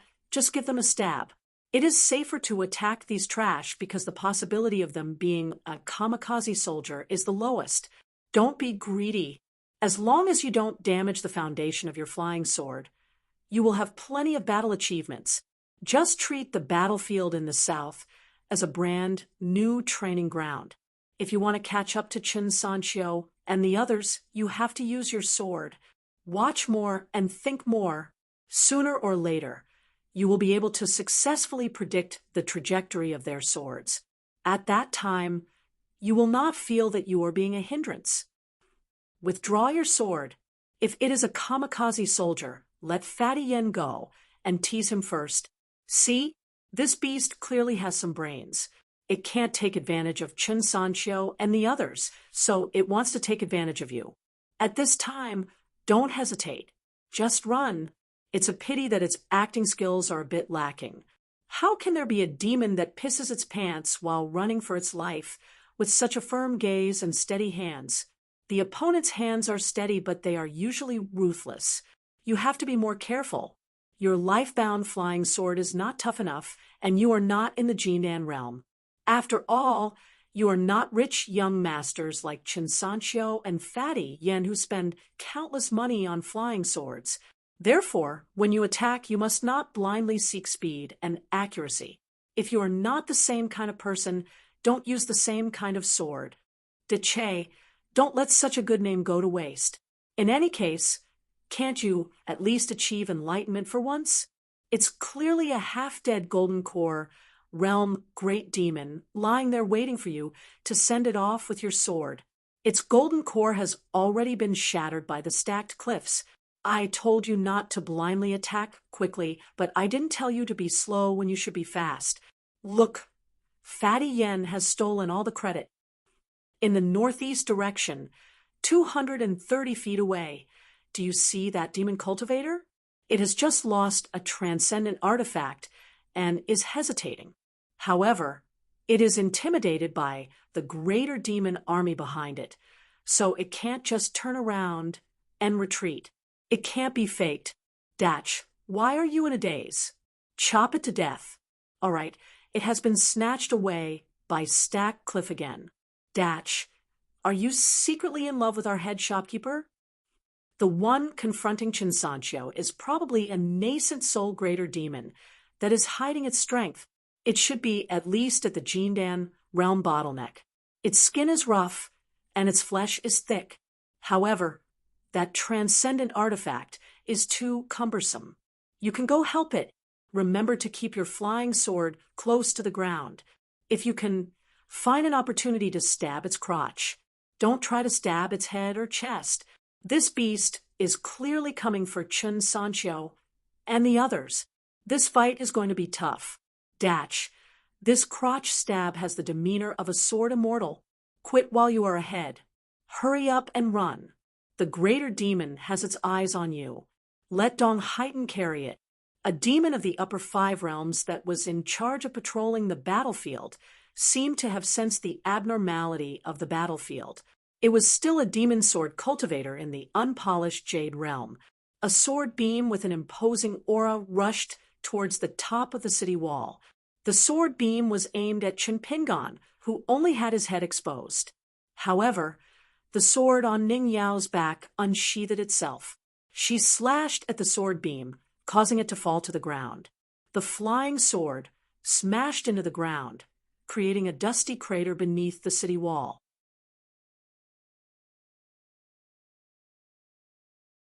The demon sword cultivator, who had failed in his attack, rode his flying sword and disappeared in a flash. He wandered uncertainly underground before finally circling back. Ning Yao's sword returned to its sheath. She had a calm expression as she continued to ride her intrinsic flying sword to hunt demons. Among the group, only Ning Yao's intrinsic flying sword did not return to the city wall after 3 days and 3 nights. On the battlefield, the golden Luan Phoenix flapped its wings from the great wall of Sword Qi to the southern battlefield to kill demons. Sword Immortal Gao Kuei's intrinsic flying sword was as large as a fairy as it descended from the sky. Zhou Cheng's intrinsic flying sword, Rainbow, swam wildly on the ground. Wherever it passed, countless broken limbs and broken bones splashed everywhere. After Ning Lianyun, the head of the Ning family summoned his intrinsic flying sword. A sea of clouds appeared in the sky above the battlefield. Sword Qi rained down like a torrential downpour. Among the army of the wasteland world, there was also a great demon that used its divine ability. It rode a vast black cloud of crows and swept towards the city wall. Many sword cultivator flying, swords that could not dodge in time, were scattered. Some of the flying swords that entered the black cloud directly shattered, as if they were crushed into powder by a millstone. The sword cultivators on the city wall were all covered in blood. Ning Lianyun naturally would not let the great demon succeed. He used the black cloud of crows to disrupt the sword formation. With a slight thought, he controlled one of the clouds. The black cloud of crows collided with the old sword Immortal Ning Lianyun's Sea of Clouds. A young sword immortal from the Nailan family, who had not used his sword many times, pushed his hand forward. A crystalline white jade platform descended from the sky above the great demon that summoned the flock of crows. It went straight for the great demon's head. The great demon did not resist at all and retreated. The great demon's army of demons within a radius of several kilometers was smashed by the white jade platform. Immediately, blood splattered everywhere. Not only that, the great demon seemed to have been targeted by some strange divine ability of the sword immortal. No matter how it fled or changed its route, the white jade platform that contained boundless sword chi would smash down again and again. Instantly, countless innocent bystanders were implicated. The 18 white jade platforms descended one after another, finally successfully enveloping and suppressing the great demon that had nowhere to run. The great demon had no choice but to reveal its true form and withstand the crushing white jade platform. When the white jade platform that was constantly cracking completely exploded, the great demon's true body was smashed into the ground. However, the great demon, whose flesh and blood had been completely worn out, glared fiercely at the sword immortal who had attacked at the top of the city wall.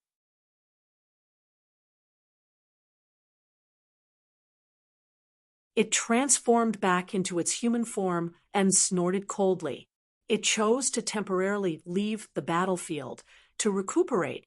The sword immortal on the city wall left the southern wall and went to the north to rest with his eyes closed.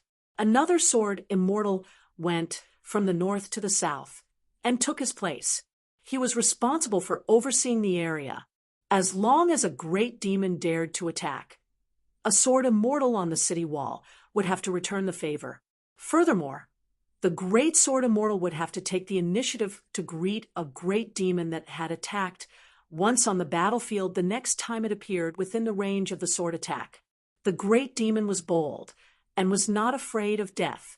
It stood close to the great sword immortals such as Yu Qing, Ning, Lianyun, Han Huizi, and Li Tomi, who were not part of the 10, but were in the immortal realm, regardless of whether one of them attacked or all of them attacked together. Everyone's battle merits would be deducted if they were unable to severely injure the great demon. This was the rule of the Great Wall of Sword Chi. It was an iron law that was personally set by the eldest sword immortal. Other than that, the great sword immortals on the city wall would not deliberately target the great sword immortals on the city wall as long as they attacked. The Great Wall of Sword Chi acknowledged the number of sword cultivators that died. Any sword cultivator, other than using all their strength to kill demons and defend against enemies, should first learn how to protect themselves in the process of killing. A dead sword immortal was dead.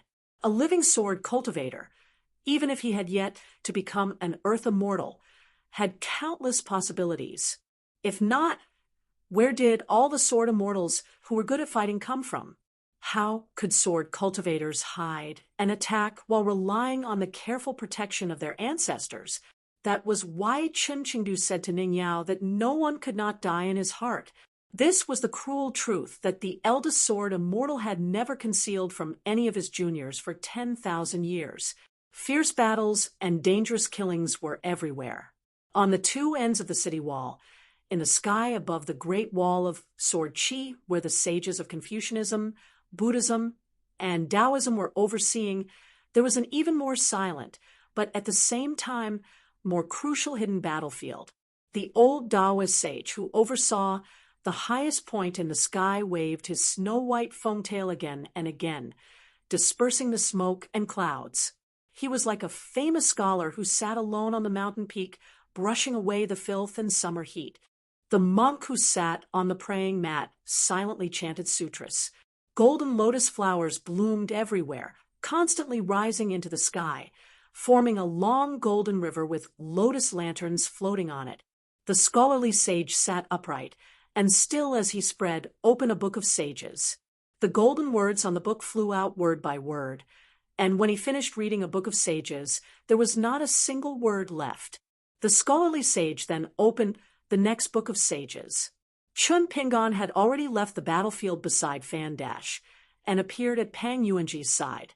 From afar, He took out his two flying swords, Cough Thunder and Pine Needle, to help set up a camouflage. He knew when to stop. He also appeared at Gao Yeho and Situ Where on side to help a little. He did not linger at the place where the sword immortals were overseeing. However, Chun Pingon would stop, for a while, when facing the regular customers of his wine shop, the sword cultivators of the Middle Five Realms who had drunk wine. Not only did he take out his two fake swords, he would also use his flying swords to kill his enemies. However, he would definitely not stay in one place for too long, nor would he attack in succession in a line. He would occasionally return to the battlefield where he attacked before, and then walk hundreds of miles.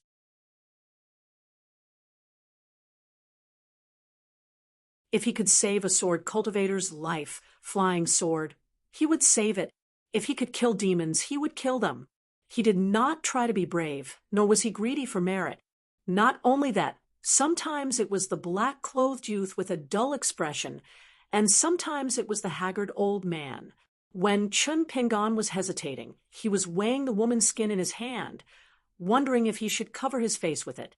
A sword immortal, who was in charge of guarding the array, could not stand it any longer. He scolded him in his mind.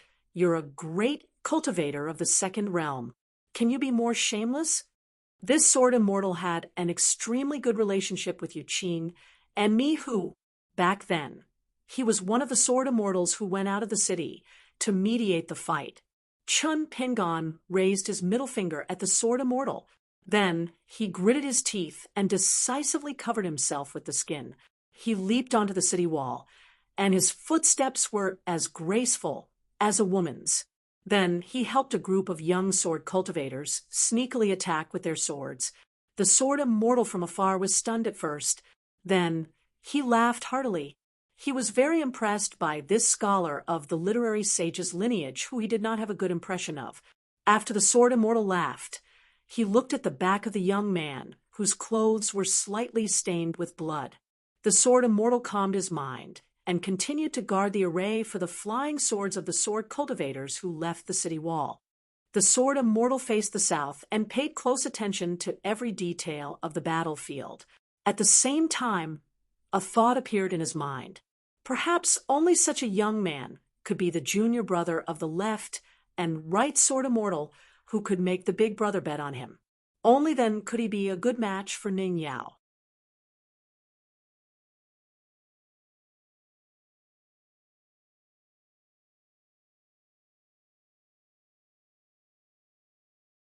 "6:18. It was early in the morning in Gao City. Stack Cliff Dong Huafu and Fan Dash chose to retreat. Ning Yao, Chun Sancho, and Yen Ji remained where they were. Chun Pingon returned to their side and changed into the face of a middle-aged man. He helped Chun Sancho and Yen Ji observe the battlefield situation and occasionally gave them a reminder. Compared to Fan Dash, Chun Sancho, and Yen Ji, who had to be precise, Chun Pingon was much more concise and to the point. He would only fill in the gaps in the details.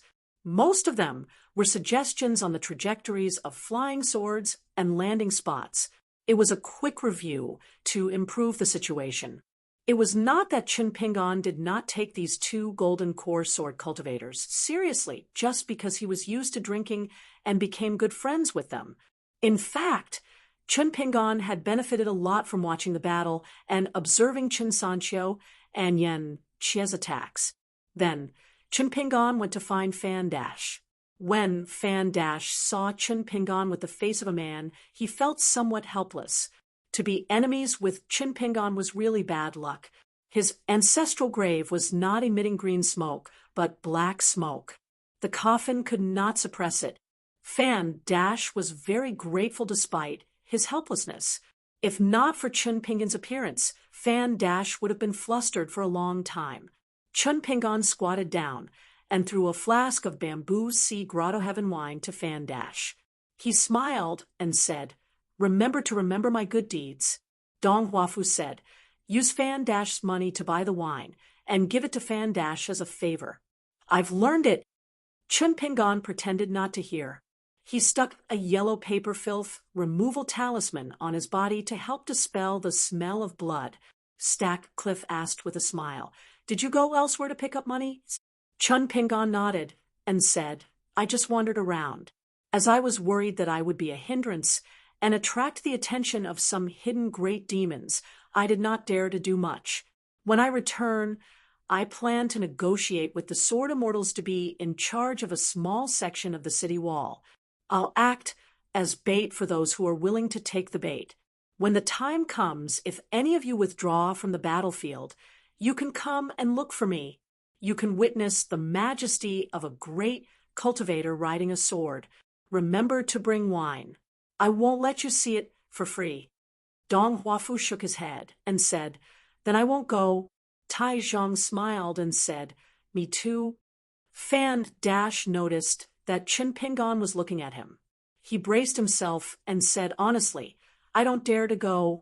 Chun Pingon smiled and said, Deche, even if you don't go, you can still get the wine. Who would want to see you?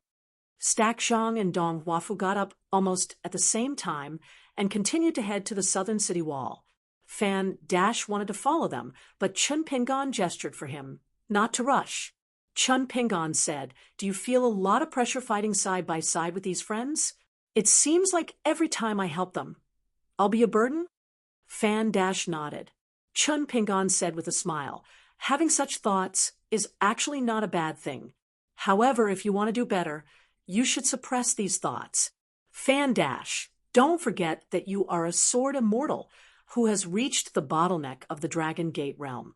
You are not even 30 years old. Do you know that in our Hao Ran world, even in the North Continent where sword cultivators are as common as clouds, a sword cultivator who will enter the gold core stage sooner or later is such an amazing young talent? Chun Pingon pointed at himself. It's not that Righteous World has a person like me. Righteous World is filled with people like Chun Pingon.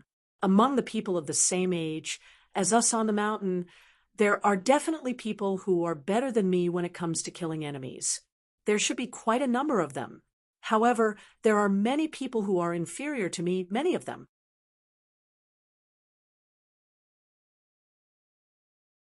Chun Pingon said slowly, In my hometown, the Eastern Aquarius continent, I have traveled a lot.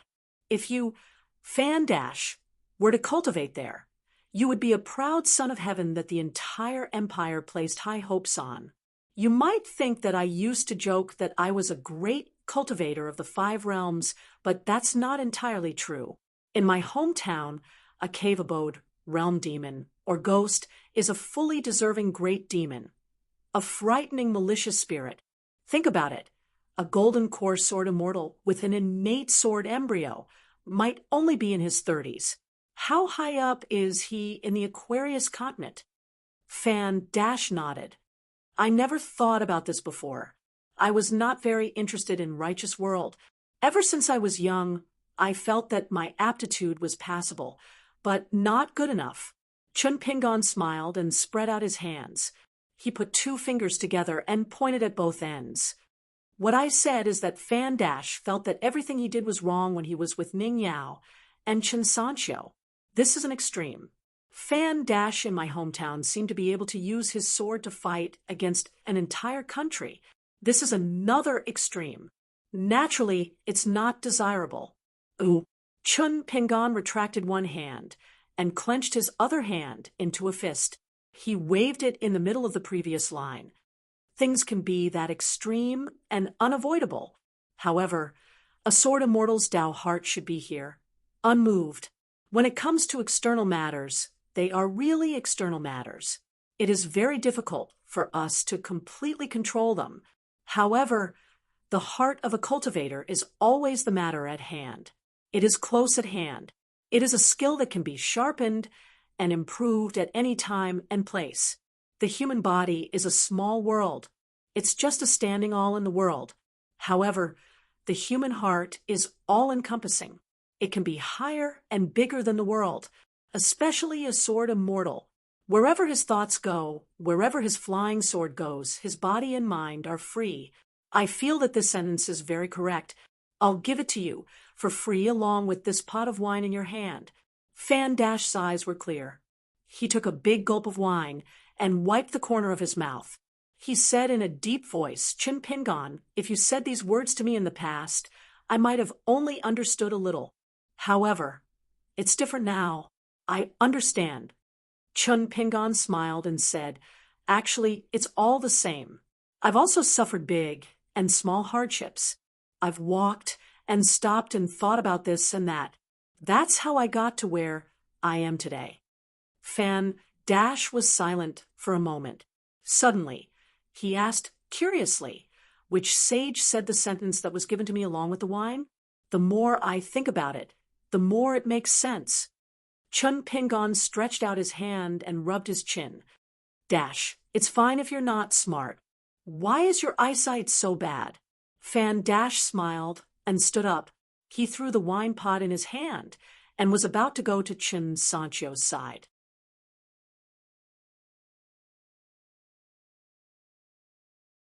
However, Chin Pingon stretched out his hand and grabbed the empty wine pot.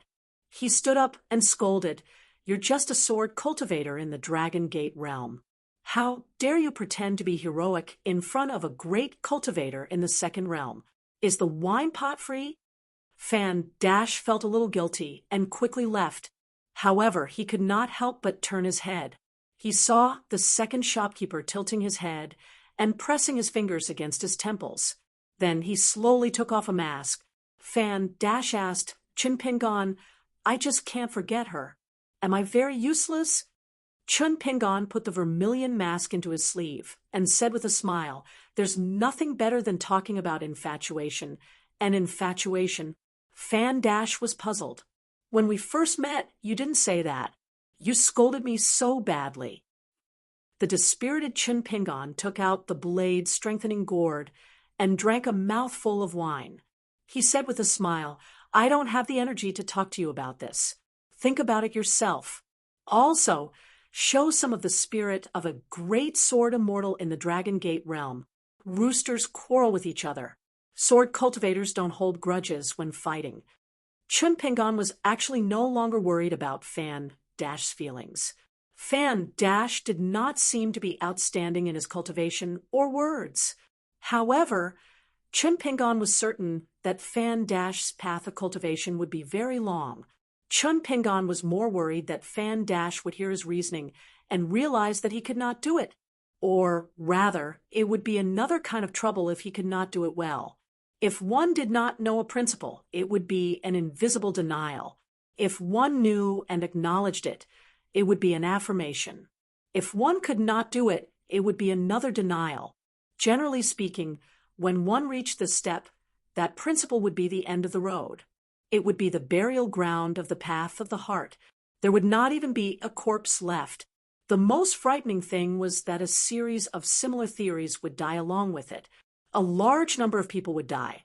Unexpectedly, Fan Dash said, If I can't achieve the kind of firm sword heart you mentioned, I won't be unaffected by Chin Sancho and the others.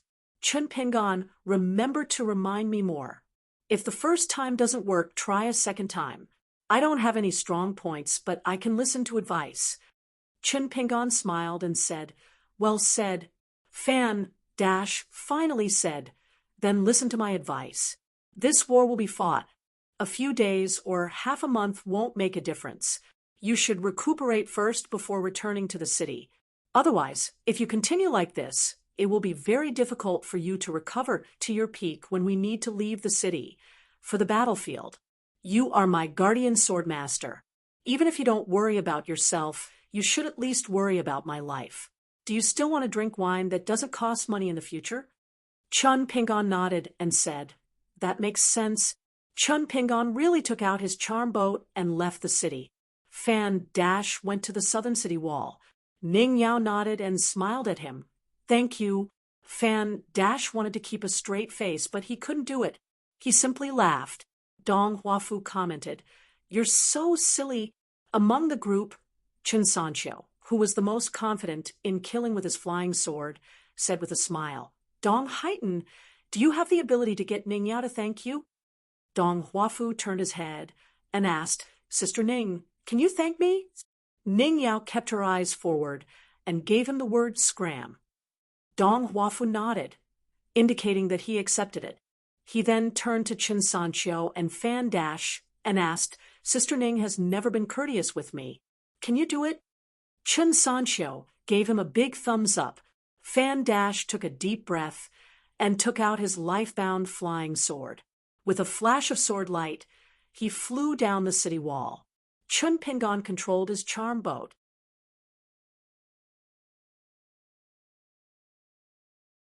With nothing to do, he imitated his disciples and students.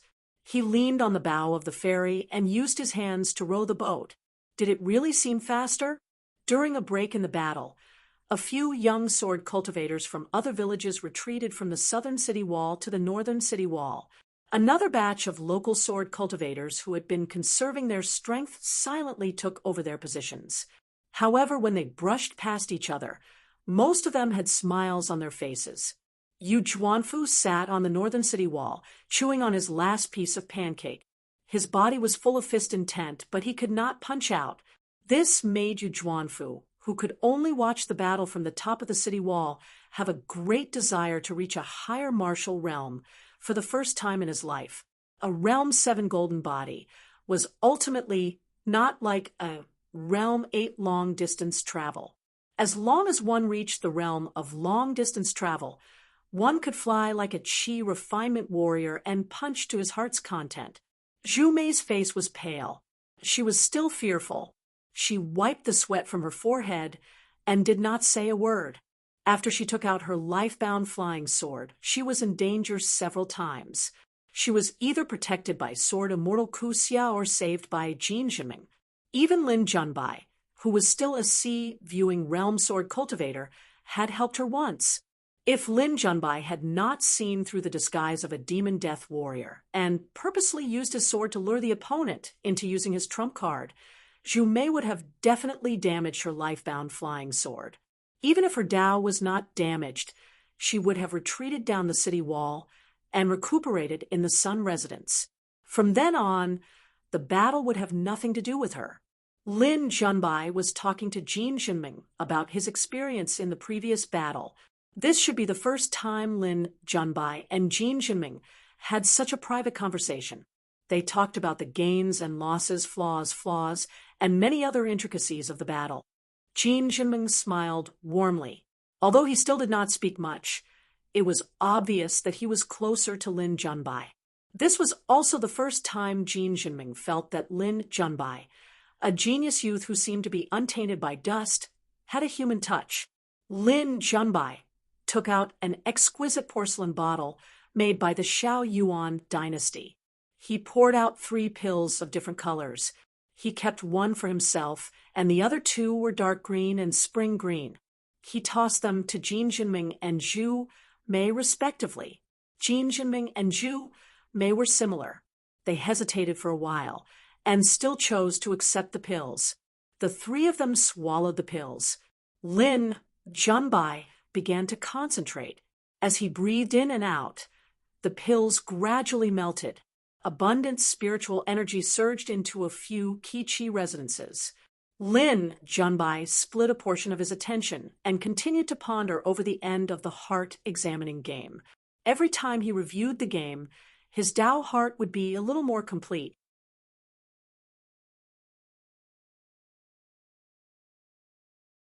Back then, the white-clothed youth who claimed to be Cui Dongshan had asked Lin Junbai a question as he was putting the pieces away from the chessboard.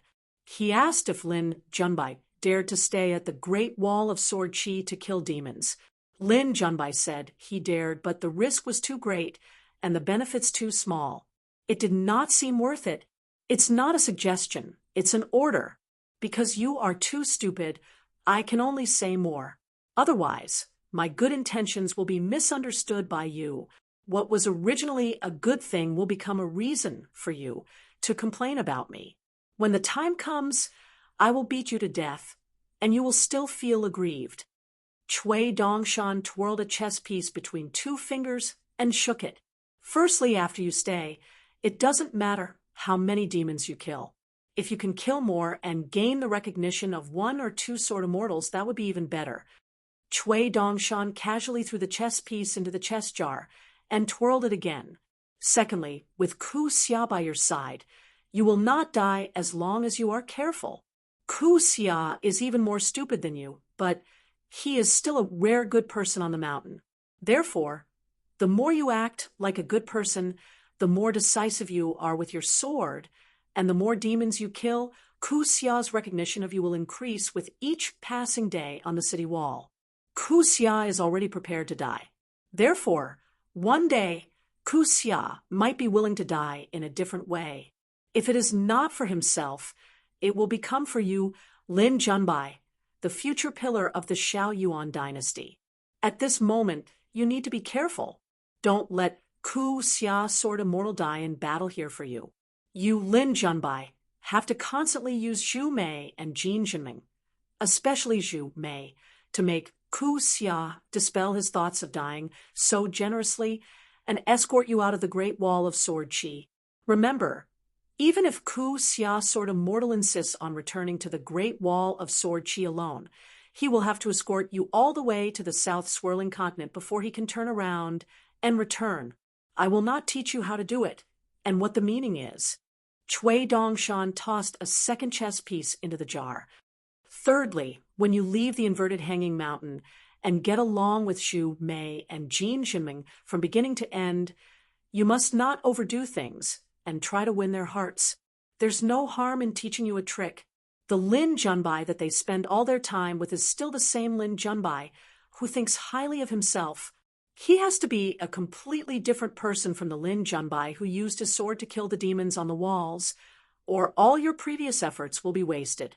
Zhu Mei and Jin Jinming are not like Yan Lv or Jiang Guanqing. The latter is pragmatic, while the former is hypocritical. They are two different worlds. You should consider it carefully. Fourthly, when you return to the Xiao Yuan dynasty in the Central Plains, you must keep your mouth shut and not mention a single word. If you can't keep your mouth shut, you can go into seclusion and refuse to receive any guests. Before you shut your mouth, you should naturally have a private conversation with your teacher. You just have to be honest with him.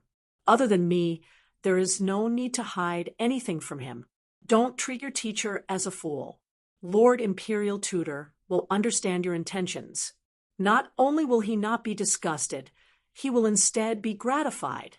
This is because you and he are kindred spirits. He will naturally protect you from the shadows and do his duty as a teacher for this proud disciple of yours. He will not personally take action to spread your name. That would be too underhanded. I believe that not only will Lord Imperial Tutor not do that, he will control the situation and do the opposite. Yan Lv is even more foolish than you. Since he is already your chess piece, he will naturally do what he should do and say what he should say when he returns to his hometown.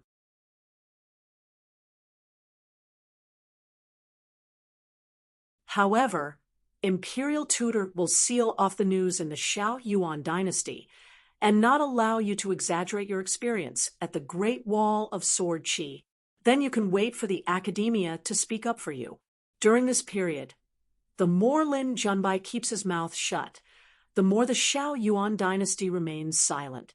Praise from all directions will come knocking on your door. You can't stop it even if you close the door.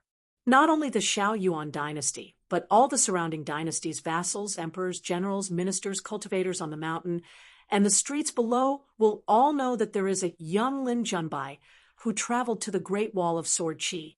He dared not retreat in battle and could kill demons with his sword. Cui Dongshan twirled the chess piece between two fingers and asked with a smile, "In this fourth, what is the most subtle thing? Think carefully. Don't let me down." Lin Junbai answered, "Let my teacher feel that my conduct is still a little immature. It will also let him do things that his students can't do. Then he will not hold any grudges in his heart." Cui Dongshan threw away the chess piece. "Fortunately, you aren't stupid to the point of death. Just wait and see. In the future, the war at the Great Wall of Sword Qi will be even more tragic.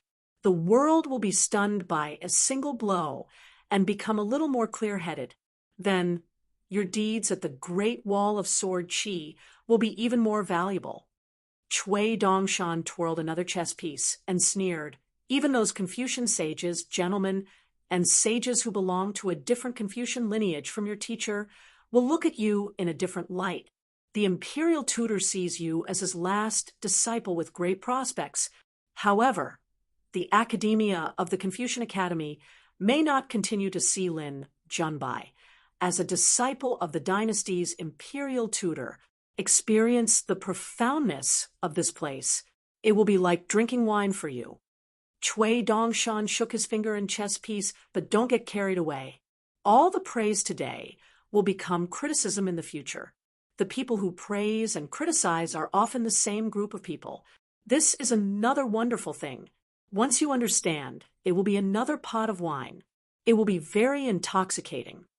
Cui Dongshan threw away the chess piece in his hand and smashed it into the pot. The pieces collided with a crisp sound. He shook his sleeves. This person, Yanlu, can be used well. This person, Zhu Mei, must obtain her approval, especially the latter. Once the relationship between the two sides is properly handled, you will be pleasantly surprised. Lin Junbai asked softly, "Is it the family behind Zhu Mei?" Cui Dongshan shook his head. "It's not just that. Your brain is really muddled.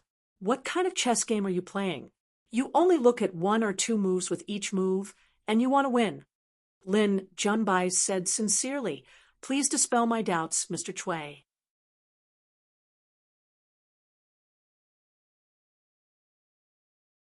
Cui Dongshan said, "What Zhu Mei says is not as important as what Yu Zhuanfu sees with his own eyes. The two women are inseparable and have a close and pure relationship. What can't they say? Yu Zhuanfu approves of Zhu Mei's character, and Zhu Mei approves of you, Lin Junbai. Naturally, she will say a few words of justice for you. It is precisely because of Zhu Mei's innocence that Yu Zhuanfu is willing to listen. In that case, your clumsy shrewdness at the Great Wall of Sword Qi will not become a flaw in Lin Junbai's life, in Yu Zhuanfu's eyes. Instead, it will increase her positive view of you. Can you understand this?" "Ooh," Lin Junbai said softly. "This junior is afraid that my understanding is wrong and not profound enough. Please elaborate." Cui Dongshan laughed. "A person without a single flaw is the most unapproachable. Once they deny you and then approve of you, this kind of approval will be even more firm and unshakable than when they first met you. You don't understand this? You don't know how to play chess, and you don't understand people's hearts.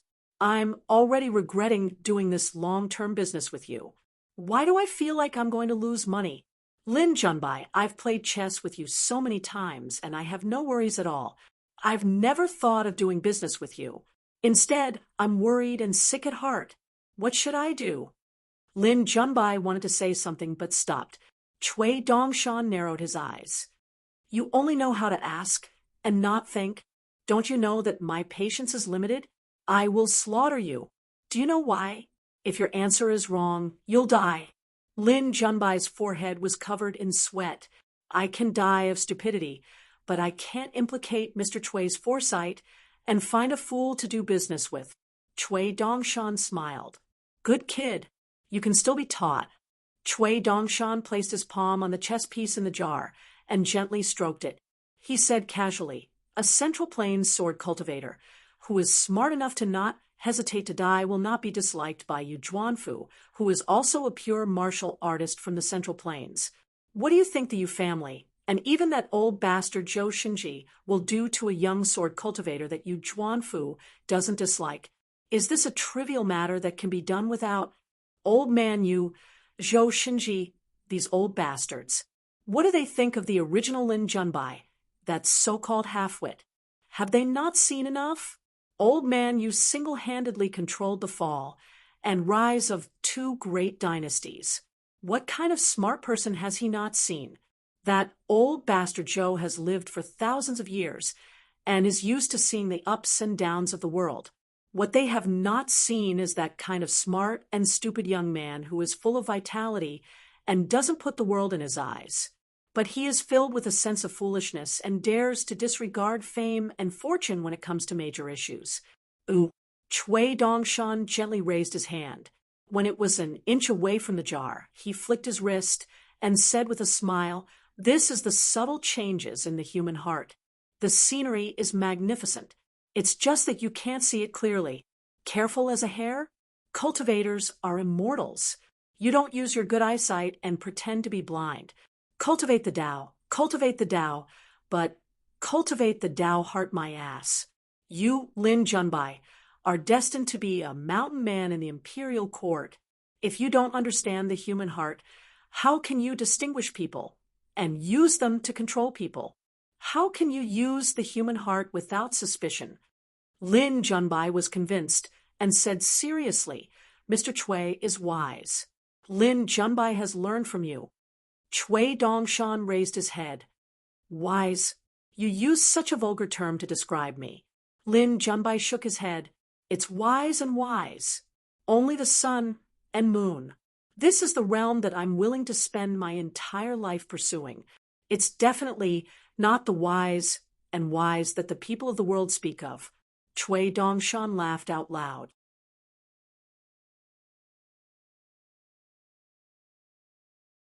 "This bootliqueur is very much like the style of my mountain. Very good, very good. If there's a chance in the future, I might really take you in as my disciple. Then you can go to the ancestral hall to kowtow and burn incense." Lin Junbai actually had a guess in his heart, but it was too inconceivable, and he did not dare to believe it. Chui Dongshan retracted his smile and lowered his head to look at the chessboard. With a swipe of his palm, all the chess pieces fell into the jar. He then took out a lonely black chess piece and placed it on the chessboard. He then took out a white chess piece and formed a large circle. Chui Dongshan said, "Since I'm going to groom you as half a disciple, then I'll have to show you some of my true abilities. Using Yen Lu as an example, you have to make this black chess piece feel very free. You have to make this black chess piece feel that he's not bound by anything and that life is filled with hope. However, his heart and all his thoughts are in fact under your control. Whether you want him to live or die, whether you want him to gain or lose power, it's all within your calculations." Lin Junbai felt that this logic was simple and not difficult to understand. Then Chui Dongshan formed an even larger circle of black chess pieces outside of the white chess pieces. "This is the heart of that old bastard Zhou and old Manu. How will you break out of this situation?" Lin Junbai pondered for a long time. He raised his arm to wipe his forehead and shook his head. "There's no solution. Don't even think about breaking out of the situation." Chui Dongshan nodded. "Not bad. You're half right." Chui Dongshan picked up a white chess piece and threw it on the chessboard outside of the black chess pieces. It's hard to change the situation on the chessboard in such a short time. Life is not a game of chess, after all. However, don't forget that the heart of a person is unrestrained. Therefore, you can throw away a thought and hide far away. Widen your eyes and carefully look at the larger chessboard of heaven and earth. Zhou Shinji is nothing. This is the cultivation of the heart. Lin Junbai lowered his head and stared at the chessboard that was not a chess manual. He fell into deep thought.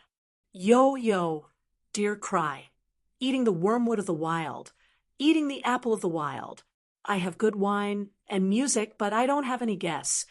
Chui Dongshan retracted his gaze from the ground and turned to look at the sky. He smiled. "Mountain guest Lord Yunzhong. When I see a bird flying by, I float." At the top of the city wall, at this moment, Lin Junbai imitated the white-clothed youth and looked up. That person was Chui Dong, who played the colored cloud manual. His chess skills were even higher than Chui Dong's in the past. The white-clothed youth kept the chess jar and chessboard. After he stood up, he said his last words to Lin Junbai. "I taught you this to tell you that scheming against the heart of a person is meaningless. It's not worth it.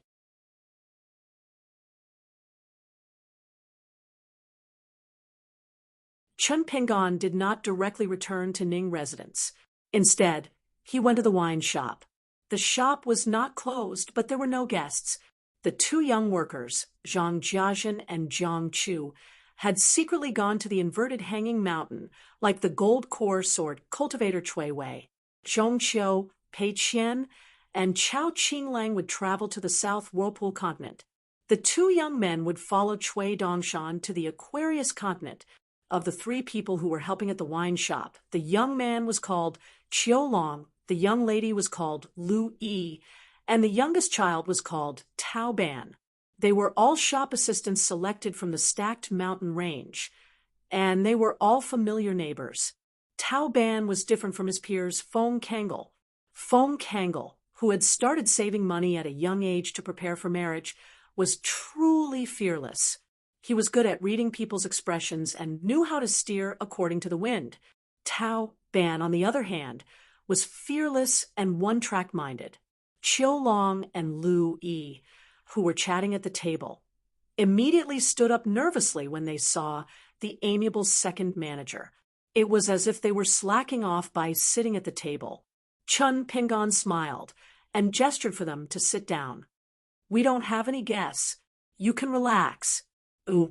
Tao Ban was the only one who was lying on a bench at another table in a daze, staring blankly at the empty street. Chun Pingon sat at the table and asked with a smile, "What's wrong? You can't beat Fong Kangle in snatching your little wife. Are you unhappy?" Tao Ban said unhappily, "Second shopkeeper, do you think I'm that kind of sword embryo that no one can see through?" Chun Pingon was speechless. Chun Pingon patted the table. "Go get me a jug of wine." Same old rules. Tao Ban stood up unhappily and shouted, "Sister Lu Yi, go get a jug of wine from the second shopkeeper. Don't forget to collect the money." Chun Pingon took out a piece of snow and handed it to Lu Yi, saying that there was no need for pickled vegetables and noodles. He only wanted to drink wine. Soon, the young lady came back with a jug of wine and a white bowl, gently placing them on the table. Chun Pingon poured a bowl of bamboo sea paradise wine and took a sip. Tao Ban sat up and leaned on the table, somewhat bored. He tapped the table with his finger and said, "Second shopkeeper, I also don't want to sell wine for the rest of my life." Chun Pingon laughed and asked, "Then what do you want to do?" Tao Ban said, "I haven't thought about it yet." Chun Pingon drank his wine and said nothing more. Tao Ban tried to find something to talk about. "Second shopkeeper, do you know that there are actually a lot of people who speak ill of you behind your back? Quite a few customers who come here to buy wine all feel indignant for you. There are a lot of things that just hearing them is quite infuriating." Chun Pingon shook his head. "I don't know. Can you tell me?" Tao Ban began to spill the beans from a bamboo tube, telling him in full detail what he had heard. Seeing that the second shopkeeper was only drinking wine and not getting angry, Tao Ban became somewhat angry. He said angrily, "Second shopkeeper, you're not deaf. Are you listening to me or not?" Chun Pingon laughed. "I'm listening." The east wind blew up the willow catkins. The east wind blew down the willow catkins. It was the same as the east wind. The willow catkins rose and fell. What was there to care about? It was just that this kind of logic was too boring, and there was no need to say it to a child. Therefore, Chun Pingon seemed to realize something and pretended to be angry. "These bastards are too infuriating." The child said eagerly, "What should we do?" Chun Pingon stopped the wine bowl in his hand and said with a sidelong glance, "Are you going to help me fight, or are you going to be my lookout?" Tao Ban sighed and leaned on the table again. "When there are a lot of customers, I feel tired.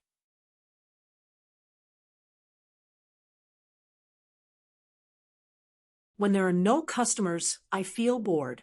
What's going on?" Chun Pingon teased, That's right, that's right.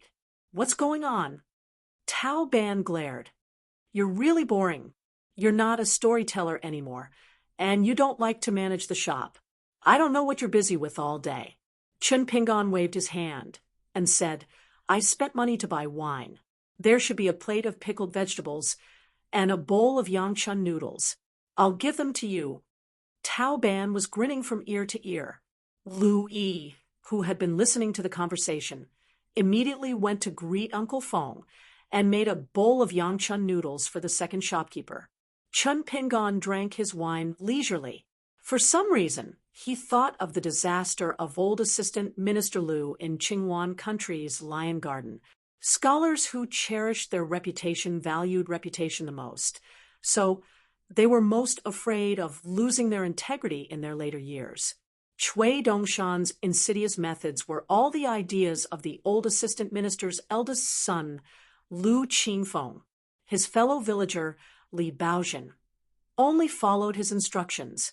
Chun Pingon turned his head and looked at the big and small restaurants and the empty street behind him. In fact, the people and words that Tao Ban mentioned did not make Chun Pingon feel strange at all. It could even be said that he had already guessed it. Just like the words that Chun Pingon engraved on the side of the seal, there were no surprises in the world. For the current Chun Pingon, it was very difficult to be angry. It had nothing to do with that disappointment. There must have been people who had met the young Master Chun Pingon at the wine table, Taixiang Street, or Yuhu Street. Some people tried to curry favor with him, but to no avail, so they secretly started to hate him. The second shopkeeper was friends with Chun Pingon, so he would hate Chun Pingon as well. There were also Sword Xiu, who looked down on Stack Zhang's birth, but envied Stack Zhang's opportunities and cultivation. They hated the clamor of the wine shop and hated the young second shopkeeper, who was in the limelight for a while. There were those of the same age who had followed the crowd and ridiculed Fatty Yen. Later on, as Yen Ji's realm became higher and higher, he went from looking down on them and despising them to looking up to them. Yen Ji was familiar with the Ning Mansion and Chun Pingon. This group of people was unhappy and scratched their hearts and livers. There must have been young drinkers who tried to get close to the second shopkeeper in Pingzhong wine shop. They only felt that they could not get along with the second shopkeeper. At first, they did not think much about it. However, as Chun Pingon became more famous, it became a real loss in their eyes. Over time, they did not go there to buy wine anymore. They even liked to go to other wine shops with their friends and talk about the small wine shop and Chun Pingon together. They were very happy.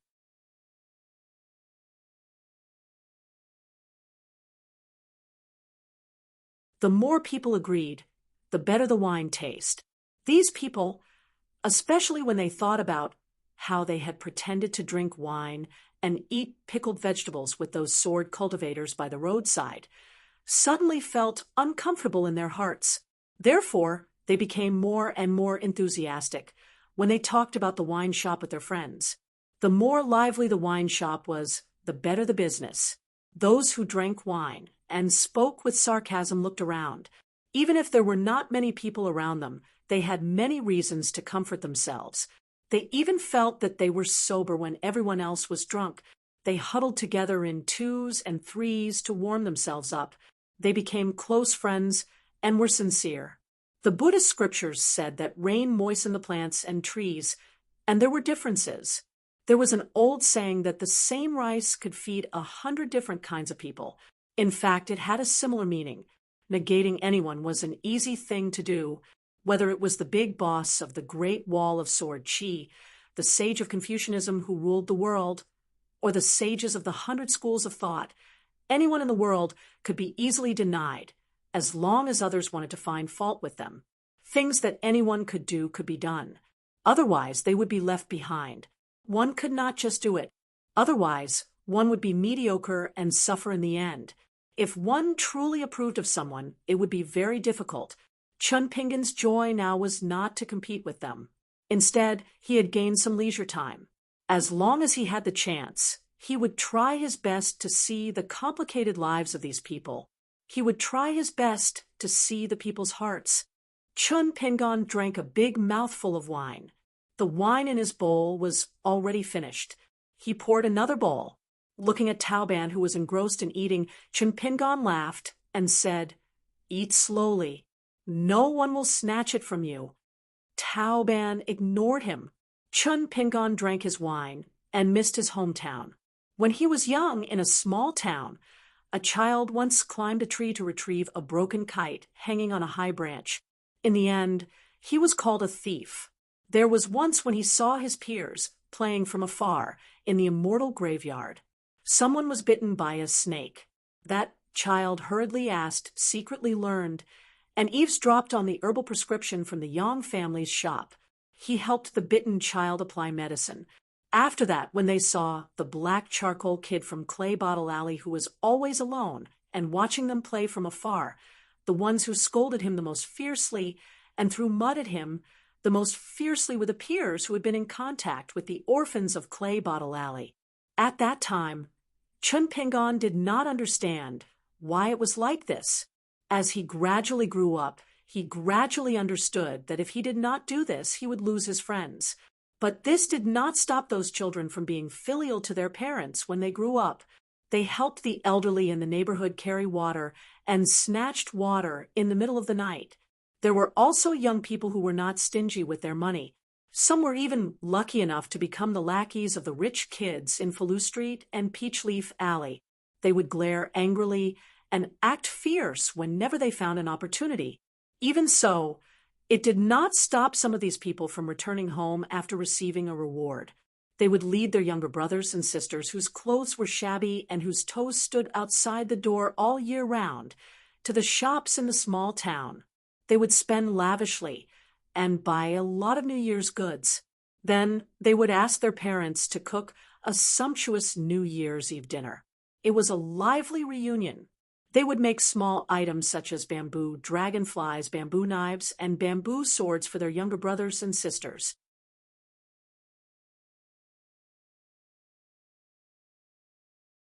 There were also those whose entire family was ill-intentioned when they were young and remained the same when they grew up.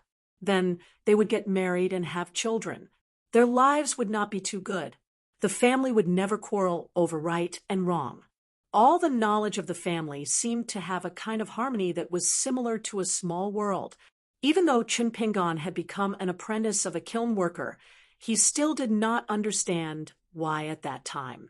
Later on, he walked the path of the Jianghu and read a lot of principles in books. Only then did he understand the reason. The child in Mud Bottle Alley grew up day by day. He would be unhappy and aggrieved about the things that happened to him when he was young. He could only squat alone, shake his head, and play with grass. Or he could go to the immortal tomb and make small, unbelievably rough clay figurines in front of the dilapidated idols. He would also pick up a withered branch and jump alone on the lush countryside road. He would use the withered branch as a sword and slash along the way. He was panting and very happy. He would also have a toothache that made his face red and swollen. He could only chew some herbs in his mouth and did not want to speak for a few days. But as long as there was no illness or disaster and no pain anywhere on his body, even if he was hungry for a meal, he was happy. He would also be unable to sleep in the middle of the night. He would run alone to the locked dragon well or under the old locust tree. As a lonely child, as long as he looked at the bright stars in the sky, he would feel as if he had nothing, but also as if he had everything. Later on, the little slug in the same alley grew up. He could walk and talk.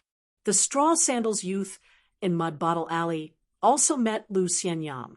Later on, he became an apprentice of a kiln worker and felt that life had a little more to look forward to. He had to take care of the little slug and learn more skills from Lu Xianyang. Chun Pingon hoped that the three of them would be able to eat their fill and wear warm clothes in the future. No matter what they encountered in the future, no matter whether it was a big disaster or a small one, they would be able to smoothly walk through it. The little slug said that he had to earn a lot of money so that his mother could wear gold and silver when she went out every day. He also said that they would move to the residence on Faloo Street. When that time came, all the bastards who had bullied them would not look for trouble. They would all be scared to death. They would slap their own mouths and take the initiative to bring chickens and ducks to apologize. Otherwise, Ken would not forgive them. Those who had scolded him 100 times in the past, he would scold them back a few hundred times. Those who had kicked him once in the past, he would kick them back 7 or 8 times. He would kick them until they rolled on the ground and almost died.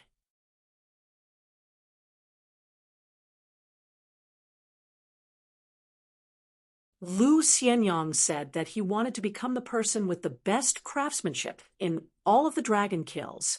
He wanted to learn all of Old Man Yao's skills. The porcelain that he personally made would be placed on the old emperor's table. He also wanted the old emperor to treat it as a family heirloom. When he grew older and became an old man, Lu Xianyang, would definitely be more awe-inspiring than Old Man Yao. He would scold all of the clumsy disciples and apprentices every day until they bled. Lu Xianyang still hoped that he would be able to shatter a brick with a casual punch and cross the widest stream with a single step. Everyone who had studied in school, everyone who knew how to write a few sarcastic lines, would look at Lu Xianyang in a new light and beg to write spring festival couplets for his old Lu family. At that time, the 3 of them had their own wishes. In fact, each of them felt that their wishes were very big and were the biggest. However, no one would have thought that when compared to the fate of the 3 of them in the future, such a big wish actually did not seem that big. It could even be said that it was very small. It was just that Gu became the kind of person that the 3 of them hated the most. Lu Xianyang also did not become that kind of hero. Instead, he became a true scholar. Chun Pingan, who only wanted to live a stable life, did not live a stable life. He earned a lot of money and traveled very far in the Jianghu. He met many people that he did not even dare to think about in the past. He was no longer the straw sandals child who carried a large wicker basket up the mountain to gather herbs. He had changed into a large wicker basket that could not be seen and could not be touched. It was filled with stories that he could not bear to throw away, and picked up one by one to put into the wicker basket on his back. Some of the stories did not have happy endings. Some lovers did not become spouses.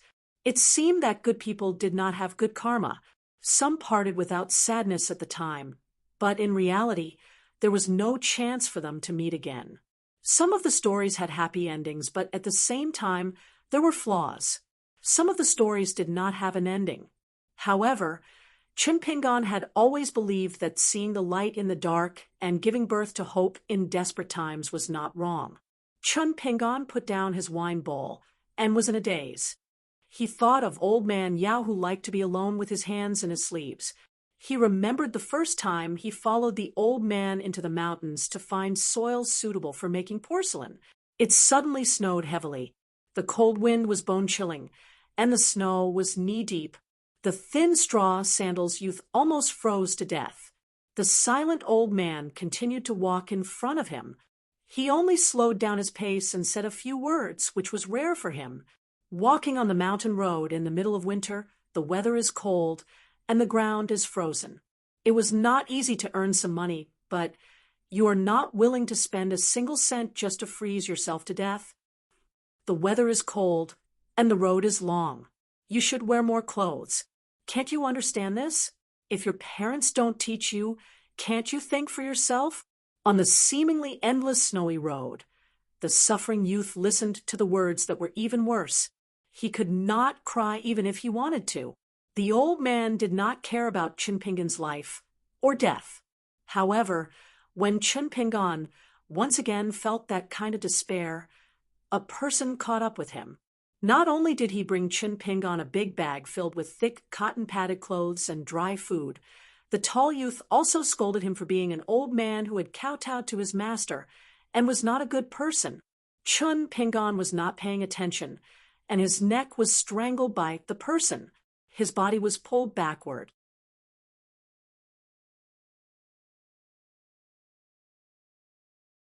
Not only did the person not stop while he was ahead, he increased the strength of his arm and rubbed Chun Pingan's head with his other hand. He laughed and said, "You are quite tall now. Did you ask for my permission?" Chun Pingan's eyes were red. He muttered, "Why did you only come now?" In the world, the only person who could criticize Chun Pingan's life and who Qin Pingan was willing to listen to was at the Great Wall of Sword Chi, because he was Lu Xianyang.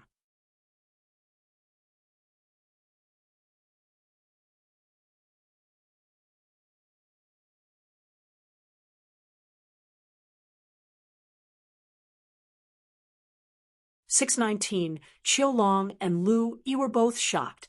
This was because the second manager of the Great Wall of Sword Chi had never been bullied like this before. It was always the second manager who cheated others.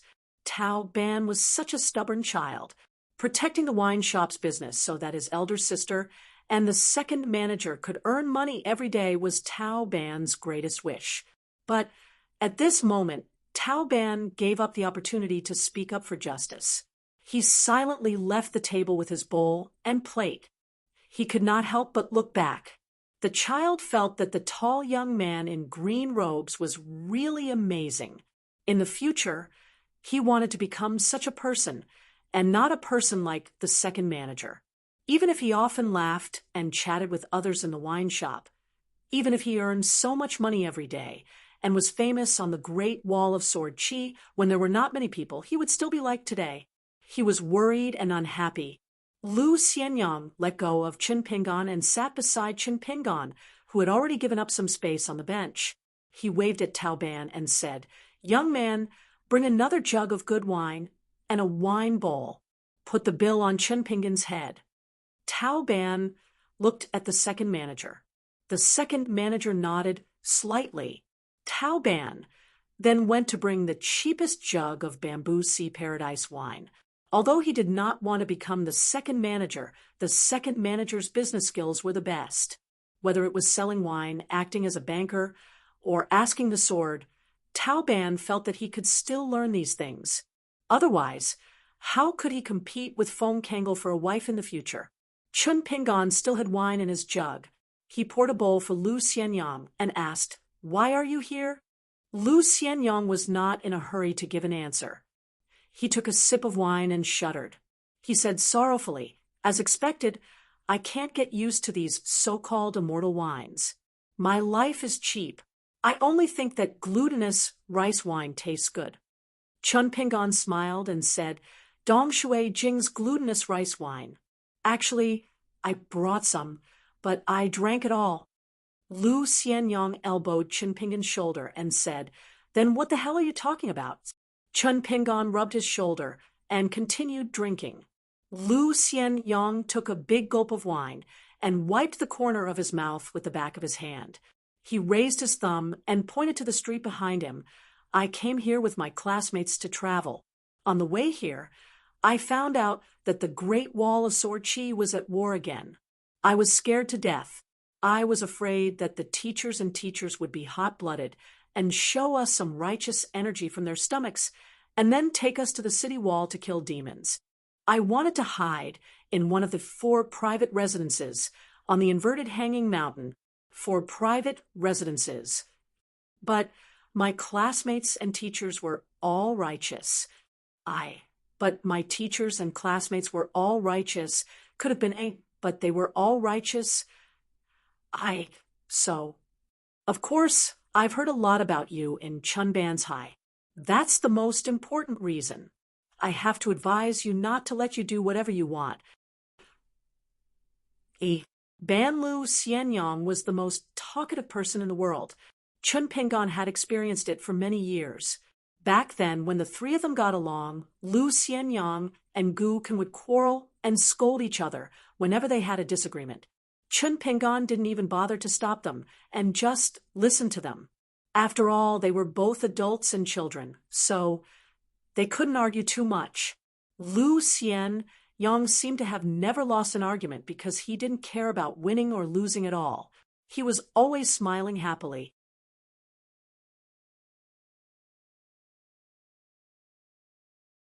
Gu Kan would often win the argument by cursing Lu Xianyang's 18 generations of ancestors, but in the end, it was Gu Kan who became more upset and chased after Lu Xianyang to beat him up. When she was angry, Gu Kan would grab a tree branch and throw stones. Even if Lu Xianyang was accidentally hit by a stone, he wouldn't get angry. Gu Kan once said that Lu Xianyang was not a good person at all. He lived a poor life and was a bachelor. The only good thing about him was that he did not hold grudges and would not beat people up just because he was strong. At that time, the three of them who depended on each other had their own way of living. No one was more reasonable, and there was no clear right or wrong. Lu Xianyang liked to talk nonsense. Chun Pingon felt that he did not understand reason at all. Gu Kan felt that reason came from strength, a strong fist, a rich family, and a lot of henchmen. Lu Xianyang and Chun Pingon were just older than him.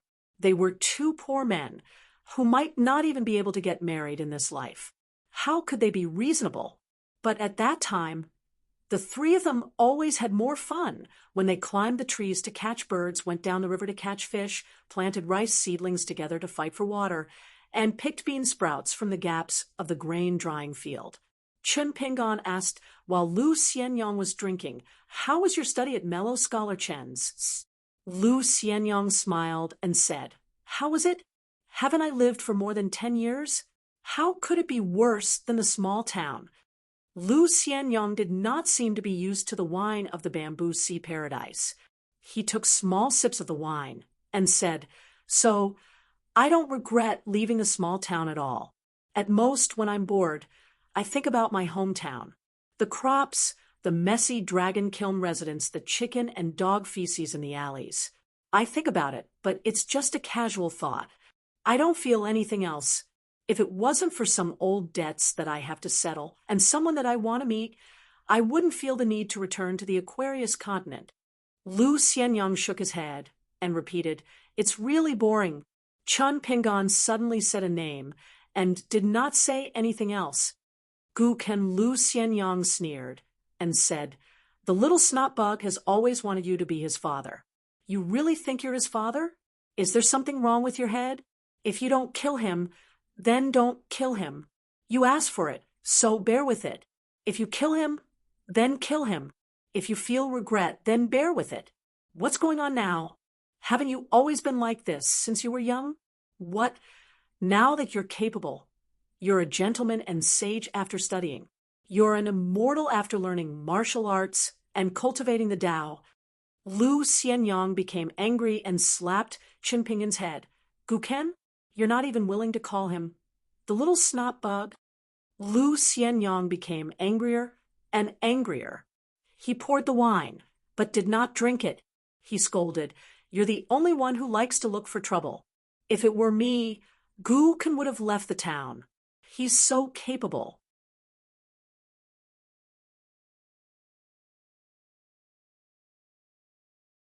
"What he does has nothing to do with me. I only know the little snot bug from Clay Bottle Alley. He became the little devil of Book Slips Lake and killed the innocent. If he wanted to die, then he died. By doing bad things, he lived a better life than anyone else. That's the little snot bug's ability. It's the Book Slips Lake's foul atmosphere. Who's going to stop such a disaster? Who did I, Lu Xianyang, kill or harm? You, Chun Pingon, have read a few books, and you're going to demand yourself to be a person of virtue. And virtue? You were a layman who wasn't even a disciple of the Confucian school. If you're so arrogant, then wouldn't the Confucian saints and gentlemen have all ascended to the heavens? I, Lu Xianyang, am a proper disciple of the Confucian school. Compared to the Chun clan's ancestor who carries the sun and moon on his shoulders, wouldn't I have come to the Great Wall of Sword Chi to kill demons 708 years ago? Otherwise, I'd have to worry myself to death. I just don't understand. How did you end up living like Chun Pingon? I remember when I was young. You weren't like this. You didn't like to meddle in other people's business. You didn't even like to gossip. Who taught you that? Mr. Chi from the school? He's dead. I can't say anything about him. Besides, the dead should be respected. Scholar sage old scholar? All right, I'll scold him later. Beside the great sword immortal? Forget it. If we're too close, I'm afraid he'll hit me." Ooh. Chun Pingon finally opened his mouth and said, "I've always been the same person I was back then." Lu Xianyang raised his hand. Chun Pingon subconsciously dodged. Lu Xianyang rolled his eyes. He raised his wine bowl and drank a mouthful of wine.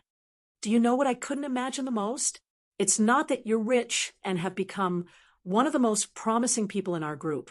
It's because I've long believed that Chinpingan would definitely become rich, very rich. It's not that you're in such a pitiful state today. It's because I know that you've always been a person who likes to go to extremes. Lu Xianyang raised his wine bowl. The thing I couldn't imagine the most was that you learned how to drink. You really like drinking. Lu Xianyang raised his wine bowl and put it back on the table. He really didn't like drinking. He sighed. What can Chinpingan and Lu Xianyang do when the snotty brat has become like this? Who doesn't have their own lives to live? There are so many things that we can't do no matter how hard we try. It's always been like this, and it will always be like this in the future. We've endured the most pitiful years. Lu Xianyang reached out and pressed Chinpingan's head. You've helped the snotty brat do so many things to make up for his mistakes. Very good, it can't be better. After all, I've read a few sage books. I know that the world lacks idiots like you who bring trouble to themselves. Lu Xianyang raised his hand gently and slapped him. But you're still so miserable. It's very bad, and it can't get any worse. Like me, Lu Xianyang is Lu Xianyang first, and then that half-baked scholar. So I just don't want you to become that idiot. This kind of selfishness. As long as you don't hurt anyone, don't be afraid of this. Chinpingan said, I know that. Lu Xianyang smiled bitterly. You just can't do it or feel that you're not doing well enough, right? So you feel even worse? Chinpingan nodded. Actually, I've already passed Gu Qin's test. It's just that when I see so many lonely souls and wild ghosts, I'll think of the three of us back then. I can't help but empathize with them. I'll think of Gu Qin being kicked like that. She was such a young child, but she was rolling on the ground in pain and almost died. I'll think of Lu Xianyang almost being beaten to death in Mud Bottle Alley.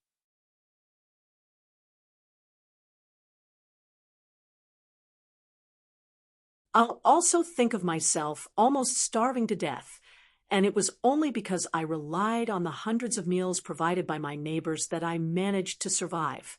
So when I was at Book Slip Lake, I wanted to do more.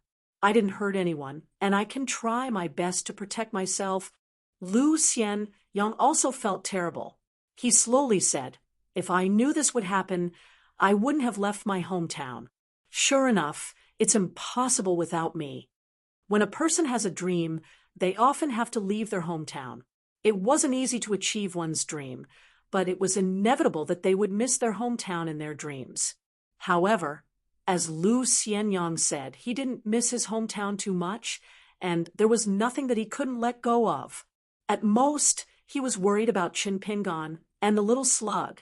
However, his thoughts for the latter were far less than Chinpingan's.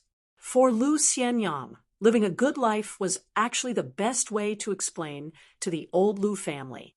Every year, when he went to the grave to propose a toast, put up door gods during the spring festival, and renovated the ancestral house, Lu Xianyang didn't pay much attention to it since he was young. He just made do with it carelessly.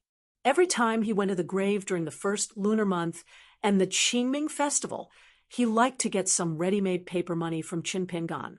Chinpingan also said a few words, but Lu Xianyang rebutted him.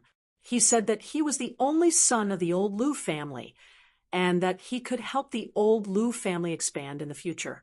The old Lu family's ancestors should be happy in the underworld. How could they expect a lonely descendant like him to be able to make a living? If they really wanted to bless him, Lu Xianyang, for the sake of the old Lu family's descendants, he would quickly ask Lu Xianyang and say that he had made a fortune by burying a few jars of silver somewhere in the small town. Not to mention a small pot of paper money. He could even burn a few pots of paper horses and paper figures.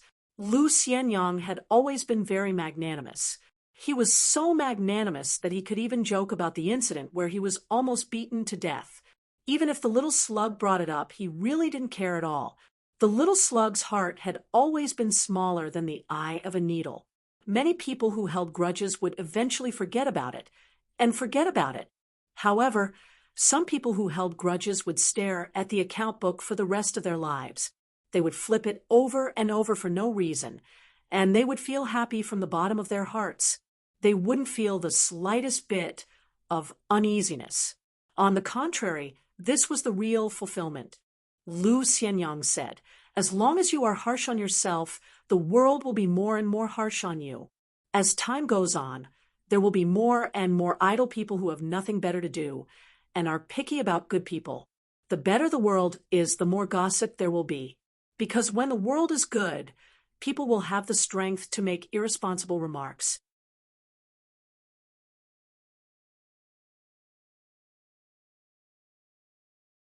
The world will also increasingly tolerate selfish people. When the world is bad, naturally people will shut up. It's not easy to even have a full meal.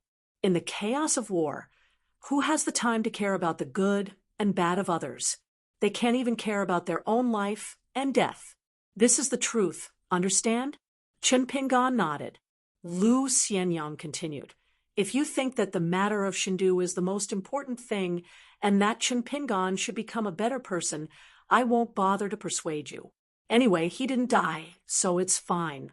So I only ask you to do one thing: don't die." Chen Pingan said, "There are too many accidents. I'll try my best to fight for it." Lu Xianyang frowned. "Mr. Qi from the school chose you to escort those children to school. Old scholar Wen Sheng chose you to be his last disciple. So many people in Luopa Mountain chose you to be the mountain master. Ning Yao chose you to be the Taoist companion of immortals. No matter how good these reasons are, they are not a reason for you to die here, in this war. To put it bluntly, none of these people who chose you want you to die in the Great Wall of Sword Chi. Who do you think you are? With one more Chin Pingan, the Great Wall of Sword Chi can be defended? With one less Chin Pingan, it can't be defended? There is no such bullsh *T reason. Don't talk to me about Chin Pingan, and doing more is more. Don't I know you? As long as you want to do something, will you lack a reason? In the past, you didn't study, so you came up with one thing after another. Now that you've studied a little, you can definitely deceive yourself and others. Let me ask you one thing. Do you want to leave this place alive? Is everything you've done so that you can leave the Great Wall of Sword Cheese alive?" Ooh. Chen Pingan remained silent. Lu Xianyang asked, "Then you don't. Are you betting on luck? Are you betting that the Great Wall of Sword Chi can be defended, that Ning Yao won't die, that left and right won't die, and that all the new friends you made here won't die? Do you, Chen Pingan, feel that after leaving your hometown, things have been too smooth, and that your luck has finally changed? That you have gone from being the unluckiest person back then to being the luckiest one? Have you ever thought that the more you have now, the more you die, and the game is over? You will still be the unluckiest wretch?"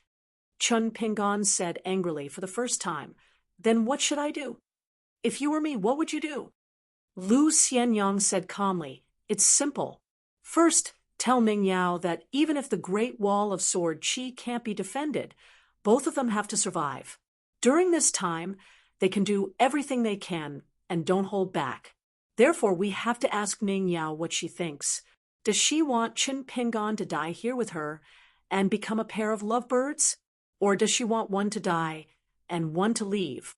One less death would be a gain. Or the two of them work together and strive for both of them to leave with a clear conscience. Even if they owe her today, they can make up for it in the future." After clarifying Ning Yao's thoughts, no matter what the temporary answer was, he had to ask his senior brother what he was thinking and what he hoped his junior brother would do. Would he continue the legacy of the Sage of Literature's lineage, or would he use his identity as a disciple of the Sage of Literature's lineage to die a glorious death on the battlefield? Senior brother and junior brother. It was just a matter of who died first.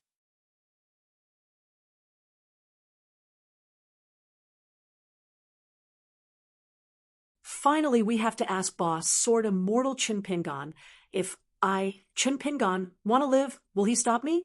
If he doesn't, can he help me? Life and death is such a big matter. What is face? Lu Xianyang pushed his wine bowl to Chinpingan and said, Have you forgotten? Back in our hometown, who has the right to ask for face? If you ask someone, will they give it to you? If begging is useful, will the three of us think it's a big deal? If the little snot bug begged someone not to insult his mother, if he begged, it would be fine. See how many times the little snot bug kowtowed back then. If you could learn the craft of burning porcelain by kneeling on the ground and kowtowing, would you kowtow? If I kowtowed and kowtowed until my head split into two, I would be rich and could be a lord. See if I kowtowed until I made a big hole in the ground. What?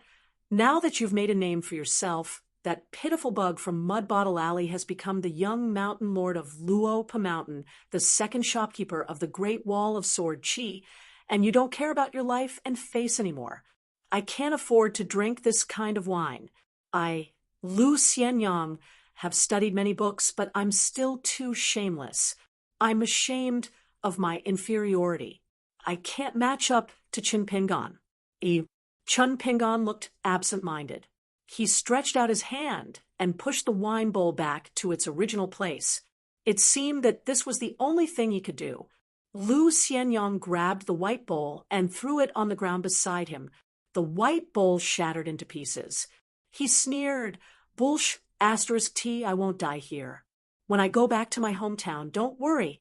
I'll go to my uncle and aunt's grave and tell them that their son was a good person, and so was their daughter-in-law. It's just that they're all dead.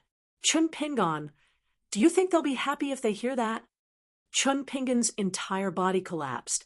His heart, fist intent, essence, chi, and spirit all collapsed. He could only murmur, I don't know. All these years, I've never dreamed of my parents, not even once. Lu Xianyang suddenly laughed. He turned his head and asked, Sister-in-law, what do you mean? Behind Chinpingan, there was a travel-worn woman. She stood in the small world and was silent for a long time. Finally, she said, If you want Chinpingan to die, I'll let him die first. If Chinpingan wants to die, I like him. I'll beat him half to death.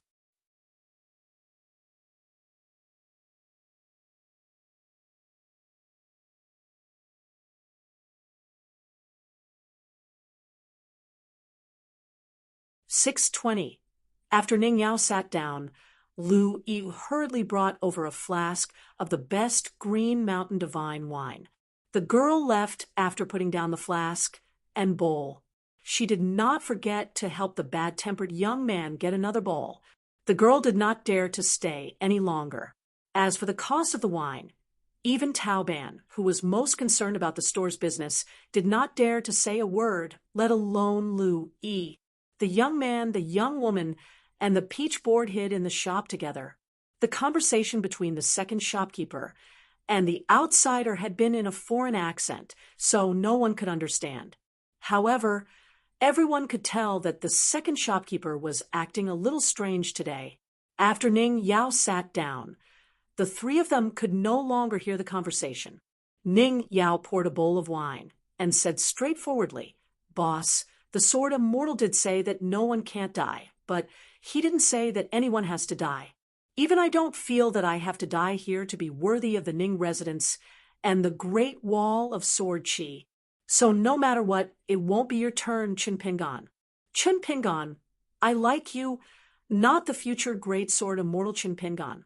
It will be best if you can become a sword cultivator. If you can't, it doesn't matter. Just be a pure martial artist.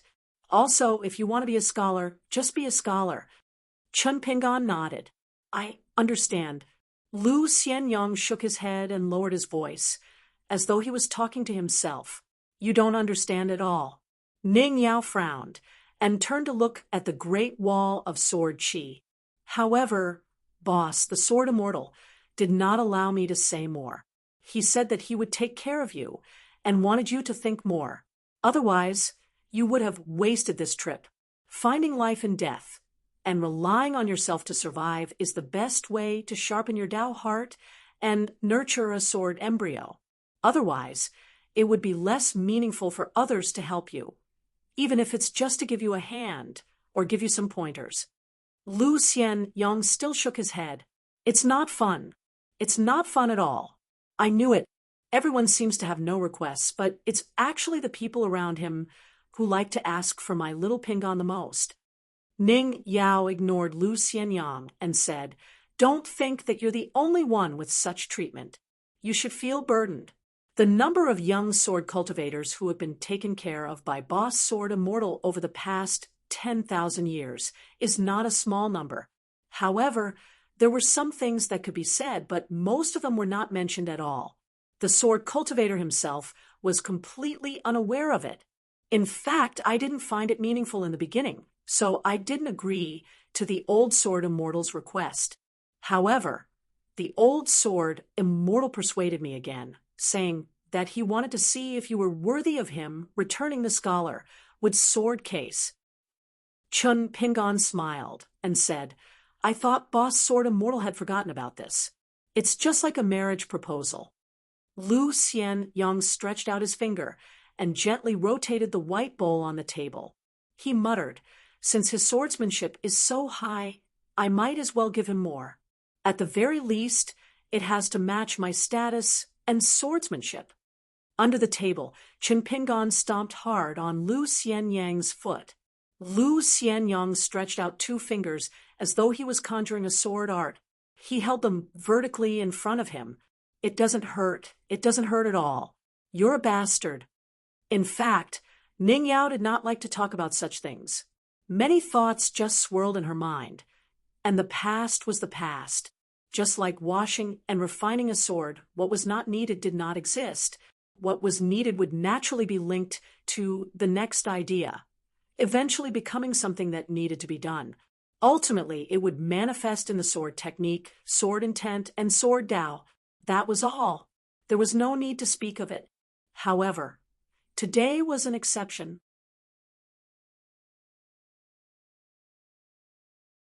Ning Yao thought for a moment and said, "Boss Sword Immortal doesn't think much now. How can he forget such things? Boss Sword Immortal once told me personally that he isn't afraid of anything except for owing debts." Ning Yao added on, "He doesn't think much. The more he thinks, the bigger he can be. This is the state of mind a sword cultivator should have. When a sword cultivator strikes, it should be a straight path with a bright sword beam. It's just that I'm worried that I've always thought too little while you've always thought too much. Yet you don't make mistakes. I'm worried that what I say doesn't suit you. Therefore, I've been holding back from saying these things. Today, Lu Xianyang has made it clear to you. He spoke about fairness, selfishness, and conscience. Only then do I feel that I can say these things to you. I won't bother about Boss Sword Immortal's instructions." Ning Yao finally said, "Anyway, I only have this thought.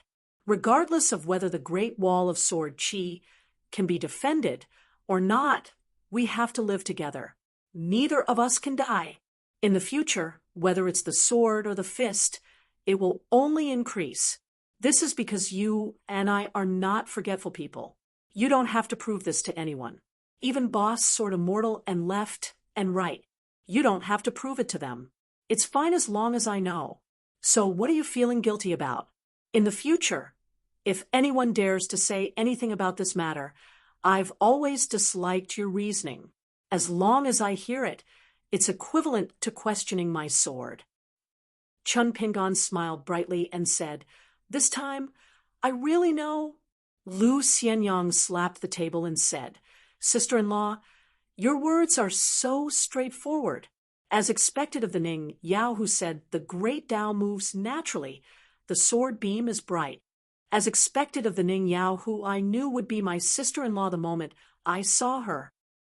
Lu Xianyang, this bowl of wine is for you. It's better to be late than never." Ning Yao finished the wine in the bowl in one gulp and put away the wine pot and bowl.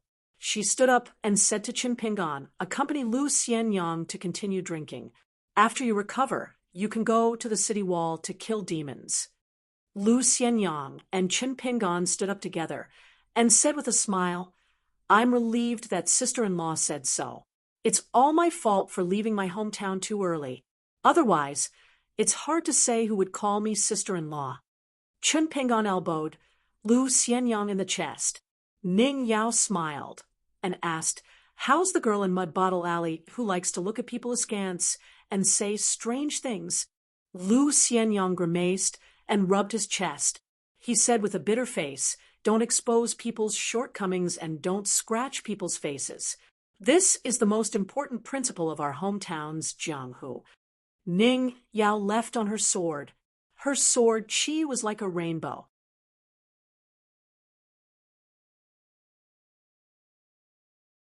Lu Xianyang clicked his tongue in wonder and said, "Qin Pingon, who is always so hesitant, actually found such a straightforward wife. How strange." Chun Pingon retracted his gaze and sat down. He didn't drink. He covered his sleeves with his hands and asked, "How's the scholarly style of the Mellow Chin family?"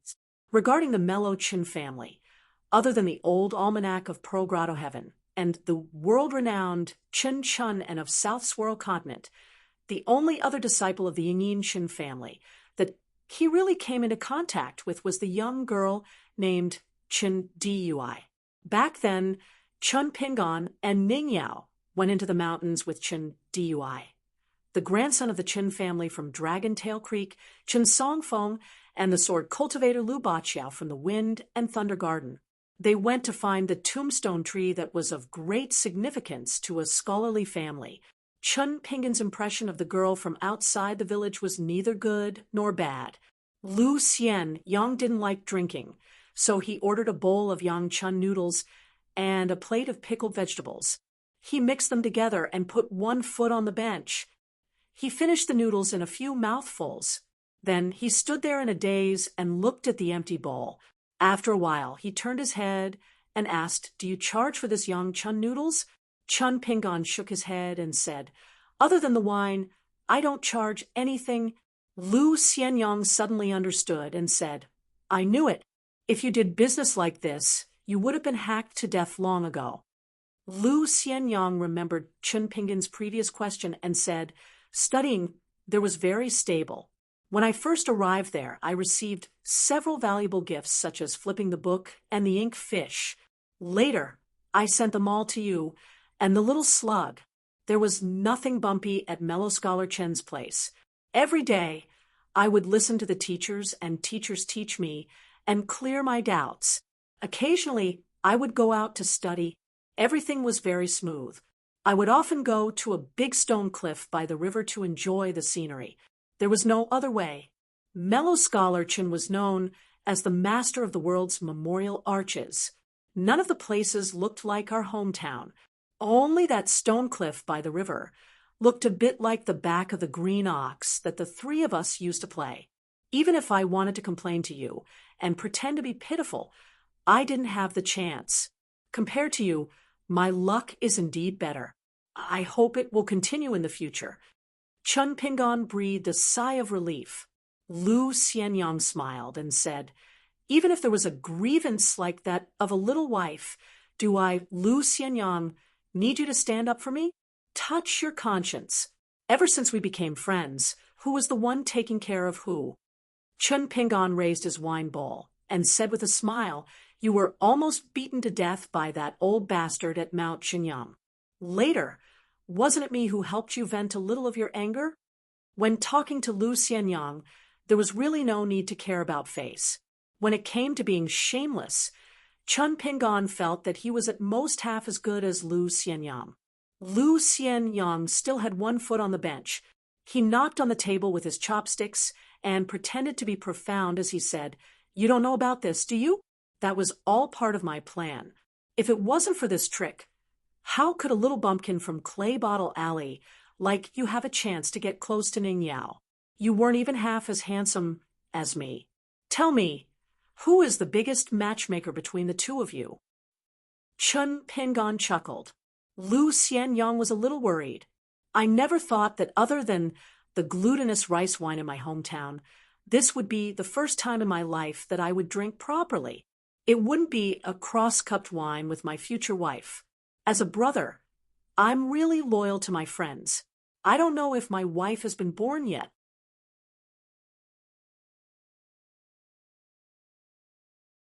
Is she in a hurry to wait for me? Chen Pinggan drank his wine. Lu Xianyang had not drunk since he left his hometown. It was most likely true.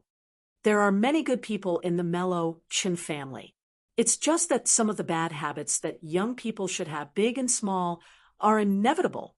Lu Xianyang smiled and said, I made some friends over there. For example, one of them came to the Great Wall of Sword Qi this time. He is the younger brother of that woman, Chen Shi. His name is Chen Shi, and he is a good person. Now, that he is a sage of the Confucian school, he does not lack the scholarly aura. He is also a descendant of the Qin clan, so he has the aura of a young master and the aura of an immortal on the mountain. These three temperaments can sometimes be one temperament, sometimes two temperaments. Chen Pinggan asked, What's your current realm? He could not tell the depth of Lu Xianyang's cultivation. He only knew that Lu Xianyang should be a Qi refinement warrior of the middle 5 realms. Lu Xianyang waved his hand. Don't ask, otherwise you'll be so embarrassed that you'll cry. Chen Pinggan said helplessly, News about me can spread to Spring Banner House. It's definitely not about opening a shop. Haven't you heard about the few fights? Lu Xianyang asked, Are you a swordsman now? Chen Pinggan could only shake his head.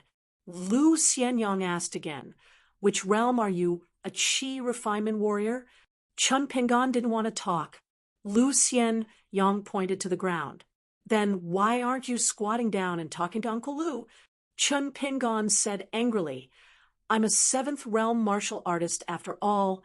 Lu Xianyang said with a look of astonishment, You hit a lady, and you still have the cheek to say that. Chen Pinggan asked curiously, You're a swordsman of the middle 5 realms? Lu Xianyang stretched out his hands, tugged at his collar, shook his sleeves, and coughed a few times. Chen Pinggan had already changed the topic. Besides your friend, who else from the mellow Qin family came this time? Lu Xianyang smiled and said, Why do you care about this? Chen Pinggan also shook his sleeves and said jokingly, I'm a direct disciple of the literary sage. The family head of the Yin Chen family is a direct disciple of the second sage. You're learning from the mellow Qin family. According to the vast world's literary lineage, how do you think your seniority is calculated? Lu Xianyang smiled and said, What a coincidence. The family head of the Qin family also came to the Great Wall of Sword Qi this time. I happen to know him and often ask him for advice. As for how our seniority is calculated, I'll ask this senior first. Chen Pinggan restrained his smile and pretended to be embarrassed. When he lowered his head to drink, he used voice transmission to whisper to Lu Xianyang, Don't be in a hurry to return to the Aquarius continent. You can stay in the South Swirl continent, but don't go to the Aquarius continent.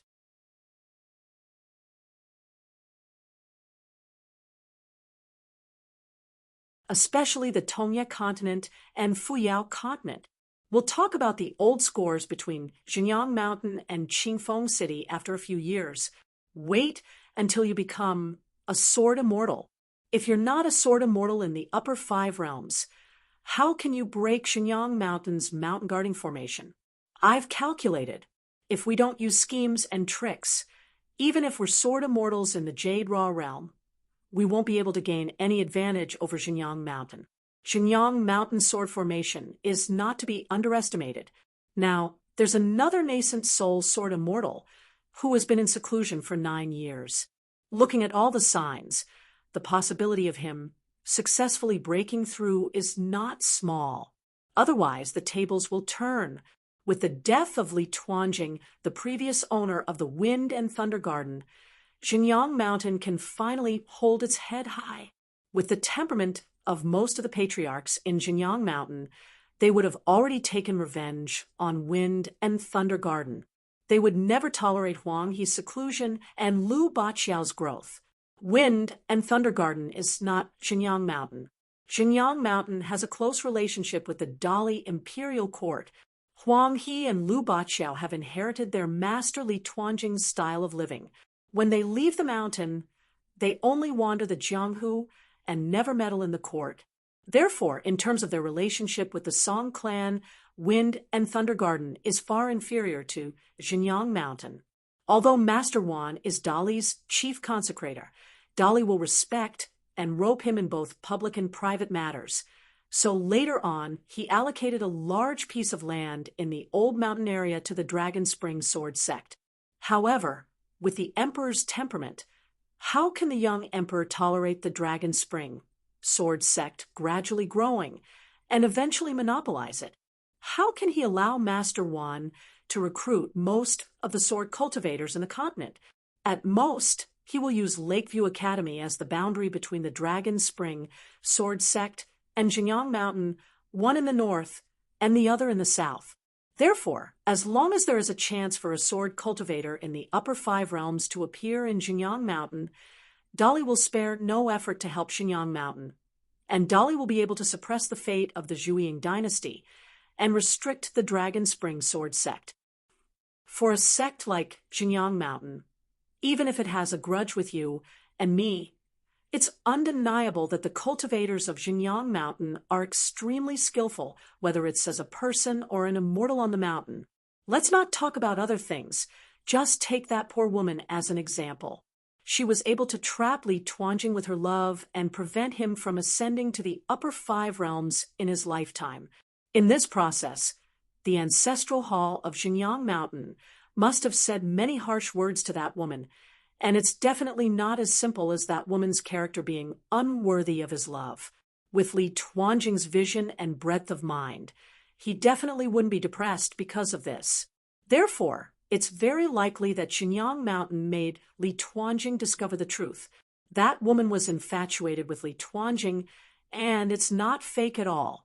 It's precisely because she was deeply in love with him that she finally chose a sect or did something that Li Tuanjing couldn't accept or let go of. Therefore, it's very likely that Xinjiang Mountain made Li Tuanjing discover the truth.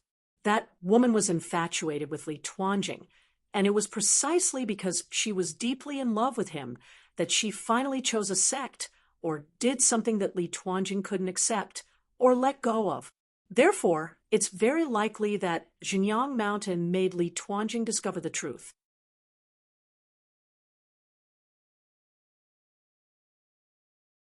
That woman was infatuated with Li Tuanjing, and it was precisely because she was deeply in love with him that she finally chose a sect or did something that Li Tuanjing couldn't accept or let go of. As a result, Li Tuanjing's hatred for her continued for hundreds of years after her death. A family style and a sect style will depend on the decisions made by the big shots on several major matters, the temperament of the younger generation that they have taught, and the habits of the lower class people in terms of choosing benefits. It will be difficult to make a mistake by looking at both high and low. Back then, the woman from the Sioux clan of Qingfeng City and the mountain-moving ape of Xinjiang Mountain were allies, but they schemed against each other. Look at it now. Aren't they still allies with a stable relationship? In the end, it's because they are of the same mind and temperament. Those who benefit themselves often have more friends on the surface. As long as you don't harm the core of the sect, the superficial friend of Xinjiang Mountain will still be Xinjiang Mountain's friend. It will even make many cultivators who don't have a good impression of Xinjiang Mountain become Xinjiang Mountain's friend, and they will even be willing to speak up for Xinjiang Mountain. Moreover, if you're willing to listen to the temperament of the little girl with the surname Tao and the son of the Sioux clan of Qingfeng City, I can tell you more than a dozen small things right now. Due to the influence of the family style, it's not surprising at all. The current Xinjiang Mountain is no longer the Xinjiang Mountain when Li Tuanjing was still alive. It's also not just the Xinjiang Mountain that no one can suppress after Li Tuanjing's army was disbanded. Now, it's a bigger situation where a continent is a country. You and I need to consider how to cut off the relationship between the Song clan and Xinjiang Mountain, how to separate Xinjiang Mountain from its many allies, how to smooth out the entanglement of interest between the three major mountains within Xinjiang Mountain before Q-Sword, clearly see the nature and character of all the patriarchs of the ancestral Master Hall, and deduce the trump cards of Xinjiang Mountain in the face of a great enemy. Think about all of this first. When you strike with your sword, you'll be able to do the same and make the enemy suffer 100 times more. After you strike with your sword, not only will you hurt the opponent's body, but you'll also hurt their hearts. The difference between the two is like heaven and earth. If a cultivator recuperates and goes into seclusion, it might make Xinjiang Mountain unite against a common enemy and help them gather the morale of the people. However, if you strike with your sword accurately, besides hurting one or a few people, you can also hurt a lot of people's hearts at that time.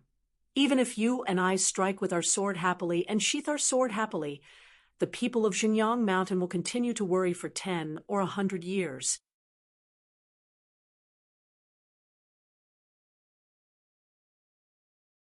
There will be 10 or 100 people who will continue to strike for you and me, and every strike will hurt their hearts. Ooh, Lu Xianyang laughed, looking at Qin Pingan, who had unknowingly turned from a half-mute to a half-talker. Lu Xianyang suddenly said some inexplicable words. As long as you're willing to live, you're no longer like when I first met you.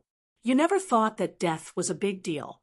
Then, walking out of Liju Grotto Heaven is the most correct thing you've done, because you're actually more suited to live in a chaotic world than anyone else. This way, I can truly be at ease. Chun Pingan was a little anxious and said angrily, "Are you listening to me or not?"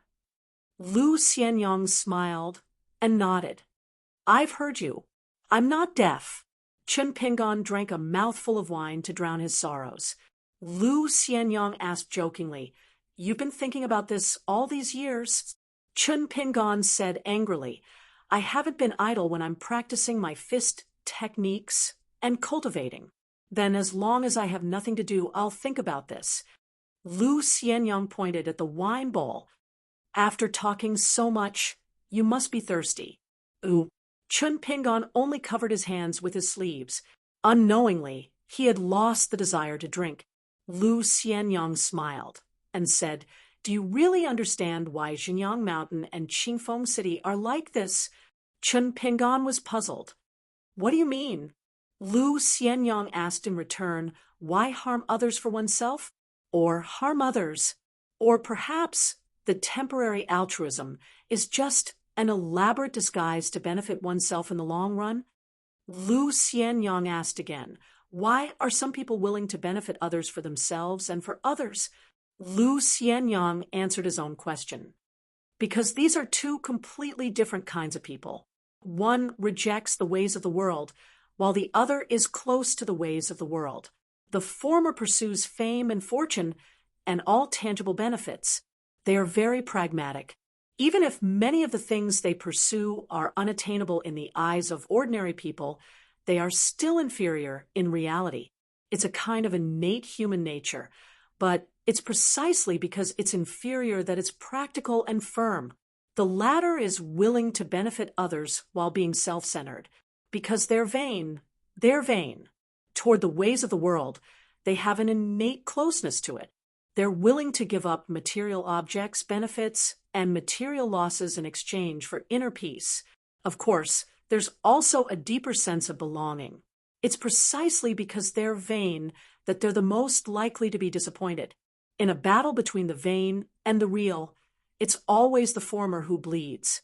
In the final analysis, it's because the former firmly believes that the ways of the world are not good. They can't lead a good life if they don't do so, while the latter believes that the ways of the world will be better. Therefore, the answer is very simple. Although the Qi cultivators of Xinjiang Mountain and Qingfeng City seem to be Taoist cultivators, what they're actually after is not the great Tao, but benefits. They're more practical things that are higher than emperors, generals, and servants. The realms of the Qi cultivators, the heavenly materials and earthly treasures, and the opportunities that can materialize into immortal coins are all valued by the people around them. In the end, Lu Xianyang said, I dare say that after you left the Black Pearl Cave, you must have had a lot of doubts and self-doubt about the scholars and Taoist cultivators outside. In the end, you've developed a certain degree of rejection toward the two big concepts of scholars and Taoist cultivators. Chun Pingan nodded. That's true. Lu Xianyang's words benefited Chun Pingan a lot. He was indeed a scholar who had studied under the Melochin family for many years. Lu Xianyang raised his bowl and took a sip of wine.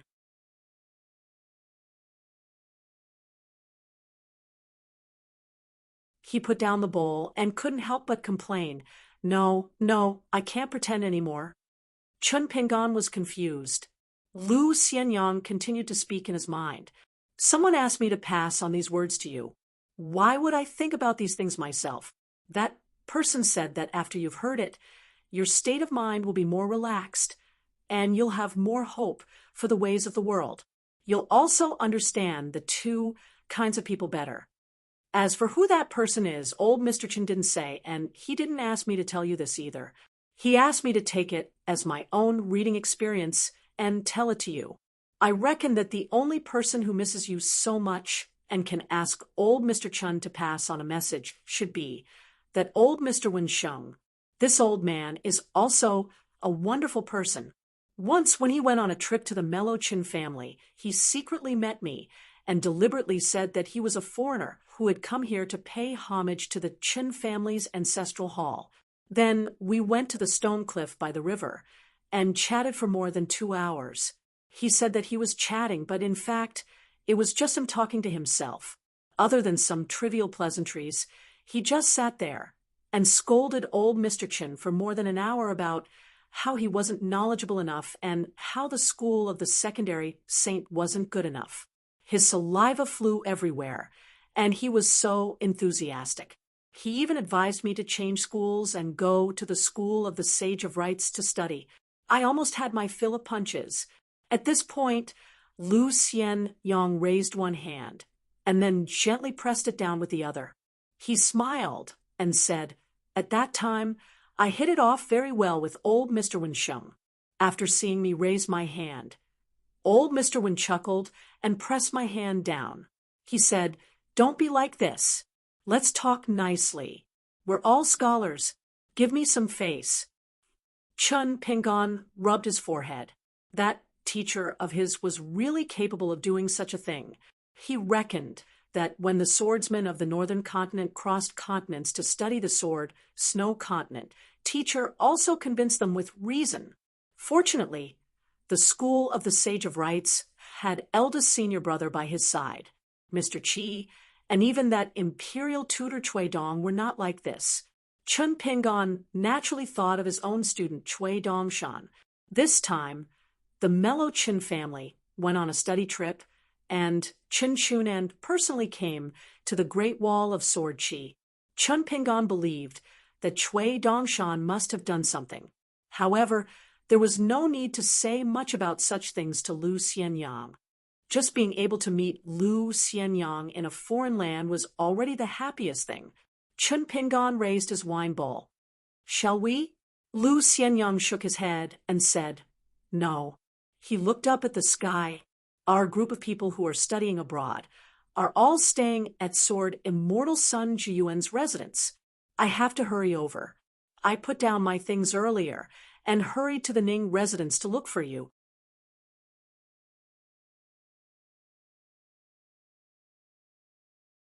I only saw a kind-looking old nanny who said that you were most likely drinking here. Ning Yao should have been brought here by that old nanny." Lu Xianyang stood up and smiled. "However, I will probably go to the Ning residence often in the future, and drag you here to drink more often. That's because my friends, including Chun Shi, don't believe that I know you. They say that I'm bragging without thinking. I don't understand. How is knowing Chun Pingan such a great thing? Isn't it the luckiest thing in the world for Chun Pingan to know Lu Xianyang?" Chun Pingan stood up and smiled. "When the time comes, you just have to help my wine shop attract business. I'll squat and drink while talking to you. It's not a problem." One headed to Sword Immortal Sun's residence, while the other headed to the Ning residence. It was on the way. The two of them left the wine shop together. Before leaving, Lu Xianyang did not forget to pick up the shattered wine bowls on the ground. He muttered to himself, "Broken pieces are safe." Then, as they walked down the deserted street, Lu Xianyang reached out and wrapped his arm around Chun Pingan's neck. He tightened his grip and laughed. "Next time when we reach the foot of Xingyang Mountain, open your eyes wide and watch. You will know how awesome Uncle Lu's swordsmanship is." The child, Taoban, and the young boy and girl looked in that direction. It was as though the second manager had been bullied to the point of being unable to retaliate. However, he was still rather happy. Inverted Hanging Mountain. The sword immortal Xiao Yunyan from the North Continent stood in a garden. The calabash vine was no longer there.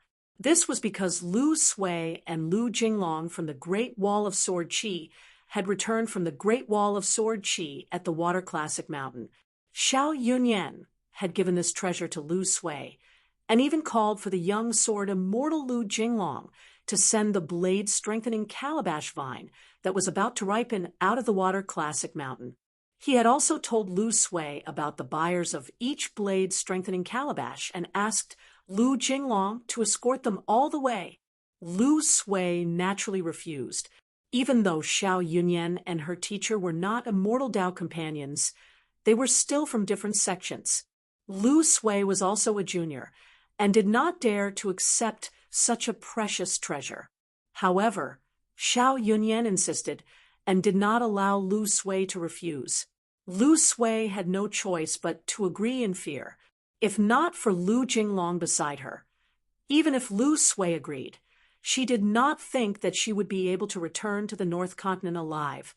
Such an immortal treasure involved a lot of fate, and was extremely mysterious. Even though Lu Sui was one of the top 10 youths in the North Continent, she did not think that she could hold on to this Dao fate. Xiao Yunyan finally smiled at Lu Sui and said, "Help me say something to your master. I have been missing him all these years." Today, Xiao Yunyan left the mansion for the first time and toured the various scenic spots on the Inverted Hanging Mountain. The few direct disciples had already left the Inverted Hanging Mountain quietly with the rest of the treasures and assets of the Spring Banner House. One of them might have felt that the sky was too high and wanted to join forces with outsiders to kill Lu Sui and Lu Jinglong. Xiao Yunyan did not care, and allowed the greedy disciple to be filled with murderous intent. It did not matter whether he believed that there was no one to blame but himself, or that life and death were predestined. Along with the Spring Banner House, the Plum Blossom Garden was one of the 4 major private mansions on the Inverted Hanging Mountain. Bien did not travel to the Hassa continent with the young sword cultivators like Yan Lv and Jiang Guanqing. Instead, he stayed here alone, a woman with plum blossom makeup between her eyebrows. Her skin was fair, and her lips were red.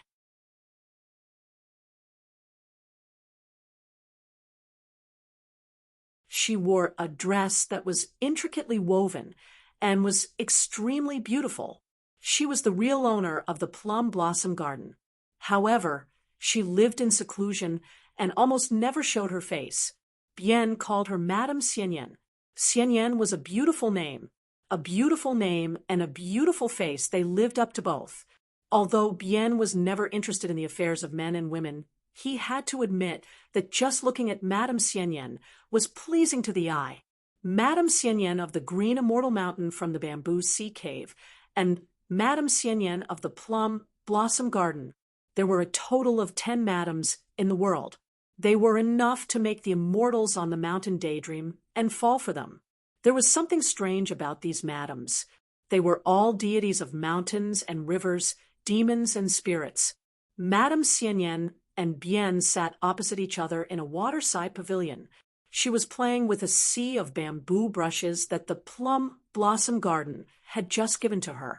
She used the art of sticking yellow to create a scene of thin bamboo. The density of the brushes was appropriate, and the workmanship was superb. The bamboo brushes were all from the Bamboo Sea Cave. They were priceless. Madame Xianyan smiled and said, "Are you that afraid of death?" Bien nodded and said, "I'm actually fine. I really want to go to the city wall with Lin Junbai. However, the other one is weird and wants me to hide. She said that it was a divination. If I'm not careful, I might fail and end up in a terrible state." Bien asked, who was the one who suggested opening the new door? What did the great, heavenly lord of the inverted hanging mountain think? Madame Xianyan said, "You don't have to worry about these. The old door is the new door. Even if the entire inverted hanging mountain is gone, they will still be there." Bien was puzzled and said, "There's actually a sword immortal who's willing to help us guard the door." Madame Xianyan glanced at the young man and said, "Is it strange? If it were you, one side would have died for 10,000 years while the other side would enjoy a peaceful world and laugh at those dead people. Would you be happy? You can bear with it for a day or two, but for decades or centuries. Can a good-tempered person become a sword immortal?" Bien nodded and said, "If it were me, I'd return it with double." The young shopkeeper of the Stork Inn had lived here for generations. He was squatting at the entrance of the inn and playing with a dog that was passing by. The sun shone brightly, making lazy people even lazier. It was another boring and peaceful day in this peaceful world. Outside the inverted hanging mountain, of course, the flood dragon ravine did not only have small fishes and shrimps. Even for Earth immortal cultivators, it was still a forbidden area that was difficult to cross. They could only take a long detour. Further away, the sect with the statue of the Rain Master and the statue of the Divine General was called the Rain Dragon sect.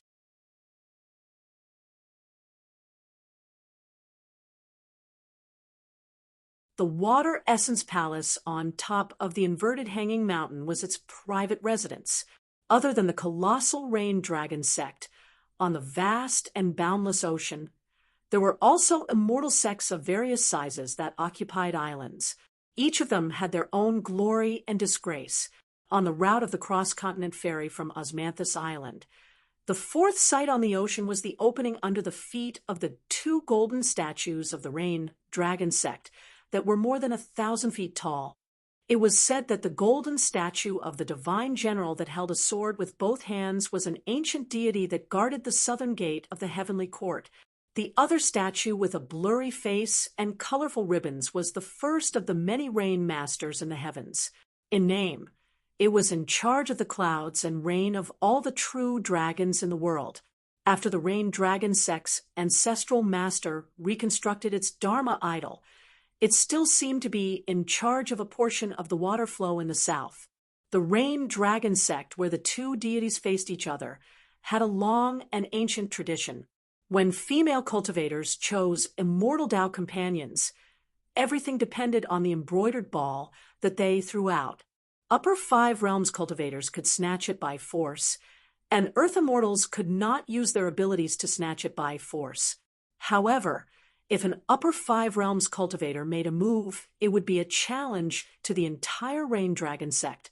More than 10 years ago, there was a young Chi cultivator with great fortune who passed through the opening on Osmanthus Island. He just so happened to see a Rain Dragon sect fairy throw out an embroidered ball, and he caught it. The embroidered ball and ribbons seemed to have ascended, and he floated up to the top of the Rain Dragon sect.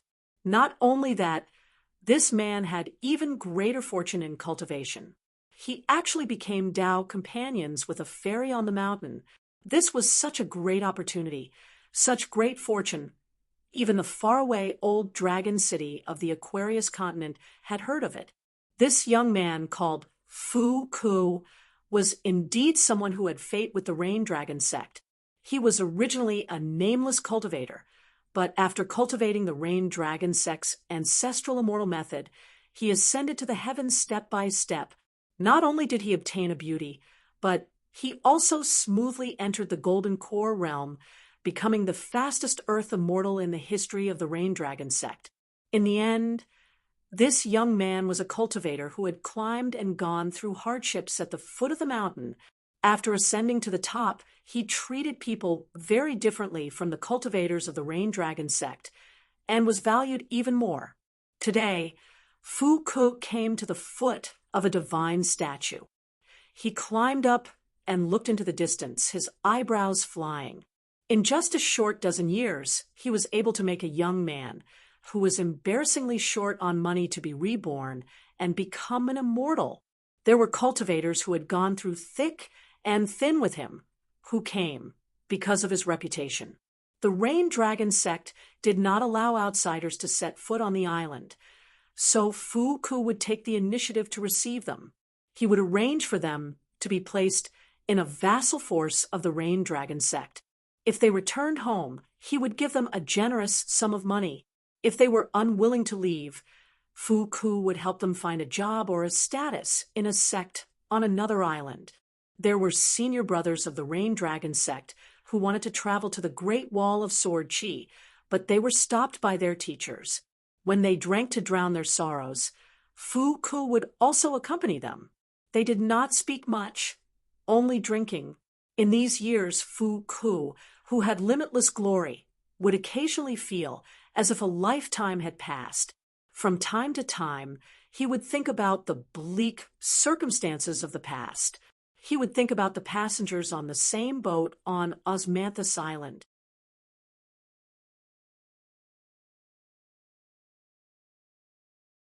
In the end, he was the only one who stood out and ascended to the heavens.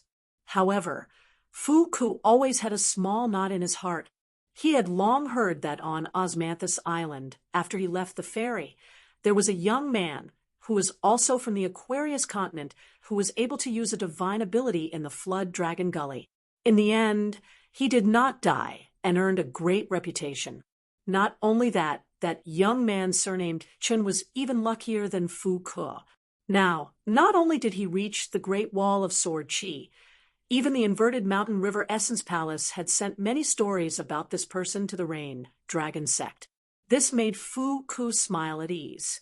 He even put in a few good words for the literary sage's lineage, and that young man. At the same time, a small thought appeared in his mind. This Chen Pingan should just die on the Great Wall of Sword Chi. Fu Ku naturally had no enmity with that person. If that person died, the world would still be the same. What would it be like? Fu Ku smiled faintly. He was in a good mood. He turned and left to continue cultivating. As long as he improved further and became a nascent soul cultivator, the seat of the future sect master of the Rain Dragon sect would be one step closer to him. Perhaps in the future, he, Fu Ku, would have the chance to have a female sword immortal on the Great Wall of Sword Chi as his new companion. Little did he know, the path of the Great Tao. The aquatic plants were lush, and there were countless fishes swimming. There were even flood dragons. The weather was changing. Once the water dried up, they would be exposed to the sun until they died.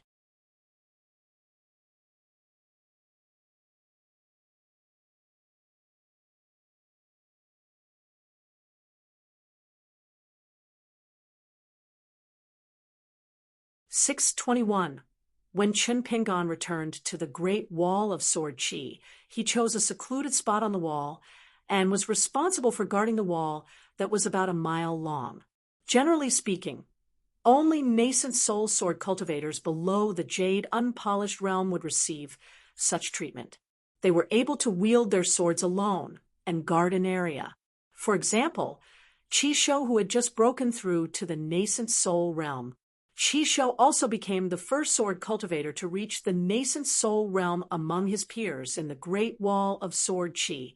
This was a strict rule of the Great Wall of Sword Chi, and also a special honor. Therefore, even Ning Yao had to cooperate with Qin Sanxiu and the rest to wield their swords. Peng Yuanji and Gao Yeho were no exception. However, the width of the wall that they were responsible for was much wider than ordinary nascent soul sword cultivators. It was even comparable to many sword immortals.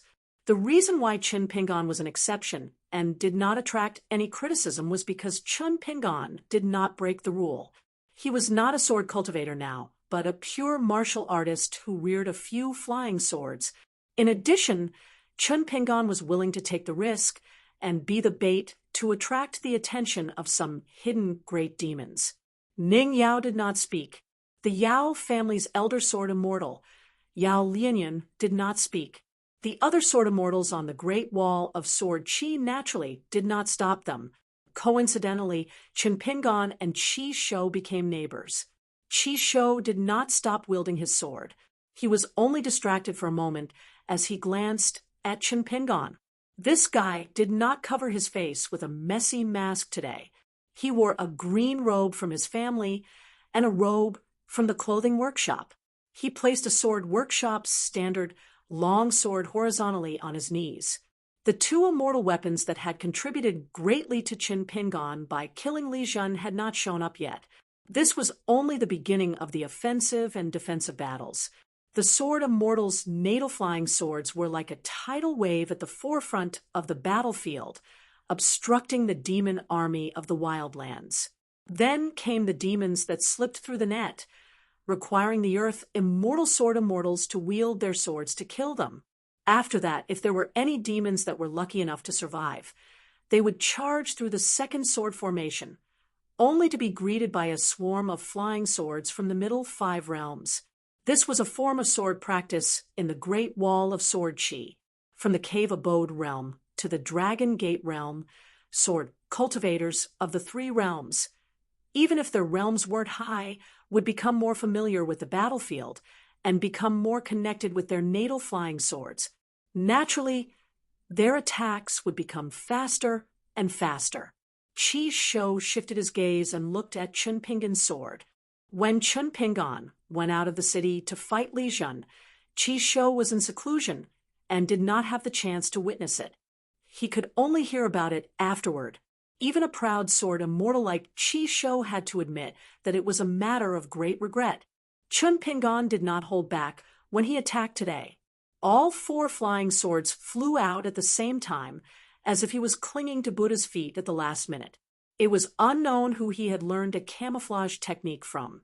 The appearance of the 4 flying swords was constantly changing. Demons of the upper 5 realms and the nascent soul realm could naturally see through the clumsy camouflage technique with a glance. However, it was enough to deal with the demon army that was charging forward. After being obstructed by the 4 flying swords, it was easy to suffer and would be more miserable. There was also a little trick. The demons that charged to the front would die under the swords first. Therefore, many demons continued to charge forward, but they could not help but slow down their pace.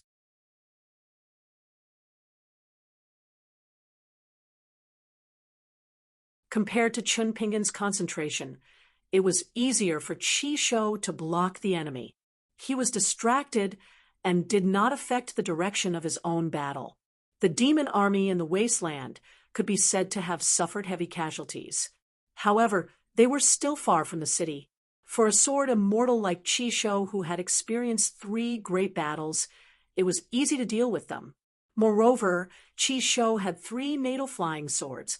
The flying kite was extremely fast and had an advantage in a one-on-one battle. The heartstring was most suitable for a protracted battle. It was the least afraid of the demon's rough flesh and tough physique. As for the most mysterious flying sword, Jumping Pearl, it was an excellent prophecy from a Taoist saint sitting on the Milky Way. The rain falls on the world. It was the same as the great sword Immortal Yu Qing's natal flying sword, Skylark in the Sky, and Yao Lianyan's natal flying sword, Depths of the White Clouds, which could create seas of clouds. It was the best way to deal with the enemy on a large scale. As a result, although Qi Shou had just reached the nascent soul realm, it was extremely easy for him to defend a small section of the city. Generally speaking, all sword immortals, whether they were sword immortals with abundant spiritual qi or sword immortals of the middle 5 realms with relatively thin spiritual qi, had reached a point where they needed to be careful and meticulous. Only then would the battle become dangerous. When the time came, the city would be surrounded by danger. There would be more and more people who would be forced to retreat from the city or die on the spot. Regardless of whether they were demon cultivators who had already embarked on the path of cultivation or demon beasts who had yet to take human form, as long as they were unlucky or dared to change their route and intrude into Chisho's territory, they would all be tortured to death with the flying kites. Chisho had always used the flying kites to kill his enemies. His methods had always been cruel. He liked to exploit the flesh of demons and expose their bones, making them suffer a fate worse than death. Some of the more troublesome ones would be dealt with by his second flying sword, heartstrings. The longer the stalemate, the smaller their chances of victory would be. This was because heartstrings was given time to accumulate power. This flying sword could attack even faster than the flying kites. Moreover, it could rely on the subtle circulation of spiritual chi in the miniature world to search for the enemy's key acupuncture points on its own. Chisho glanced at the corpses strewn across the battlefield in the distance. Back then, when he had first climbed the city walls to attack, he had seen a similar scene. During a break in the battle, he could not help but ask a question. Why were these beasts not afraid of death? A sword immortal smiled and gave the answer. There was no one who was not afraid of death.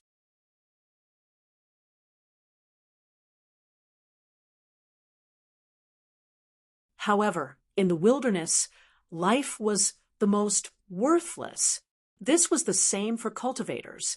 Only by becoming a sword immortal could they change their fate and become a bit more valuable. It would not be so easy for them to die below the city walls. For the time being, Chisho did not use the jumping bead. There was no need for it. In the battle between the great wall of sword chi and the wilderness, the key was never the peerless glory of a sword immortal, nor was it the shocking true body or divine ability of a greater demon. It had always been a battle of attrition. It was a battle of attrition, and it was a battle of attrition. It was a battle of attrition, and it was a battle of attrition. Countless lives were lost in the wilderness, while the great wall of sword chi was the accumulation of spiritual chi of every sword cultivator. Whoever gave up first was the loser. In the last great year of the great wall of sword chi, sword immortal embryos had sprung up like bamboo shoots after a spring rain. The reason why they had almost lost everything and almost all the young geniuses had been killed was because the great wall of sword chi had lasted until the very end. After that painful lesson, more and more cross-continent ferries had been sent to the inverted hanging mountains. The Nalan clan and the Yen clan of the Great Wall of Sword Chi had risen to prominence, and their business with righteous majesty grew larger and larger. They had wantonly purchased medicinal pills and talisman magical treasures that sword cultivators had looked down upon as a precaution. Depending on the ferries, a trip to the inverted hanging mountains could bring them huge profits. Righteous Majesty's 9 great continents had seen the rise of new immortal clans and powerful clans. They were brimming with wealth and were overflowing with oil. The leader of these clans was the Snowy Peak Continent's Lu clan. There was also the Fuyao Continent's Shanshui Cavern, the North Continent's Jadewood sect, the Aquarius Continent's Old Dragon City, and the Rain Dragon sect, which was an important transit hub, among others. Across Chinpingan was a female sword immortal from the Snowy Peak Continent, Xie Songhua. She had only arrived at the Great Wall of Sword Chi at the end of the previous winter. Her reputation had not been prominent, and she had been living in a private residence left behind by a sword immortal between the city walls. As she had just arrived at the Great Wall of Sword Chi, she did not have any battle achievements and was only staying there temporarily. Xie Songhua had almost never interacted with outsiders. She had not shown her face in many lively events. Now that she had summoned her life-bound flying sword, its momentum could only be described as mediocre. The flying sword was neither fast nor slow, and the sword light and sword intent were ordinary. It was just enough to kill enemies. Chisho could not help but glance at the bamboo sword case on Xie Songhua's back. She should be the person who was fishing with Chinpingan. It was said that she was only at the Jade Unpolished realm. This left Qi Shou puzzled. As long as a demon took the bait, to be able to trouble Xie Songhua to use her sword, the one that took the bait was definitely a big fish. Even if Xie Songhua was a sword immortal at the bottleneck of the Jade Unpolished Realm, would she really implicate Qin Pingan and end up being dragged away by the big fish instead? Could this Xie Songhua be the kind of sword cultivator who pursued the killing power of a single sword? There were such strange sword immortals in the history of the Great Wall of Sword Qi, but there were not many of them. They were most adept at fighting in pairs and liked to fight to the death with a single sword strike. After a single sword strike, as long as the opponent did not die, it would usually be their turn to die. Therefore, such sword immortals did not live for long in the Great Wall of Sword Qi.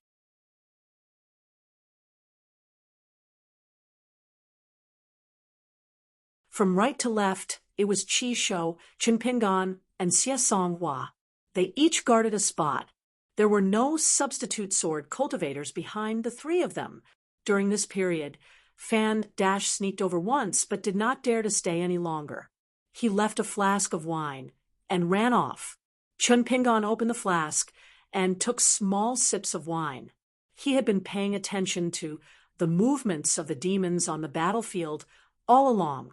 Unlike Qi Shou's almost cruel and fierce methods, Qin Pingan tried his best to kill with a single strike.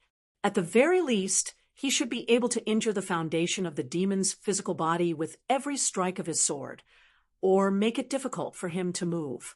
This was also something that could not be helped. After the battle with Li Jun, he had fallen 3 realms in a row. Originally, he had quite a good foundation of spiritual qi. For example, the water mansion could no longer be restored to its peak by refining the water elixir. Once he operated his spiritual qi at all costs, it would only increase the number of cracks that could be repaired by the water character seal and accelerate the peeling off of the painted water deity picture on the wall. The small pond in the water mansion below the water character seal would also leak. To put it simply, if the water mansion could hold 1 caddy of water qi before, now it could only hold 3 to 4 caddies of water qi. Once too much of the sword will was exhausted, his mind would be haggard. If he used the spiritual qi of his trump card to support each strike of the sword, he would only fall into a vicious cycle. Relying on the acquired elixir to replenish the spiritual qi of the water mansion, the spiritual qi of water qi would dissipate greatly. It was no different from squandering. In the end, it would lead to the waste of the water elixir of the Mirage Water Deity Palace. This was not the most troublesome thing after the great refinement. Even if Songjun and Kulei were imitations of the hateful Sword Mountain, the sharpness of the flying sword was not lacking. It was just that they lacked the unique natal magical power of the flying sword. To a certain extent, it was the same for the 1st and 15th level cultivators. There was a world of difference between a sword cultivator and a natal flying sword. Needless to say, Qin Pingan had personally experienced Qi Shou's 3 natal flying swords. For example, Gu Jianlong's white arsenic was a natal flying sword that was worthy of its name. Its grade was extremely high. Therefore, as long as it hurt the enemy, it would usually kill the enemy. Once the white arsenic really hurt the enemy's body, the sword would be able to infiltrate the enemy's acupoints and qi mansion. It was extremely difficult to deal with. It was just that solving problems was originally cultivation.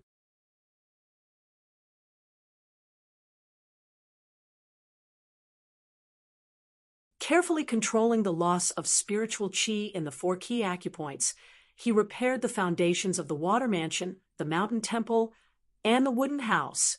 The spiritual qi in each acupoint was about to be exhausted. For example, the water mansion seemed to have come to light. Many flaws became clearer. He immediately closed the door of the mansion and no longer used the spiritual qi here. The boys in green began to be busy and became menders. On the other side of the wooden house, there was the Een spirit mustard seed guarding. On the other side of the mountain temple, there was a golden figure helping to patrol. The war was urgent, and did not allow Qin Pingan to cultivate his mind and mind in the city. Therefore, he took a step back and used the war to nourish the war. Taking this opportunity, he took the initiative to find every small flaw in the foundation of cultivation. Even if this would reduce the effect of the elixirs stored in the Ning Mansion and the bottle of water elixir of the Mirage Water Palace, there was no need to be too calculative. Killing demons on the battlefield could also make money. In particular, the Great Wall of Sword Qi had a written rule that was extremely beneficial to Qin Pingan. When killing demons, it was also a golden core demon. The money earned by killing it was vastly different from that of a sword cultivator of the middle 5 realms. The latter's income was far greater than that of a sword immortal. Therefore, Qin Pingan was killing demons to earn money as a second realm cultivator. The secluded official lineage and the Confucian lineage, who were in charge of the battle supervisor and scribe, had no objections to this.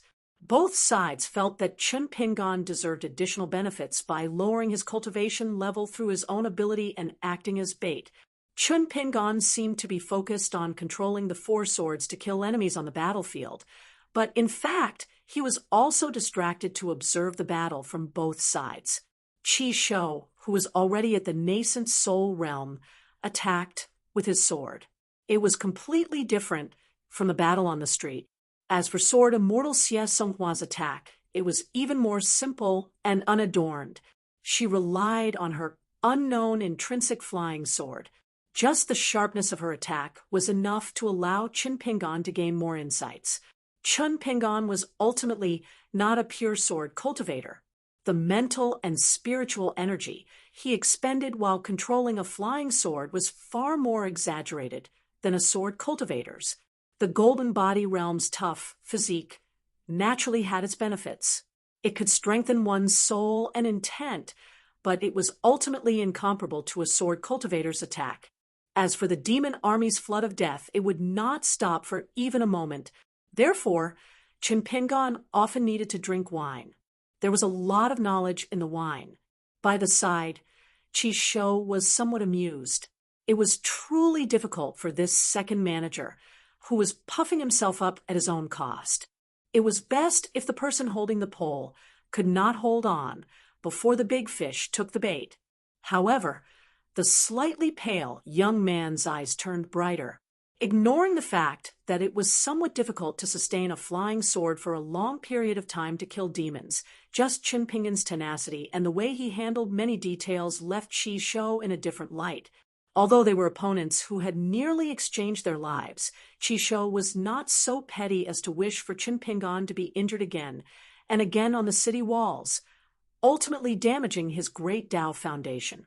Therefore, Qi Shou said telepathically, "If you don't mind, you can deliberately let a bunch of beasts charge through the battlefield of the 4 swords. Let them approach the city walls while I conjure my flying sword and jump pearls to reap some battle merits. Otherwise, in the long run, you won't be able to defend the battlefield."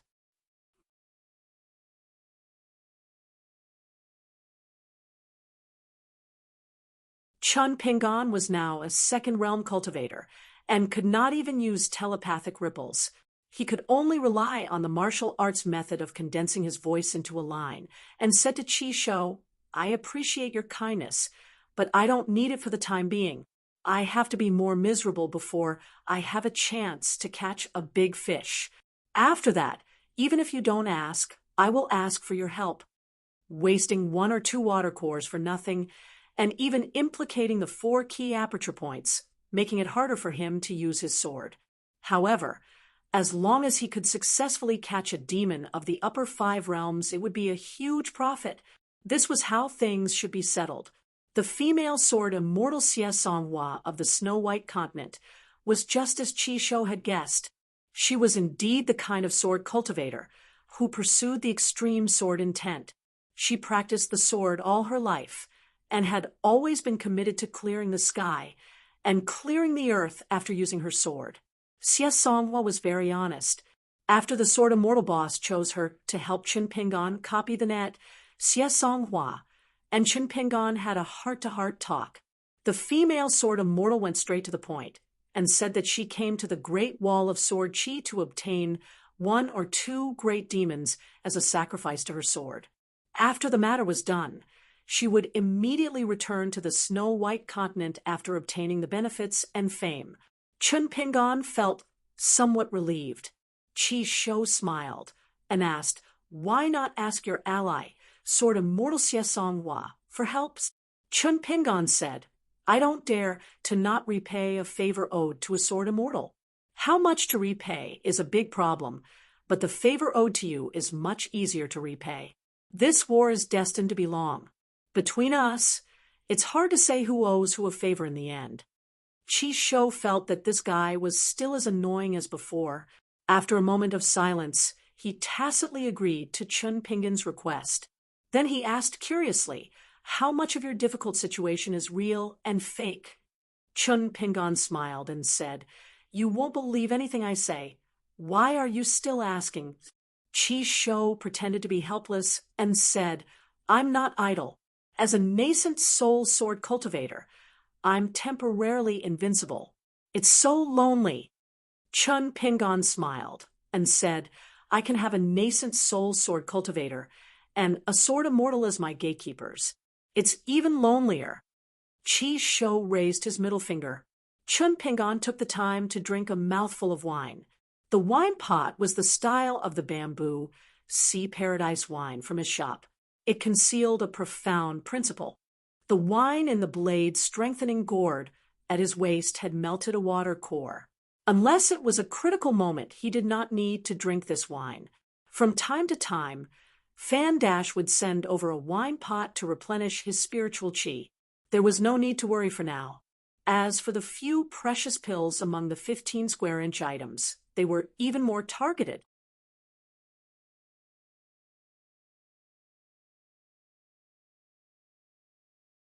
They were mainly used to deal with the situation where the spiritual chi in the mountain shrine and the wooden house was drying up. On the battlefield, there were all kinds of strange things. Suddenly, a sea of clouds covered the battlefield in a radius of 100 miles. Looking from afar from the top of the city, a speck of light suddenly rose and broke through the sea of clouds. With a ray of light, it fell into the sea of clouds again and landed on the ground. It was like a thunderclap after sneakily dodging the first Sword Immortal's sword formation. A demon cultivator suddenly revealed his true form. Without exception, he was clad in silver armor and led the charge. He was able to deflect the flying swords of several Earth Immortal sword cultivators. Before he was targeted by a Sword Immortal and killed, he attempted to create a talisman formation that would not stand on the battlefield. Instead, it would go deep into the ground. The great demon Chong Guang personally led the mountain shifter demons and still revealed their huge true forms. They tirelessly threw mountain peaks like catapults on the vast battlefield of the mortal world. There was also an unknown great demon that stopped at an extremely high altitude. He held a crystal-clear white jade bottle in his hand. The bottle's opening poured down and pointed downwards at the top of the great wall of sword aura. A river poured out. The water was white, but did not fall to the ground. It collided with the torrent of sword aura from the great wall of sword aura. There would be a great demon that was stealthily lurking deep underground that would suddenly break out of the ground and reveal his true form that was thousands of feet long. He was like a dragon or a snake as he attempted to destroy the natal flying swords of many Middle Five Realms sword cultivators. However, he was instantly detected by a great sword immortal Li Tumi on the top of the city wall. He repelled him with a sword, and his huge body sank back into the ground as he attempted to retreat from the battlefield. The flying swords chased after him, causing the earth to shake. The sword radiance under the ground flourished. Even though there was a thick layer of earth between them, the dazzling sword radiance could still be seen. There were also demon race cultivators that were fleeing everywhere. After dodging the great sword immortal flying sword formation, they stood in front of the second sword formation and suddenly threw out what seemed like a handful of gravel. As a result, hundreds of huge skeleton-clad puppets instantly appeared on the battlefield. They used their huge bodies to capture the natal flying swords. Once a flying sword landed on them, it would explode on the spot. As they were at the border of the two sword formations, white bones and armor splattered everywhere. The earthly immortal realm sword cultivators might only be able to damage the edges of their flying swords, but the natal flying swords of many Middle Five Realms sword cultivators would be directly penetrated or even shattered. When they were truly on the battlefield, some sword cultivators would completely forget the flow of time. They would be on the other end of the spectrum, trembling in fear as each day felt like a year. Day and night alternated. The 3 moons that the Great Wall of Sword Aura was incomparably familiar with in the wilderness seemed to be getting brighter and brighter. It was as if the moonlight was getting closer to the battlefield and favored the Great Wall of Sword Aura. Chi Shou glanced at Qin Pingan and reminded him, "Be careful that you don't fail to catch the bait. Instead, you will be exhausted to death. If this continues, you will only be able to withdraw your sword once." If it was just an ordinary sword strike to block the enemy, Qin Pingan's mental exhaustion would not be so great. This required Qin Pingan. He had been tense all this time in case something unexpected happened.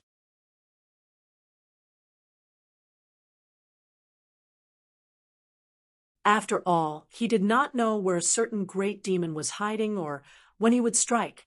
Once he was sinister and did not seek to kill, he would only seek to destroy Qin Pingan's 4 flying swords. To Qin Pingan, this was no different from a serious injury. Qin Pingan lifted the blade-strengthening gourd and drank a big mouthful of wine. He said quietly, "Therefore, both sides are competing in patience and acting skills.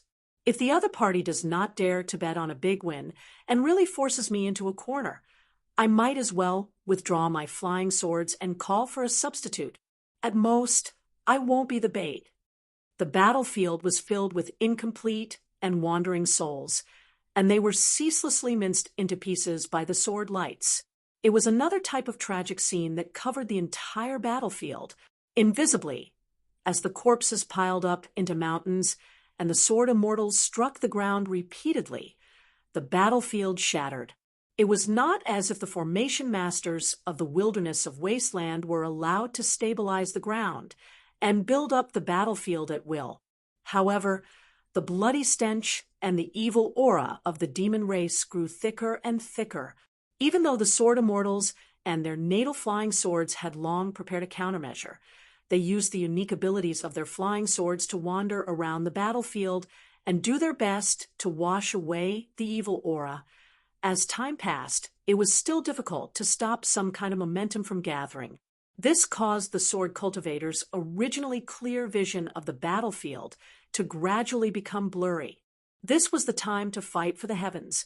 On the other hand, the demon race army of the wilderness of wasteland was charging and breaking through the enemy lines. They were increasingly irrational and fearless of death. In fact, more and more demon race cultivators even had a pure will to die when they first stepped onto the battlefield. The sword cultivators of the Great Wall of Sword Qi were not the only ones who were willing to die. Therefore, the Daoist saint who guarded the sky screen pulled out a strand of the snow-white foam-tail from his hand and threw it to the ground. On the battlefield, a torrential rain fell without warning. The atmosphere was refreshing. Immediately, a great demon sitting high in the sea of clouds appeared. She looked like a lady from a noble family. She was extremely beautiful and wore 2 jade bracelets on each of her wrists. One was white and the other was black. The 2 bracelets flowed with brilliance. They did not cling to her skin and instead floated in the air. There were colorful ribbons that swayed slowly on her body. Her flowing black hair was also tied up by a series of golden bracelets, but in reality, it was spinning in the air. She took out an ancient scroll from her sleeve and gently unfurled it. There were continuous mountain ranges in the painting.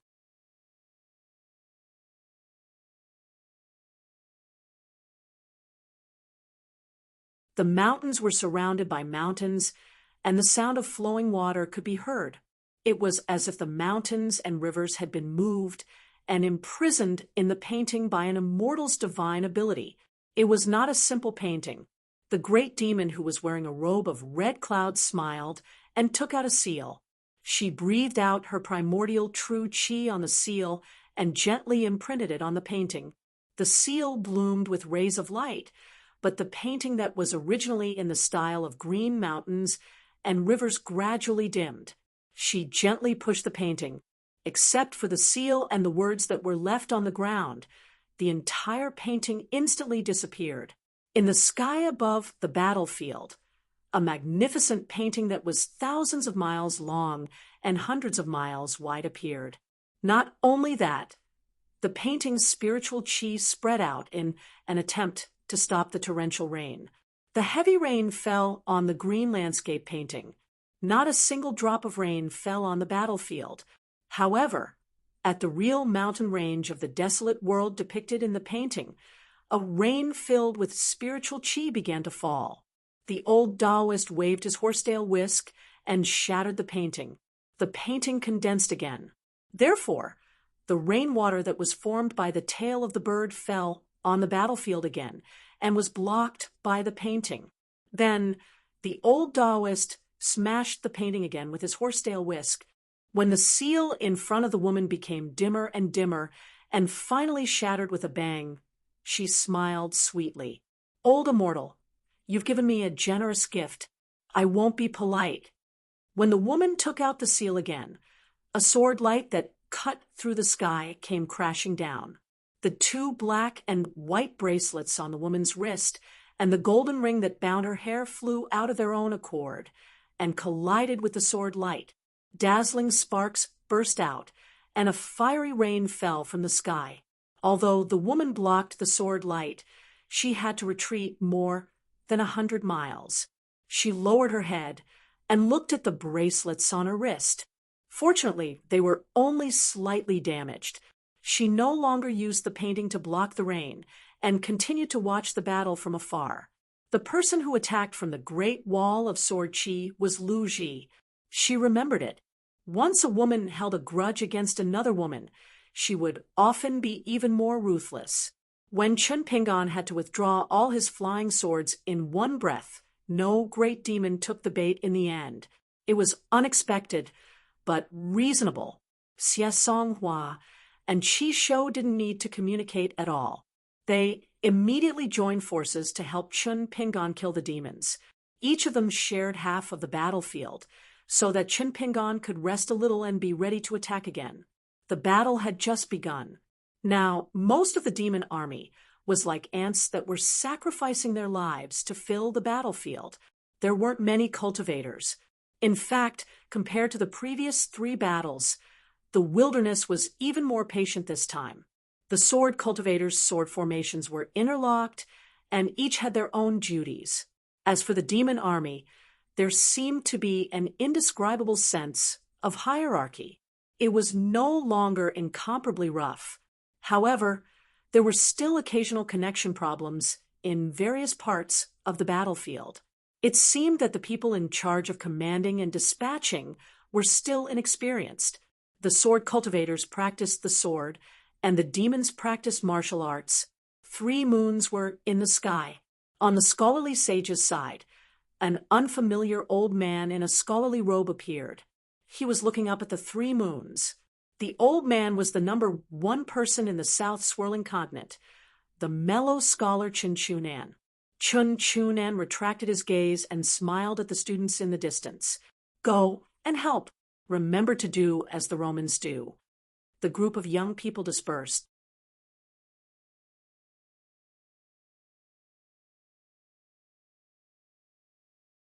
The scholarly sage, who was also of the secondary sage lineage, said, "There are a lot of scholars." Chun Chunan said, "There are a lot of such good materials in the South Swirling Continent." The scholarly sage smiled and said, "After all, it's not the vast world. Here, if you want to talk to the sword immortal, you have to do something." Chun Chunan nodded and raised his hand high. The bright moon in the sky of the wilderness shook slightly, as if it was about to be dragged toward the old man and eventually into his sleeve. A great demon with a throne appeared out of thin air between the moon and the sky and the old man on the city wall. Chun Pingan returned to the top of the city wall and continued to attack with his sword. Xie Songhua and Qi Shou gave up the battlefield to Chun Pingan. A tall, scholarly young man sat quietly at the side. He didn't say anything and didn't disturb Chun Pingan's attack. He just stared at the battlefield for a long time and finally said, "You just have to pretend that you don't have enough strength and let them all in. The closer they are to the city wall, the better." Chun Pingan didn't hesitate and retreated on his 4 flying swords. He allowed the demon army under his jurisdiction to swarm forward. Lu Xianying closed his eyes as if he was in a dream. Qi Shou turned his head to look at the strange scholar, who seemed to be sleeping with his eyes closed, and then looked at the chaotic battlefield in front of him. At the moment when Qi Shou was about to summon his flying swords, Lu Xianying opened his eyes. On the battlefield where Chun Pingan was stationed, the demons were all dead. Not a single one survived. Even Sword Immortal Xie Songhua couldn't help but turn to look at Lu Xianying. This was because she didn't sense any spiritual energy ripples. Not a single wisp of sword chi appeared. There wasn't even any trace of sword intent on the battlefield. Chun Pingan carefully observed the battlefield that suddenly turned silent. It was dead silent. They were truly dead. Lu Xianying seemed to find it unbelievable. He rubbed his chin and muttered, "Are they that weak?" Just as Xie Songhua and Chun Pingan's thoughts stirred at the same time, Qi Shou casually whispered, "It's coming."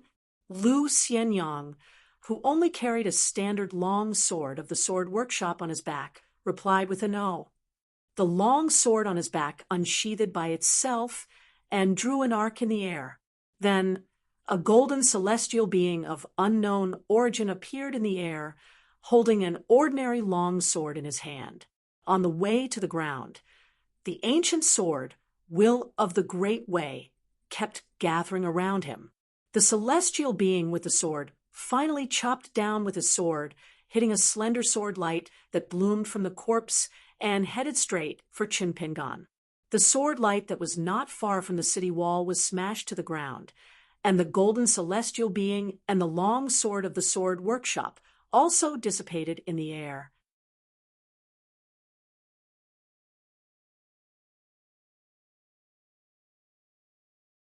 The sword sheath on Xie Songhua's back shot out streaks of sword light. It was so fast that it was shocking. In the end, the life origin flying sword of the demon clan Sword Immortal was successfully smashed to the ground. Xie Songhua only withdrew half of the sword light and hid it in the sword box. She stood up, turned her head, and said, "Chun Pingan, you can only protect yourself for the time being. I need to cultivate for a while. Otherwise, it's meaningless to me if I can't kill the demons of the upper 5 realms." Chun Pingan nodded. Lu Xianying turned and walked towards Xie Songhua, as if he wanted to take the position of the female Sword Immortal.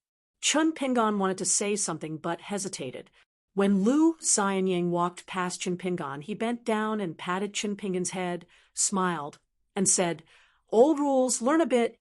Since the two of them met and became friends, Lu Xianying had been teaching Chun Pingan all kinds of things.